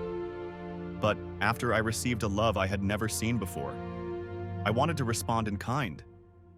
She wraps her arms around herself and whispers tiredly, "Maybe I shouldn't have decided to run away. I'm so useless." But suddenly someone's voice is heard in the room and answers Lana. That's not true. Lana's head snaps up, her eyes filled with surprise and fear. "Who is it?" A girl in an elegant, long pink dress appears in front of Lana. Her light hair falls in soft waves just like Lana's own. The girl looks at her and says just one word in response to the girl. "You." Lana, her eyes wide, hugs her knees to her chest in disbelief. Thoughts race through her head. A hallucination. She looks back at the stranger and then, overcome with inner shock, begins to doubt. Is this the adult me? From that dream? The girl opposite her answers with a slight smile. "It's good that you don't remember everything that happened in the dream." Lana peers at her, the surprise in her eyes turning to fear. She snaps out, "What? Why?" But the adult version of Lana doesn't rush to answer. Instead, as if to steer her mind away from the unpleasant memories, she says softly but firmly, "You've already gone down a different path. This isn't your future, so don't worry." These words dissolve in the air, and the girl suddenly turns into a small droplet, the same one that helped Lana. She rises up and disappears through the window. Lana only has time to mentally note, "Gone." Suddenly, an excited voice is heard from behind. "Baby!" Lana turns around abruptly and sees Rodeon. An alarming thought immediately flashes in her head. What is he doing here? Rodeon, looking at her depressed state and the empty room, is perplexed by what has happened to her. Taking a step forward, he asks, "Why are you here? Do you know how long I've been looking for you?" Rodeon sits down next to her. Lana, looking down, clutches the fabric of her nightgown and says, barely audibly, "I'm sorry." After a short pause, she continues, now a little more confidently, "I don't want you and the Empress to have problems because of me." Rodeon frowns, clearly not understanding what she's talking about. He asks again, "What problems? I don't understand." "Who told you that?" Lana clutches her nightgown even tighter, her hands shaking slightly. Nervousness rages inside her. Can I?" she begins, but then steels herself and finishes the question more firmly. "Stay with you?" Rodeon looks at her carefully and finally answers, guessing that Lana overheard his conversation with Liliana. "No matter what anyone says, I am your brother. My answer is obvious." After these words, tears begin to flow down Lana's cheeks on their own. Rodeon, without a moment's hesitation, hugs her tightly. His hand gently rests on her head, and then he kisses her tenderly on the top of her head. Lana cannot contain her emotions and breaks into uncontrollable tears. Rodeon carefully picked Lana up and carried her into the room, where he gently sat her down on the bed. Lana continued to hug him tightly, as if afraid to let him go. The tears on her face finally dried up, and in her thoughts, quiet, warm words sounded. Only when I heard his voice I was able to calm down. Then she quietly continued into the sound. "Thank you for taking care of me." "Thank you, brother." The morning sun shines softly outside the palace windows, filling the chambers with warm light. Lana slowly wakes up, sits up in bed, lazily opens her eyes and sleepily, with slight bewilderment, says, Where am I?" Lana doesn't yet notice that Rodeon is lying next to her. He gets up, his hair is slightly tousled, his shirt is casually unbuttoned. In a sleepy voice he says, "Already awake? It's too early." Lana takes a piece of his cloak in her hands in amazement, looks at it carefully and whispers in amazement, "Brother!" Rodeon gently lays Lana back on the pillow and then, carefully placing his hand on her, says, "While I was putting you to bed, I fell asleep myself. It's still early, rest." Lana, feeling his warmth, gradually begins to fall asleep again and, sleepily muttering, says, "I sleep." Suddenly, the door to the chambers opens slightly, and Maria's polite voice is heard from the threshold. "Your Highness, are you asleep?" Rodeon rises carefully covers Lana with a blanket and casts a short sideways glance at Maria, after which he quietly replies, "Quiet." As he approaches the door, he adds, "She woke up too early. Let her sleep some more." Maria raises her eyebrows in mild surprise. "Huh?" She follows Rodeon but stops at the exit and turns around. Maria looks at Lana, who is sleeping peacefully for a few seconds, and a warm smile appears on her face. Before leaving, still looking at Lana, she quietly adds, as if to herself, "A real angel." Rodeon headed to his office. He walked inside, followed by his maid and Adam. Adam walked up to the table, placed a piece of paper in front of Rodeon and said, I've done some research. Here's the information about the bracelet. He then continued. First, I checked the artisans who sell the jewelry. After that, I asked the guild for help. Getting the information was easier than I thought. Rodeon looks at the sheet carefully and notices a bracelet with a coat of arms on the images that seems familiar to him. He says, "The shield with the flower is the coat of arms of Esteban." Then he comments in surprise, "The fact that he gave such a valuable thing to a little girl is alarming. I always considered the Duke a worthy man." Adam closes his eyes, folds his hands in front of him, and nods sadly, agreeing, "You are right, we must keep an eye on him." Behind him, the servant Maria is listening attentively to the conversation. She raises an eyebrow in surprise. Then she reasons mentally. It seems to me that they are thinking in the wrong direction, but still, they are right in some way. An image of Lana, wrapped in a veil, and a boy putting a bracelet on her appears in her thoughts. Both are standing with gloomy faces. At that moment, she did not look like a princess at all. And yet, she was given such an expensive gift? Then Maria exclaims out loud with enthusiasm, "If so, this is love." Rodeon and Adam look at Maria in surprise. Rodeon asks again, frowning, "What?" Maria, smiling, imagines Lana in front of her. She has long, sparkling white hair, a beautiful butterfly in her hair, deep blue eyes, and a delicate, airy purple dress. Then she says with a smile, "The princess is so beautiful." After which, smiling slightly shyly, she adds, "Maybe the little Duke fell in love with her at first sight." Adam continues to look at Maria in surprise, and Rodeon looks irritated.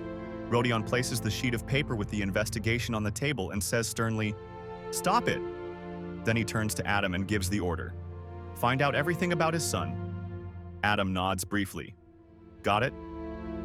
Rodeon looks down at the sheet again, says thoughtfully, "I don't like this," and then mentally adds, "We need to meet him." Meanwhile, in the courtyard of the Duke's estate, the Duke approaches his son, who is sitting under a tree and reading a book. He asks, "Are you alone, Kieran?" The boy looks up from the pages and looks at his father in surprise. "Father, has something happened?" The Duke, with his hands behind his back, calmly answers with a counter question. "Can I just visit my own son?" Kieran looks at him with displeasure. "If you have come again to force me to go to some banquet, I refuse immediately." The Duke, hearing this, laughs and then says, "What if I just want to ask something?" Kieran sighs in irritation. "Get to the point." The Duke begins to talk. "That bracelet that you said you lost." But Kieran, looking down and staring at one point, abruptly interrupts him. "I don't want to talk about it." However, the father unexpectedly for the boy declares, "I found out who took it." Kieran's eyes widen. He mentally imagines Lana, wrapped in a veil, and feels alarm. He found out who this girl is? But no one knows that I gave it to her. The Duke, noticing the flicker of fear on his son's face, asks with a slight smile, "Are you interested?" Kieran turns away, trying to hide his emotions, and answers dryly, "No, go away, I'm busy." The Duke, lost in thought, recalls, "It was lucky that the prince and my investigations crossed paths. An image of a small hand with that same bracelet shining on it comes to mind. It's hard to believe that it ended up with the princess. It's good that I went to the Empress then." He remembers entering the Empress's office and smiling, putting his hand to his chest. "How about my son and the princess becoming friends? There is not much of an age difference between them, and it wouldn't hurt the princess to make friends." The Empress thoughtfully replied, "I don't mind, but if they are alone, there might be misunderstandings." The Duke, still smiling, said, "That's why my son is the ideal option. His appearance, his family. My son is the best choice for an engagement." An image of Kieran in an elegant suit, standing in front of their crest, appears in his mind. "If we make the engagement now, other young men will keep their distance from the princess." The Empress thoughtfully admitted, "It makes sense. There really are too many marriage proposals." The Duke continued with a smile, "I understand you. My son also receives many offers. We will both benefit from this." Then he added, "They are still children, so there will be no rumors." The Empress, looking down, said, "I will think about it." The memory ends. The Duke, still standing in front of his son, thinks, "Good news is worth waiting for." Lana appears in his imagination again. This is a good opportunity for the princess, and with her help, we can stop this woman. In his mind's eye, the evil Liliana appears, with Louis next to her, and in their background, withered roses, dotted with bloody thorns. Perhaps everything will not go so smoothly, but it seems that Kieran likes the princess. In reality, Kieran continues to silently look at his father, who, smiling, watches him. Then the father says with a smile, "I'll have a good time making fun of the crown prince." Kieran, looking at him with displeasure, mentally notes, "I don't like this at all." Meanwhile, Lana is in her room. She is lying on the bed next to her favorite plush bunny and confidently says out loud, "I want to meet the Empress." The maid, who has just returned from Rodeon's office, turns to the bed and, looking at Lana in surprise, asks again, "Huh?" Lana, without changing her pose or facial expression, calmly answers, "It doesn't matter anymore." Maria comes closer and says, smiling, "If you're bored, wait a little while. Adam will be here soon."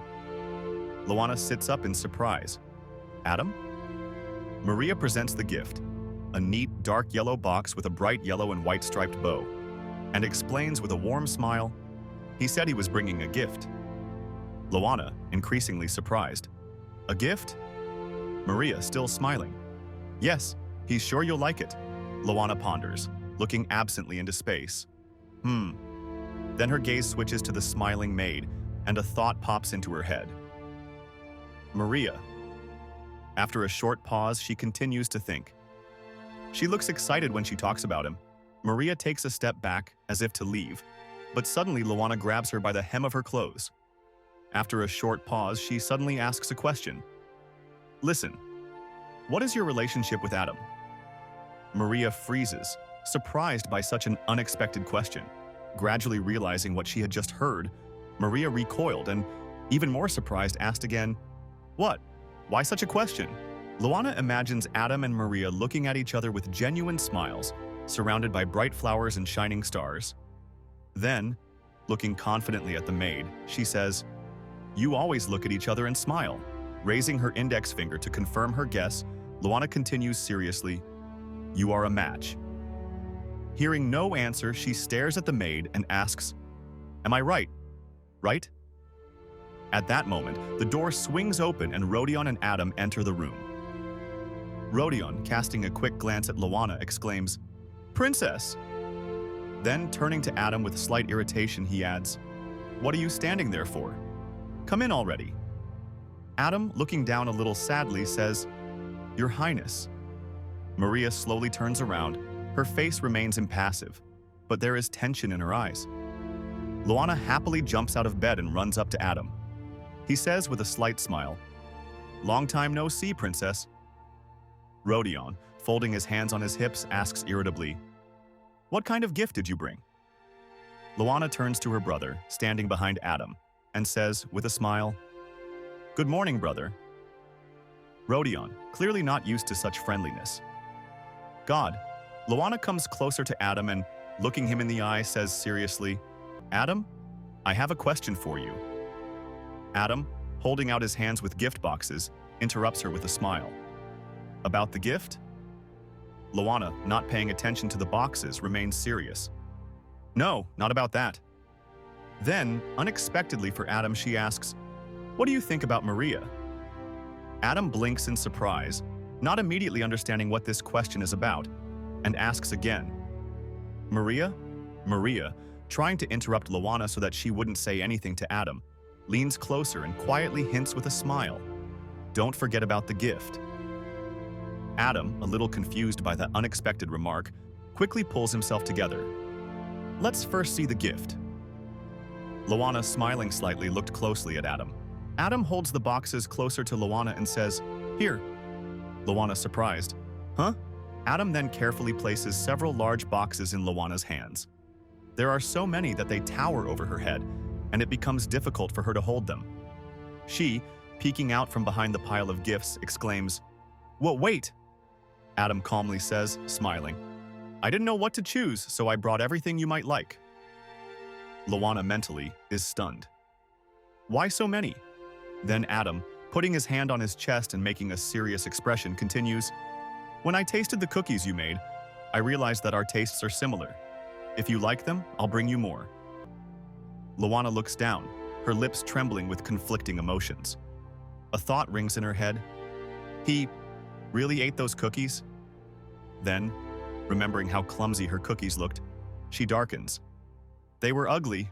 Liliana looks down at the largest box in pink wrapping paper with a bright red bow she's holding. Her eyes widen as a thought flashes through her mind. Don't tell me. He thought I liked that? Adam continues to speak with a wide smile. Everything I brought was made with my own hands. I tried very hard to make everything perfect. The maid looks at him with affection, and Rodeon with surprise. What is this? Adam holds out the gift and says enthusiastically, Please open it. Liliana, closing her eyes and putting on a polite smile, thinks to herself, maybe I should tell him about my preferences. If this gift is made the way he says, I'm afraid to open it. Maybe I should politely decline? After a short pause, Liliana hesitates a little before saying, Since Adam went to so much trouble, wouldn't it be a waste to give it to me? Adam seems to think about it, putting his finger to his lips. Then, easily removing his hand, he answers with a smile, No, I will only be glad if the princess accepts my gift. Liliana, still holding the box, still maintains a fake smile. She glances at the packaging again and thinks to herself, It's scary, but I have to open it. Rodeon, noticing her tension, intervenes decisively. Stop, Liliana. Let me look first. Liliana, now with a sincere smile, because she liked the idea, asks animatedly, Really? Then she abruptly hands the box to Rodeon. He even staggers from the unexpected force with which she did it, and says in surprise, Answered so quickly? Didn't you like the gift? Liliana, without thinking, answers, Of course not. I like all of Adam's gifts. Rodeon, still not opening the box, is a little nervous. Then, turning to the maid, he asks, Maria, don't you want to open it? I think only you can do it. Maria, smiling, answers, No way. Rodeon, leaning closer, whispers, Don't you respect me at all? But Maria, with the same smile, loudly answers, It's not about that, Your Highness. The maid, trying to speed up the process, points her palm at Liliana and says, Look, the princess is waiting for you to open it. Rodeon, somewhat frightened, I need to mentally prepare myself. He takes a deep breath, gathers his courage, then slowly turns away and carefully unties the bow. Everyone watches his movements. Rodeon removes the lid and, looking inside, exhales sharply, mentally concluding, Everything is as I thought. Liliana, coming closer, asks in surprise and slight fear, What's there? Will you show me? Rodeon silently but abruptly closes the box. Then, handing it to the maid, he says, Maria, burn it. Maria, accepting the box, answers without hesitation. Understood. Adam, standing to the side, watches what is happening with sadness. Liliana turns to her brother again, but now with a note of disappointment in her voice. But, Your Highness, can I see? Rodeon, crossing his arms and looking sternly at his sister, replies, Your psyche is not ready for this yet. Maria, continuing to hold the box, adds with anger in her voice, Adam, before you bring something you made yourself, ask a sill. Got it? Adam, lowering his head, sadly replies, Yes, I get it. A memory of Assel, holding his handiwork in her hands, contemptuously grimacing and saying, I will never believe that the princess likes something like this, pops into his thoughts. Liliana looks closely at Adam, who stands with his head and hands down, blushing with shame. A question sounds in her thoughts. What was there? After all, Adam tried. He prepared a gift for me. What should I do? After that, she smiles, turns to Rodeon and says, Brother, this is a gift for me. I have to accept it. Rodeon, waving his arms, answers categorically, No way! Can this be called a gift? Maria, take it away quickly. The maid, bending down to collect the boxes, squints and says, At first I thought it was a doll made by Assel, but it turned out to be even worse. Adam was completely upset. Liliana, coming up to him, gently puts her hand on his back and says sincerely, Adam, I'm sorry I couldn't accept your gift. Then, trying to cheer him up, she adds with a smile, You know, I'm getting better at making cookies every day. Adam indifferently. Great. Rodeon, raising his index finger, says seriously to the maid, Next time we'll check right away." Maria, nodding, agrees. "You're right." Lana runs up to Maria, who is holding her gifts, and cries out excitedly, "Maria, I want to see!" But the maid holds the boxes higher so that Lana cannot reach them and firmly replies, "No, princess, you will have nightmares after this." Lana, unable to contain her emotions, sobs. "What is going on there?" Rodeon approaches his sister, puts his hand on her shoulder, and, with a slight smile, says, "I'll give you something better." But Lana, still overcome with curiosity, unconsciously continues to watch Maria and asks again, "Better?" Then Rodeon continues to speak. "Yes. I got hold of something not long ago. As soon as I have it, I will give it to you immediately." Lana turned around abruptly, her gaze filled with interest. Now she was no longer watching where Maria was taking her gifts from Adam. Lana, clenching her fists in front of her, exclaimed with curiosity, "Wow." Then, thinking, she mentally added, "If he says so." She froze for a moment, and then continued her thought. There must be something valuable in there.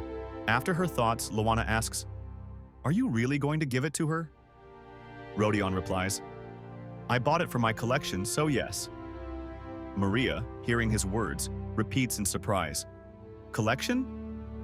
Then, mentally, she adds with anxiety, "Just don't tell me."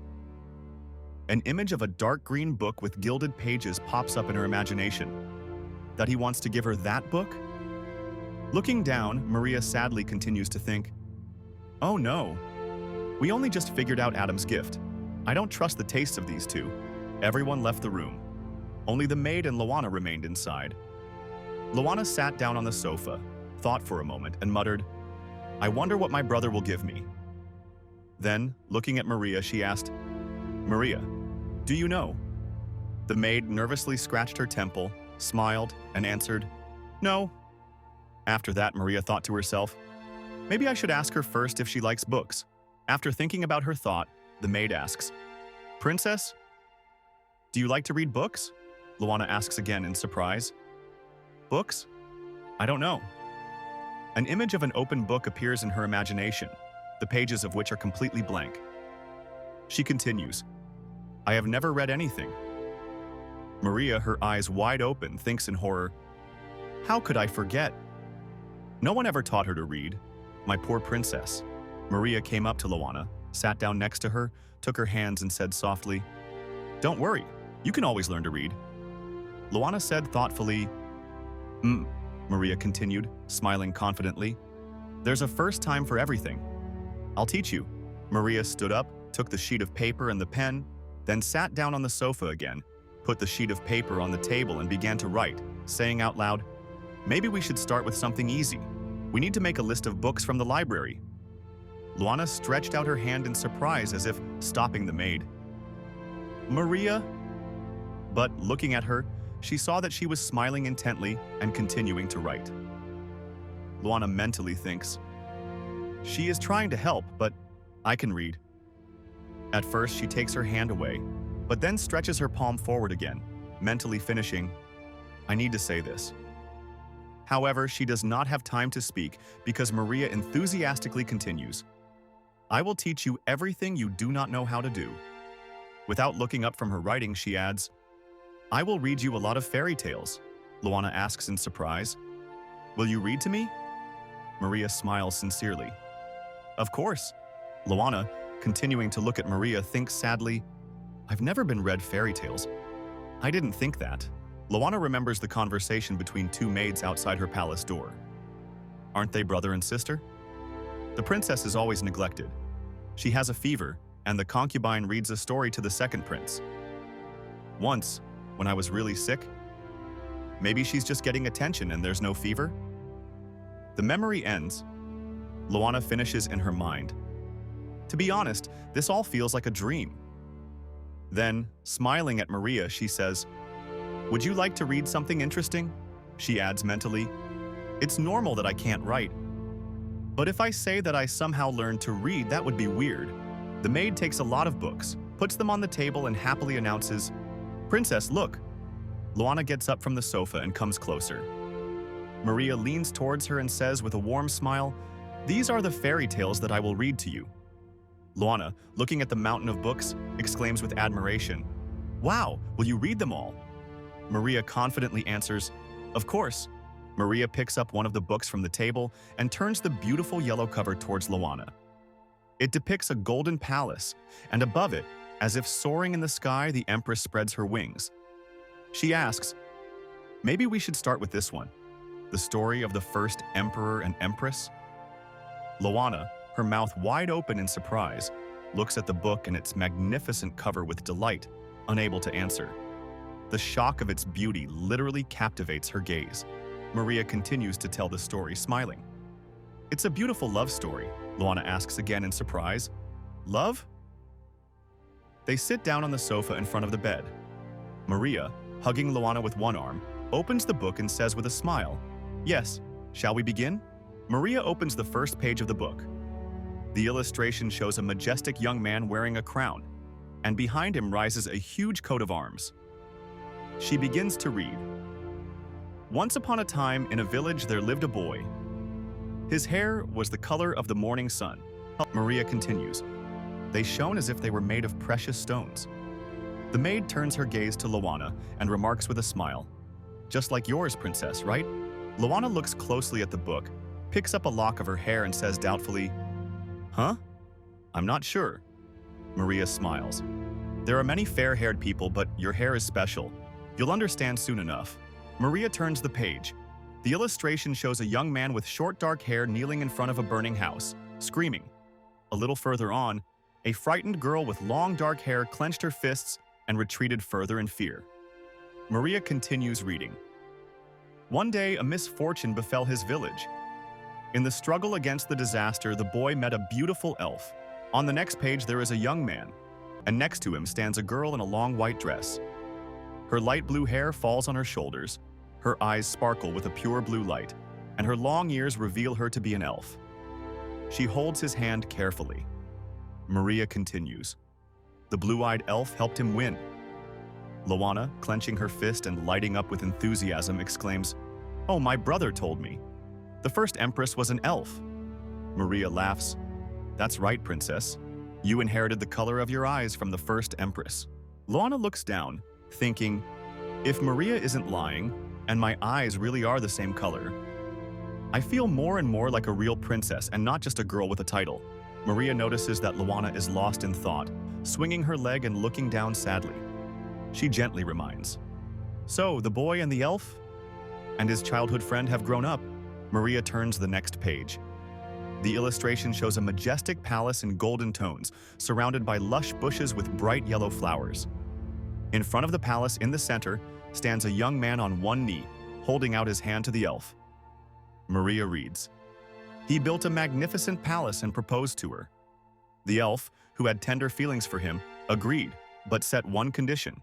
Maria turns to Lana, wanting to see her reaction, and asks with a smile, "Well, what do you think? Isn't it a wonderful story?" Lana reacts calmly, expecting that this is not the end, and Maria will continue reading. Then, turning to the maid, she asks in surprise, "Is that all?"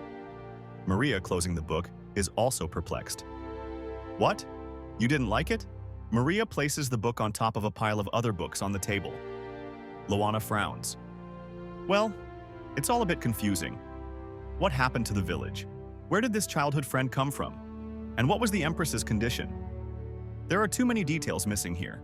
Maria puts her finger to her lips, thinking, "Well, maybe because it's just a fairy tale?" Lana raises her eyebrows in surprise. "Huh?" Maria takes the book again, places it on her lap, and continues to explain. "This is just a fairy tale, written based on history. Perhaps the village and the childhood friend are fictitious details. What do you think?" Lana looks down, a little sadly. "But..." She pauses, then remembers an illustration from the book. A woman in a pink dress, scattering flowers with a smile and tears in her eyes. Her hair is bright red, almost the same as Liliana's. Lana muses, especially that red-haired friend. According to the author, she congratulated the couple with tears in her eyes. Was she really sincerely happy for the Emperor and Empress? Maria watches Lana carefully and suggests, "Should I read it again?" Lana looks at her with a slight worry in her eyes and replies, "No, I've remembered everything." Maria, folding her palms at her chest and tilting her head to the side, looks at Lana with affection and a radiant smile. "It seems you liked it. The first part of the story has always been my favorite." Lana, slightly surprised by her words, clarifies, "Oh, you probably mean this one." She continues to recite the lines of the book with a serious expression on her face. The boy's cheeks turned red. Emotions he had never seen before came rushing over him. Maria widens her eyes in amazement and asks again, "Huh?"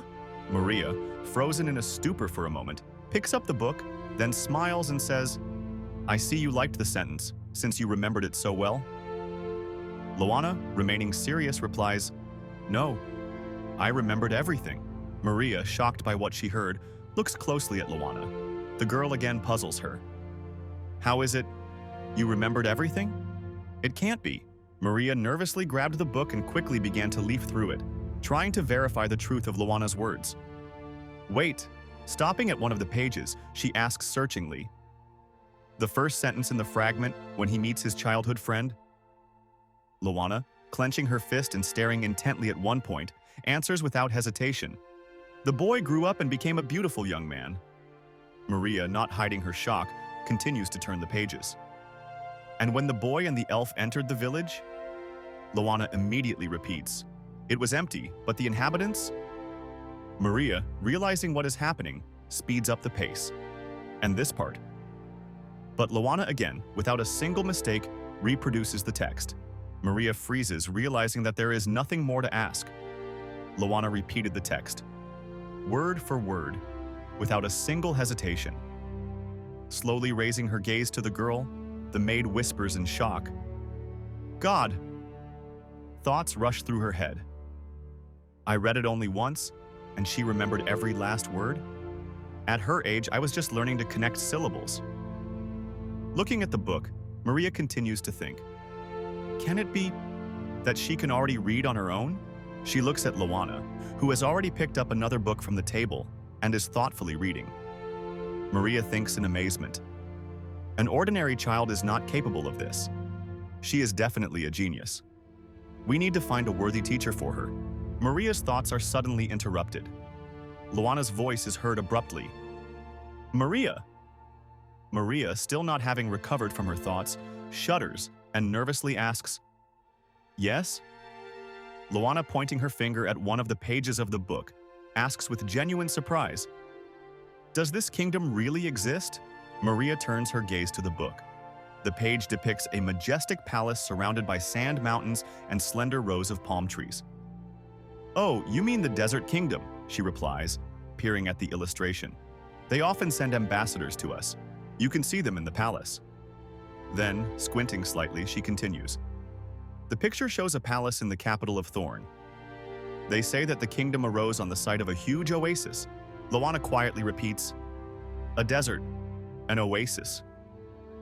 Then, lost in thought, she continues in her mind, "Why does this all seem so familiar to me?" She looks up, her eyes widening in sudden realization. Maybe I've seen all this before in a dream? Meanwhile, in Adam's palace. Adam, telling his story, describes everything that happened in the palace. How he gave the gifts, how everyone was afraid to open them. Aisel, having listened to his story, angrily puts her hands on her hips and says sharply, "I knew it! Didn't I tell you not to do that?" Then, repeating once more, since he is silent, "Adam." Adam, embarrassed, lowers his eyes and not knowing what to answer, he mumbles uncertainly, I thought that she liked these cookies." Aisel, although having calmed down a little, still maintains a stern tone.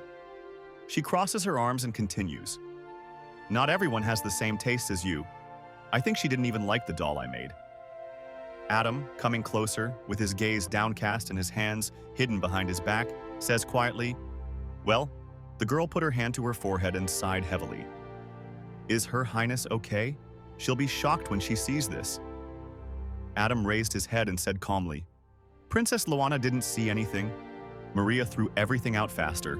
Aisel looks at Adam from under her brows, her thoughts full of suspicion. "Throwed it away? And you don't seem upset at all. Didn't you even see it? Then, frowning, she says out loud, "Suspicious." Adam, smiling, asks, "What?" Assel notes his sudden change in emotions. I can't understand anything from his face. At that moment, Adam remembers Maria, smiling softly, leaning toward him and putting her hand on his shoulder, trying to console him. This memory warms him, and he, still smiling, calmly says, "It doesn't matter." Assel sits down on the bed, her gaze falling to the floor. She says thoughtfully, "I want to ask you something." Then, with barely noticeable sadness in her voice, she continues, "The princess. What is she like?" Adam asks again, confused. "Huh?" Assel looks up at him. "Lately, you only talk about her. And Maria and Rodeon take care of her. I wondered what she's like." Adam notes with slight surprise. "Well, like this?" Assel looks at his brother with a slight smile. "I want to meet her too." Adam thoughtfully, "Should I ask Rodeon?" Assel's eyes flash with hope. "Do you think he'll allow it?" Adam presses a finger to his lips, thinking, "Well, there are a few things, of course, but I'll sort it out. I think after the maids and guards are chosen, you'll be able to meet her. Maria's doing that for now." Assel briefly imagines Maria sitting in her office, absent-mindedly scratching her head with one hand and tirelessly filling out paperwork with the other. Piles of documents are piled up around her, reaching to the ceiling. Assel exclaims in shock, "What? She does all the work in the Crown Prince's palace? And where is the head maid?" Adam tries to answer, "Well, it's..." But Assel doesn't let him finish, irritably saying, "Liliana, that witch!" Adam immediately cuts her off. But Assel doesn't calm down. She gets up from the bed and continues, "What? I can't even curse her? I can't accept the fact that she's freely walking around the palace?" Adam looks at her sadly, but she continues, her voice trembling with anger. A terrible picture emerges in her imagination.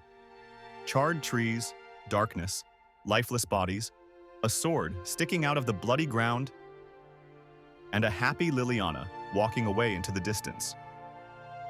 "Because of her, we lost our father." Her voice breaks.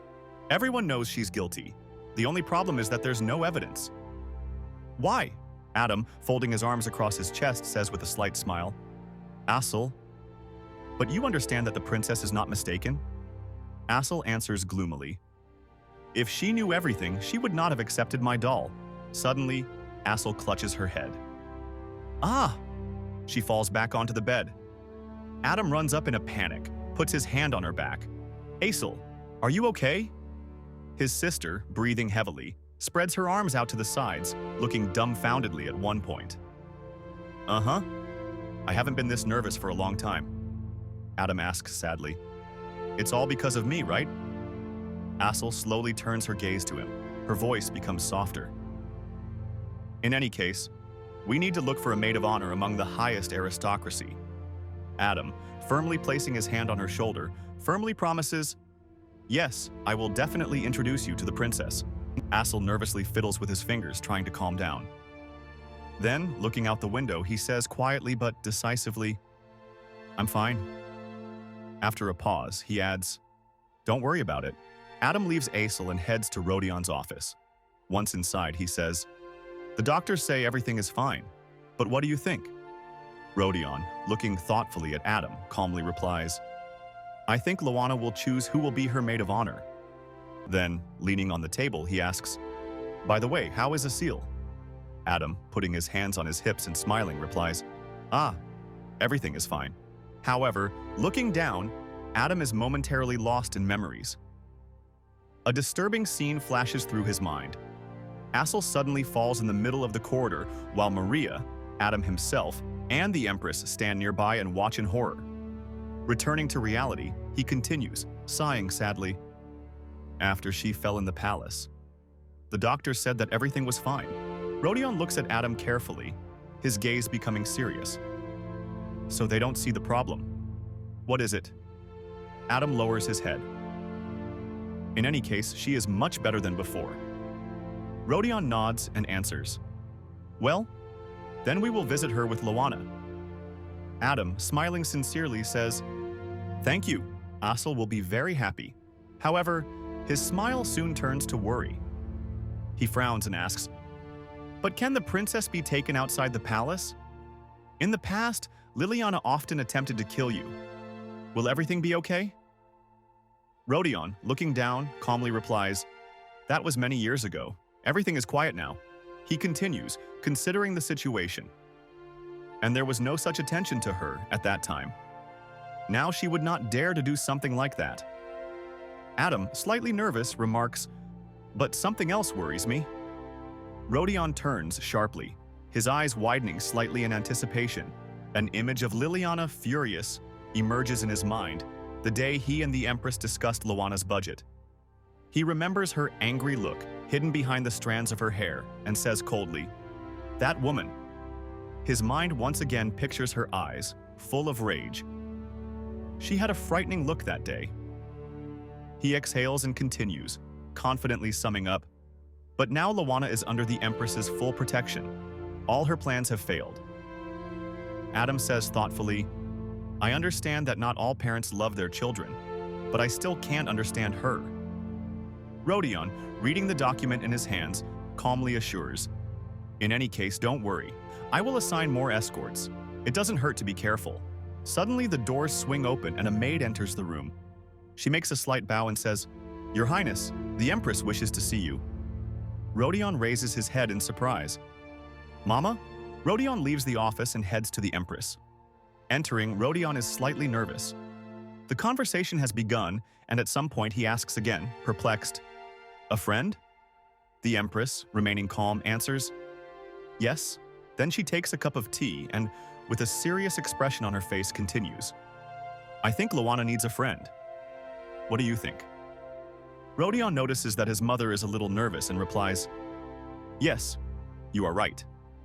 Then he clarifies, "But it does not have to be from the Esteban family?" The Empress looks at him carefully. "Do you know another worthy candidate?"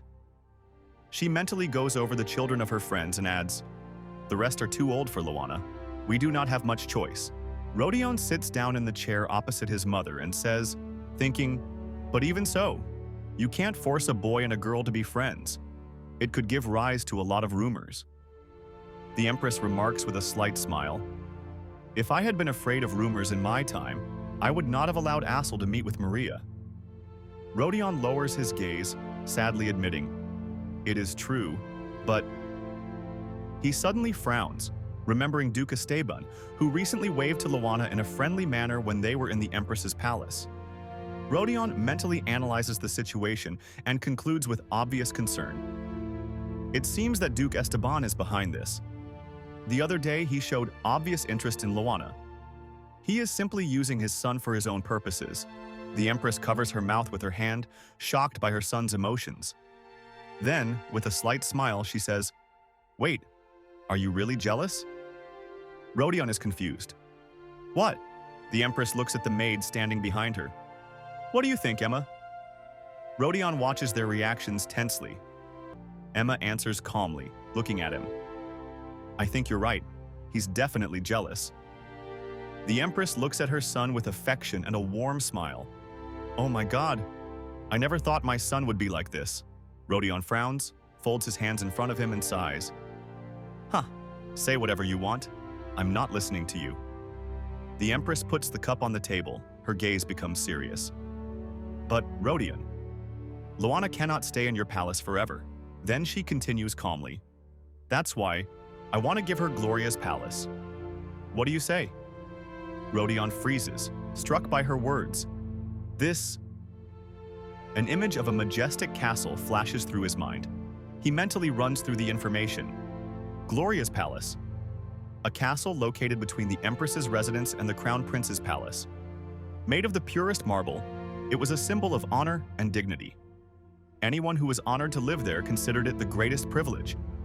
That's why it received its name. Then his thoughts return to the past. An image of a pregnant mother appears before him. And also, this palace was supposed to be given to my deceased sister. The Empress, smiling, continues, "So she will be able to come to me more often. I will be happy if Liliana lives there." Rodeon sadly finishes mentally. "If Mom doesn't mind." The Empress, without waiting for an answer and carefully watching her son, as if reading his thoughts, continues with a soft smile. I know what you're thinking, but Rodeon, I don't treat her like this because I want to replace my child. I just want her to find her place. Meanwhile, Lana is wandering in the thick darkness. There is endless blackness around her, and she herself seems to dissolve in it, whispering fearfully, Where am I? I was in bed. It's so dark here. Is this a dream? Suddenly, the dark outlines begin to change, and Lana seems to find herself in bed again. Everything around remains black, but a thin shadow stretches out from the darkness. It touches her lips, putting something in her mouth. Something in my mouth? Lana is perplexed. Then she feels the taste. Sweet. Is this the same dessert I wanted to try so much? A young man with a mysterious smile appears in front of her. Do you like it? Lana shudders and, trying to remain calm, asks, Who are you? But his silhouette begins to disintegrate, carried away by the flickering light. A barely audible voice is heard. Lana, as if caught in a starry vortex, stretches out her hands, trying to catch the disappearing figure. Wait, who are you? But the young man dissipates, turning into bright yellow stars. Don't go! Her desperate cry is heard. Lana wakes up abruptly, breathing heavily, her tear-stained eyes wide open from the dream she had just experienced. She sits up in bed, clutching the blanket tightly with trembling fingers. The maid Maria approaches her, smiling, and asks tenderly, Are you awake yet? Lana, still shaken, answers with fear in her voice. Maria, I had a bad dream. Maria, noticing tears on the princess's cheeks, worriedly takes her face in her hands and gently wipes away the tears. God, are you crying? Was it really a nightmare? Lana lowers her gaze and whispers thoughtfully.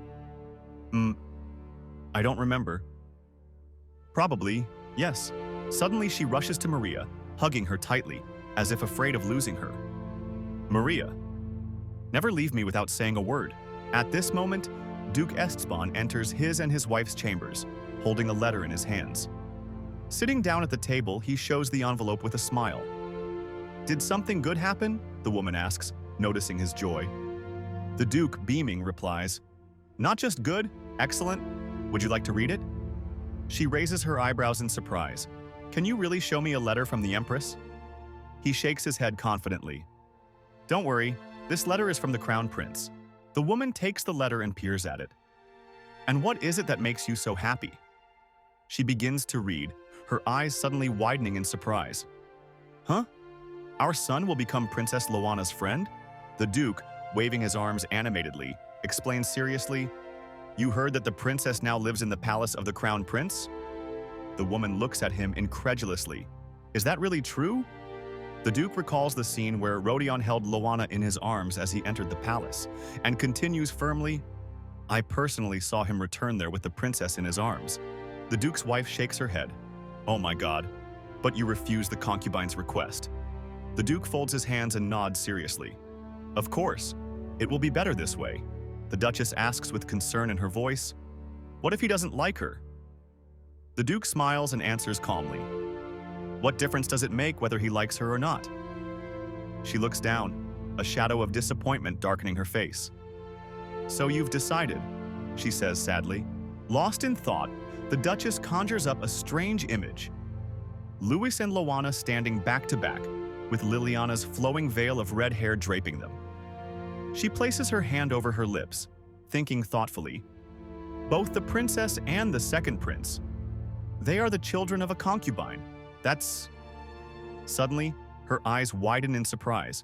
But if the princess is so close to the crown prince and the empress, how can she be on her side? The Duke shakes his head slightly. Yes, but... She interrupts sharply. Exactly. The Duke continues. I heard that they often visit the empress. I think she has already become her guardian.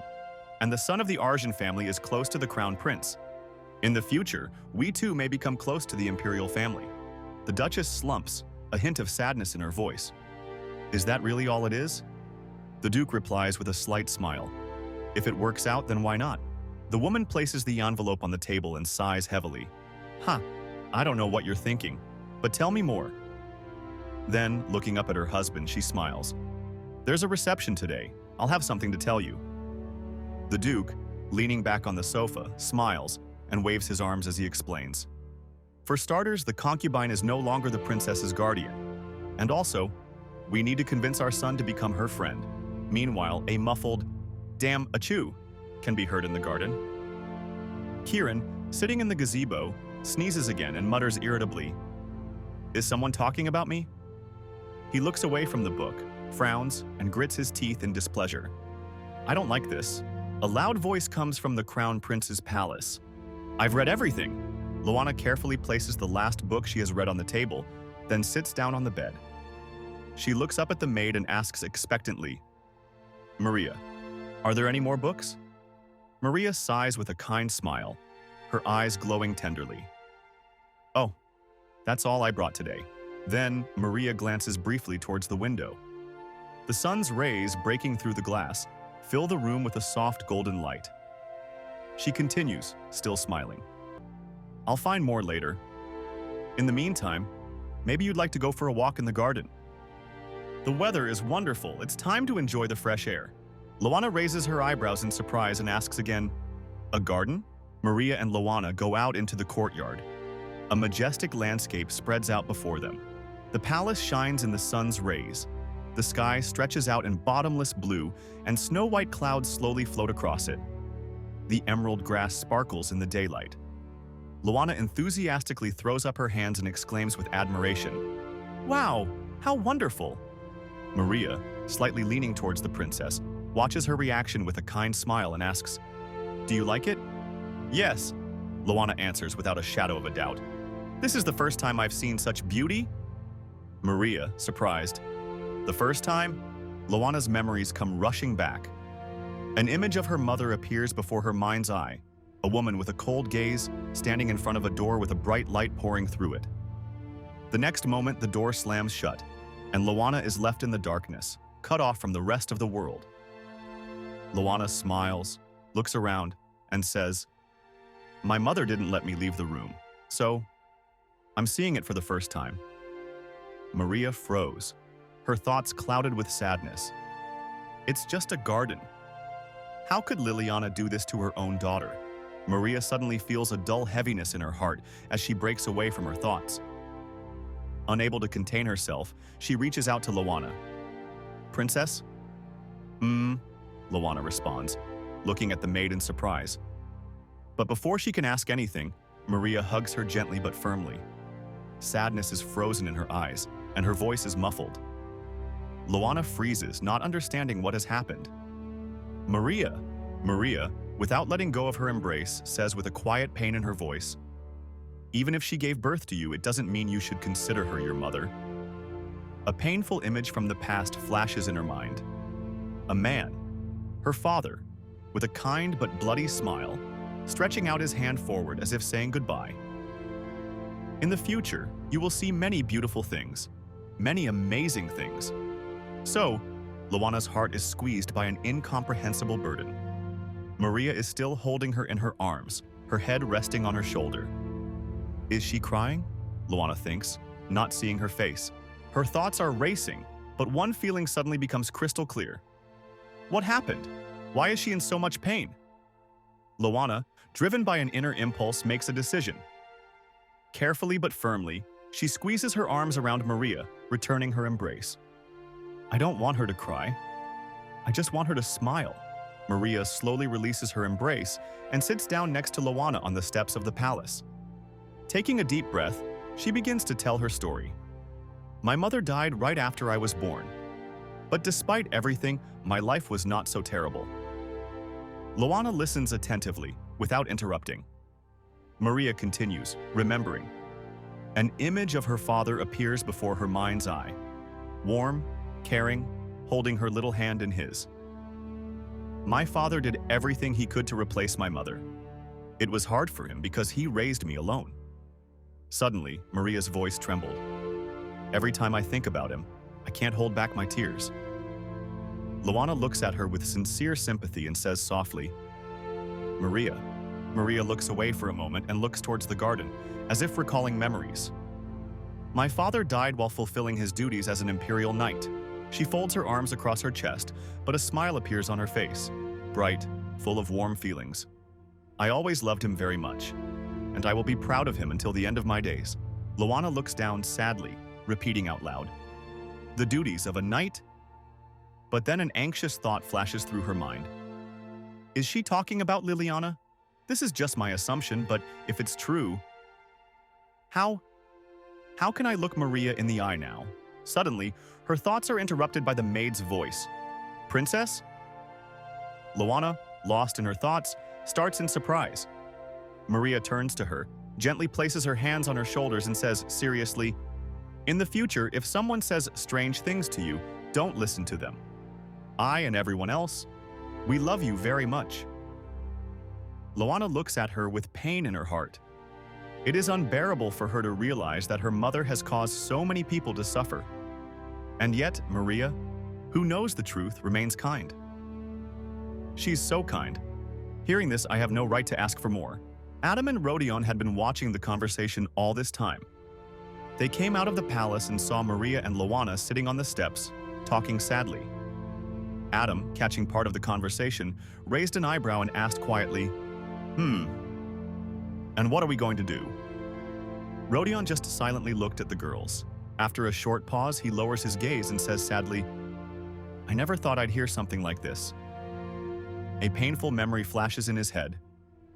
On that fateful day, not only Mary's father died, but also Adam's father. Adam looks sad for a moment, but then, trying to speak calmly, says, "I already told you that I was never angry with you. The same goes for the princess." Rodeon shakes his head, displeased, but still sad. "You always say the same thing." Adam, looking down, answers firmly, "But that's how it is." He pauses for a moment, then asks, "What are we going to do?" Rodeon sighs, then turns away and heads back to the palace. It would be awkward if we interrupted in the middle of a conversation. Stopping at the door, he listens to the conversation coming from the street. "I don't understand. Because they accepted her so easily. It seems to me that I'm simply taking advantage of their kindness." Rodeon clenches his teeth and says, barely audibly, "No. From the very beginning, Liliana was to blame for everything." Meanwhile, Maria and Lana, slightly distracted from their sad thoughts, approach the flower bed and sit down next to each other. Maria asks with a smile, "Do you like the flowers?" Lana, looking at the petals with enthusiasm and carefully holding her dress, nods happily. "Yep, they are very beautiful." Maria, watching her sincere delight, smiles softly. "Really?" Suddenly, to Lana's surprise, Maria bends down and pulls out a few flowers from the flower bed. "Want me to show you something?" She deftly begins to weave something from the collected flowers. Lana watches her movements with curiosity. A moment later, Maria opens her palm, revealing a small, delicate ring made of yellow flowers. "Ta-dam!" Lana's eyes widen. "Wow!" Looking at the delicate decoration with admiration, she asks in amazement, "Incredible! How did you do that?" Maria, smiling slightly, replies, "It's not difficult. Do you want to try?" Maria patiently explains and shows again. "Look, you can do it." Lana intently repeats her movements, carefully watching her hands. "How is it? Like that?" She tried to follow Maria's every step, but in the end her ring turned out not round, but more like a star. Lana looks at her result, frowning, and quietly mutters, I doubt it should look like this." I didn't succeed. A little embarrassed, she turns away, glancing at Maria. She has once again woven a perfect ring and, pleased, admires it with a smile. Lana looks at her clumsy creation again, sadly thinking, "I can't show it to Maria. I'll just throw it away and try again."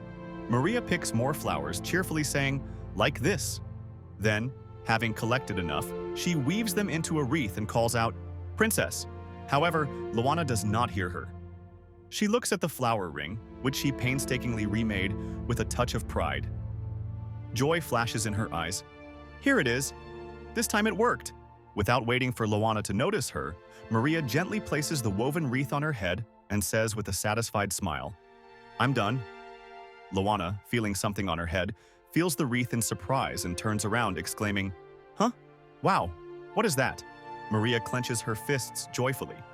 "It's a wreath," Lana asks again with slight confusion. "A wreath?" Maria, still smiling, looks at her with admiration and tenderness. "You look like a fairy." "Oh my God." In response, Lana carefully hands Maria the second, perfectly even version of the flower ring, placing it in her palm. She giggles. "Hee, and this is for you." Maria glances at the gift and whispers in admiration, "Wow." Lana looks at Maria carefully and says seriously, "I tried very hard."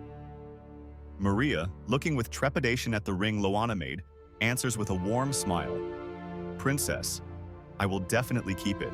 After spending some time walking and talking, they return to the palace. Lana and the maid enter the room. Lana, slightly tired, sits down on the sofa. Rodeon and Adam enter after them. Rodeon, looking at Lana attentively, asks in surprise, "What is this?" Lana, cheerfully adjusting her wreath, answers, "It's a wreath. Maria made it for me." At this time, Maria looks at the ring on her finger with affection and happily adds, "And the princess made me a ring. I'm so happy." Adam, smiling, asks, "Princess, will you make one for me next time?" Lana answers with a sincere smile, "Uh-huh. I'll make you and Maria matching rings." These words caught both Maria and Adam off guard. Their faces instantly flushed. Adam, stunned. "Huh?" Maria, pressing her hands to her chest, even more embarrassed, "But princess!" But Lana notices Rodeon's gaze, which worries her the most at the moment. He looks at her without any emotion. An alarming thought flashes in her head. Is he angry with me? Rodeon comes closer, and Lana, after thinking for a moment, decides to ask, "By the way, brother, are you angry because we picked the flowers?" Without waiting for an answer, she quickly adds, "Next time we won't." Rodeon calmly replies, "I would never be angry about that." However, Lana does not understand what is causing his strange mood. There is a short pause, after which Rodeon, slightly nervous, continues, I need to tell you something about your palace." Lana tenses, her eyes widen in fear. "The palace?" An anxious thought flashes through her mind. "The same one I escaped from? Why? Don't tell me. That they want to send me back?"